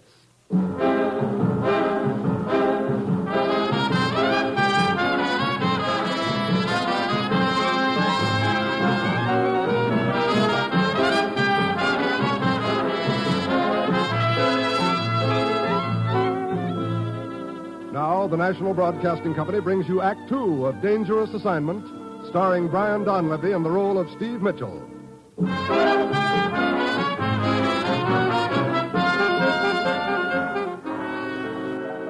The time, 1 hour later. The place, the police station in Zurich, Switzerland. Oh. So, you're coming around at last. What? Oh. The head, it hurts, huh? The head, it hurts, huh? Hey, this looks like a jail. It is. I am Police Inspector Baumgartner. Police? Jail? Look, I don't get it. Neither do we. When we found you 4 kilometers west of the city, How did I get 4 kilometers west of the city? Last I remember was walking in a house at 25 Brolikstrasse and getting hit on the head. One of our policemen saw a cab with 2 men in it, traveling at high speed out of the city. He gave chase. The men finally abandoned the cab. When the policeman got to it, he found you lying on the floor, unconscious. Remind me to thank him. Looks like I was getting taken for the well-known ride when he came along. Eh? Skip it. You say there were 2 men in the cab. Whose cab was it? We are checking that. Why? Oh, I was just thinking about a very eager cab driver named Hansen who wanted to show me the sights around Zurich. Now it is my turn to ask the questions. What were you doing at 25 Brolikstrasse? I was sent there by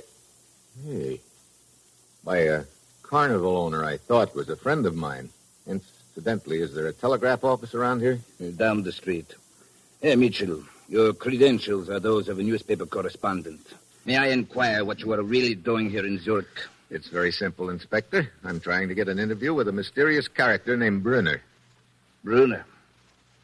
Herr Mitchell, a word of advice. You are apparently involved with very dangerous people. It might be better for you to give it up. Oh? Well, thanks for the advice. I'd sleep on it, except it's almost morning. Yeah, you sleep on it, Herr Mitchell. Only be sure you're able to wake up. May I inquire what you are really doing here in Zurich? It's very simple, Inspector. I'm trying to get an interview with a mysterious character named Brunner. Brunner? Herr Mitchell, a word of advice. You are apparently involved with very dangerous people. It might be better for you to give it up. Oh? Well, thanks for the advice. I'd sleep on it, except it's almost morning. Yeah, you sleep on it, Herr Mitchell. Only be sure you're able to wake up, huh?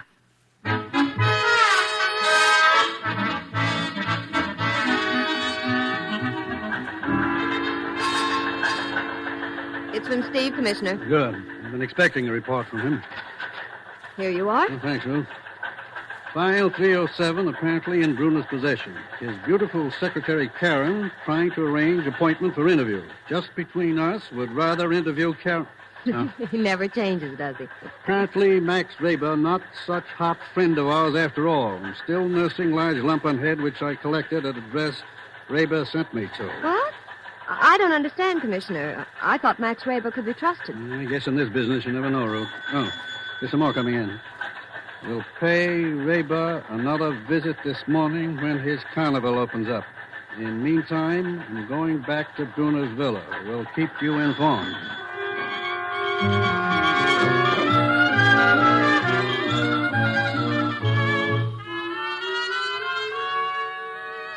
Well, this is quite an apartment you've got here, Karen.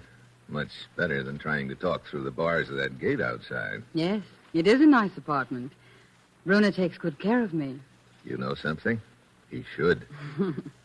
You say nice things, Steve. Sometimes it comes easy. I'm afraid it won't do you any good to look out the window, Steve.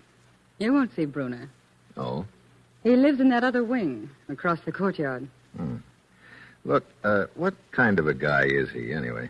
A short little man. Very quiet. A short man. A fascinating man to work for. I can imagine. Steve, I talked to him last evening about you. He doesn't believe you. What do you mean? Well, he doesn't believe it's just an interview you want. Oh? What else would I be after? He's not sure yet. But supposing you were after a story, Brunner's interested in knowing just how much you would be willing to pay for it. We're, talking about the story, of course. Of course. Well, that's sort of a tough question to answer offhand. You see, there are others anxious to, shall we say, write a story about Brunner. They are willing to pay a great deal. Yeah, I'll bet they are. And, well, Brunner knows a lot more about you than you think, Steve. He knows you cannot pay as much for it as others can. I see. Well, if Brunner knows so much about me, maybe he also knows that the story we're talking about used to belong to the people I work for. Yes, he knows that. But I'm afraid it does not make any difference to him. He says he cannot do business with you. Well, that's that, I guess. I'm sorry, Steve. So am I. Anyway, it was very nice of you to go to the trouble. I was glad to. I don't quite get why you've been so nice to me. Well, I guess I... You what? Well, I stay here in Brunner's villa most of the time. I don't see many people. And I've never seen anyone like... I mean, you were... Oh, I don't know what I mean. Maybe this is what you mean, Karen. Oh, Steve. You must leave, Steve. Okay. But I'll be back. No, Steve, they would not let you in. There's a high wall and guards. Look, I said I'd see you later, and I will. With you here, I could grow wings.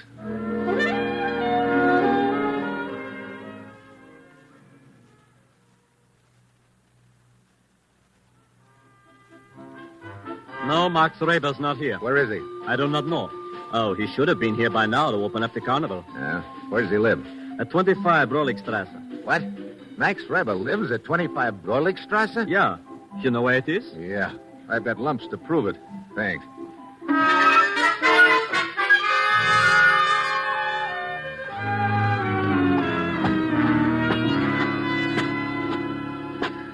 Well, Mitchell, here we go again. 25 Broligstrasse. Hey, sounds like a fight inside. Mitchell, help me. Get these men off me. Mitchell. It's the eager cab driver. Carl, let's get out of here. Yeah. Too late, Hanson. I will take care of this one, Mitchell. Hey, you sure did take care of him, Reba. For a little guy, you sure swing a mean lamp. It's good you arrived when you did, Mitchell. 5 minutes more would have been too late. You know, maybe I was wrong about you, Max. Wrong? What do you mean, Mitchell? I had you pegged as the boy who arranged that hit on the head for me here last night. Oh, I told you to come here and wait for me. When I got here, you disappeared. I got taken for a ride. Maybe by these two guys on the floor here, Hanson and what's the other one's name? Hanson called him Carl, I think. Why'd they jump you just now? They know that we're working together. That we're after file 307. They are also after it. Look, I'm going to need your help. Have you ever seen Brunner? No. But I've been watching his villa carefully the last few days. I think I know a way we can get into the grounds. Good. At one place, in the rear of the villa, there's a tree which overhangs the walls. It looks like a difficult climb, but perhaps we can make it. Okay. We'll tie these two apes up and leave them here for the present. And after dark, you and I will pay a little call on our friend Brunner.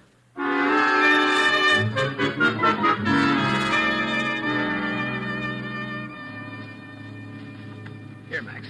Take my hand. I'll pull you up to this next branch. Yeah, Steve. Thank you. Well, we're almost to the top. There. Now, I'll drop down inside of the wall first. Then you follow, okay? Go ahead. Okay. All right. Come ahead, Max. Yeah. You okay? Yeah. Look, Mitchell. There are lights in that wing of the building across the courtyard. Yeah, that's where Karen says Brunner lives. We'll work our way over there and try to get in. Steve, listen. Oh, great. The hound of the Baskervilles. Look, Steve. A giant black dog coming for us. Yeah, I see him. Well, that just about cooks us. No, wait. Get lost, Reba. Huh? Lost? Get into the brushes there. Watch where they take me and try to get to me later. Now get moving. All right, Steve. Hey, get away from me, you big lug. Hey, will somebody get the black monster off of me? Here he is, Fritz, over against the wall. Hurry up. This dog got me on his menu. So, it is the nosy reporter. Get this timber wolf off me. Stop or get the dog. Fritz, take this man to the room in the cellar and tie him up at once.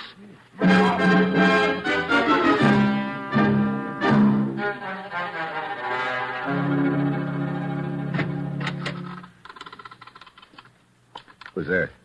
Steve? Karen. They told me you'd been captured in the grounds. How long have you been lying here in the cellar? I don't know. Half an hour, I guess. You should not have tried to come back, Steve. You're sorry I did, Karen? Oh, Steve. I'm afraid for you. Look, just get me untied. I cannot do that, Steve. What? Now, look, Angel, fun is fun. Bruno but- would kill me if I did a thing like that. Look, you let me worry about Bruno. Oh, I cannot untie you now. I must get back right away or they will become suspicious. But, well, perhaps I can come back later. Come here. Okay. But make it sooner instead of later. I'll try, Steve. This is a great spot you got yourself in, Mitchell. Steve? Max, how long have you been in the next room? For several minutes. Here, I'll untie you. Good. I would have come in sooner, but from what I could hear, you were not very anxious to be rescued. Yeah. Look, you know your way around this villa pretty well, don't you, Max? What do you mean? Finding these rooms in the cellar without much trouble. I told you I've been watching this villa the last few days. You're pretty short, too, aren't you? I do not understand. Karen told me Brunner was short. Don't let your imagination run away with you. I'm trying not to. How did you get in here so easily, anyway? I diverted their attention by setting a fire in the yard. A fire in the... Hey, you believe in doing things up brown, don't you? Yeah. The last of the knots. Come on, Steve. Yeah. Out of the side door into the hall. Hey, no guards? No, they're probably all fighting the fire out in the yard. Come, up these stairs. We'll try to get over the back wall while their attention is diverted. Over the wall? Look, I came to this villa after file 307, and I'm not leaving until I get it. Steve, that's impossible. We will be lucky to escape with our lives. To continue the search for the document, that would mean certain death for both of us. You get discouraged too easy. This the door to the yard? Yeah. All clear. Come on. Hey, that really is a fire you started. Come, Mitchell. It's spreading toward the front gate. It's our chance to get over the back wall. Hey, wait a minute, Max. We're not leaving yet. What? Look, that building over there. It's Brunner's wing of the villa.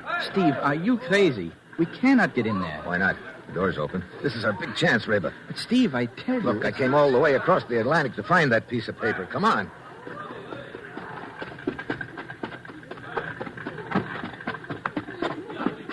Anybody spot us? I don't think so. They're all fighting the flames. Okay, let's get inside. Close the door. Yeah. Bruno must be out at the fire, too, Steve. Yeah. Brother.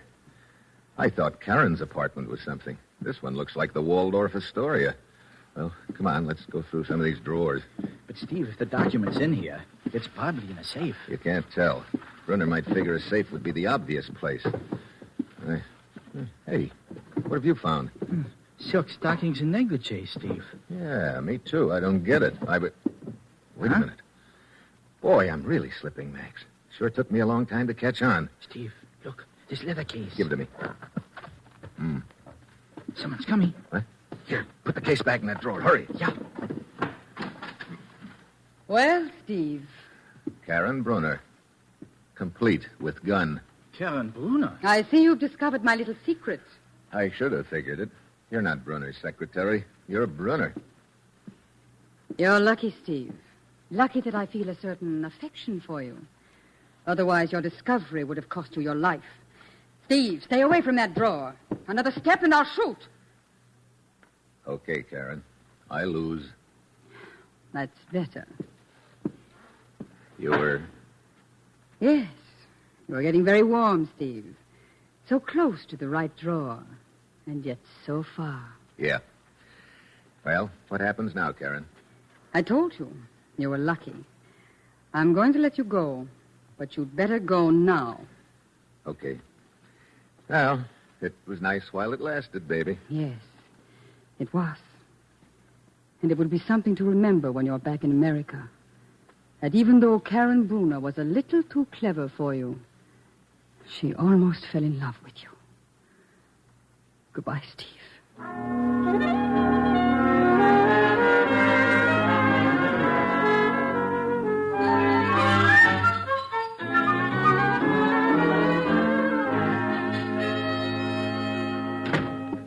Hi, Commissioner. Ruth said you wanted to see me as soon as I got back. I certainly do, Steve. I got the cable you sent from Zurich before you left. So Karen, the beautiful secretary, turned out to be Bruner. She sure did. Steve, you let me down badly. Letting a woman razzle-dazzle you like that. But I finally figured out she was Bruner, Commissioner. Yes, but too late. Not quite. I didn't mention it in my cable, but... Here. What's that? File 307. What? That's what you sent me over there to get, isn't it? Why, yes, but I don't understand. You see, I'd found the papers and stuck them in my shirt before she walked in. And when I made a pass at the drawer where they'd been, she figured they were still there. I give up, Steve. Of all the... Yeah. Karen was a razzle-dazzle artist, but she forgot that two can play that kind of football. I guess she'd never run into the hidden ball play before. Yeah. So long, Commissioner.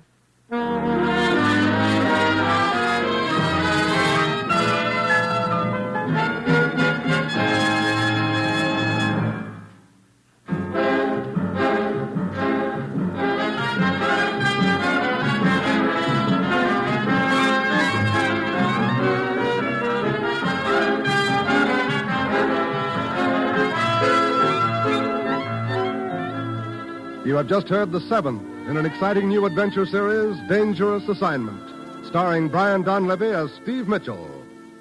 Dangerous Assignment is written by Bob Reif and directed by Bill Karn, with music by Bruce Ashley.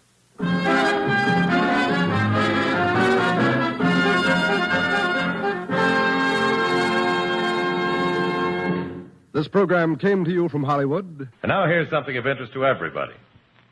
For breathless moments, for your breathless moments, Chew Dentine, the gum with breathtaking flavor. Dentine tastes so good. Dentine freshens your breath. Dentine helps keep your teeth sparkling clean and white. Dentine, the gum with breathtaking flavor. Before you go out, and always after eating, drinking, smoking, refresh your breath with Dentine. You'll love Dentine chewing gum, for Dentine has a wonderful, tingling, nippy flavor that lingers on and on. It's delicious. And remember, Dentine helps keep your teeth white, too.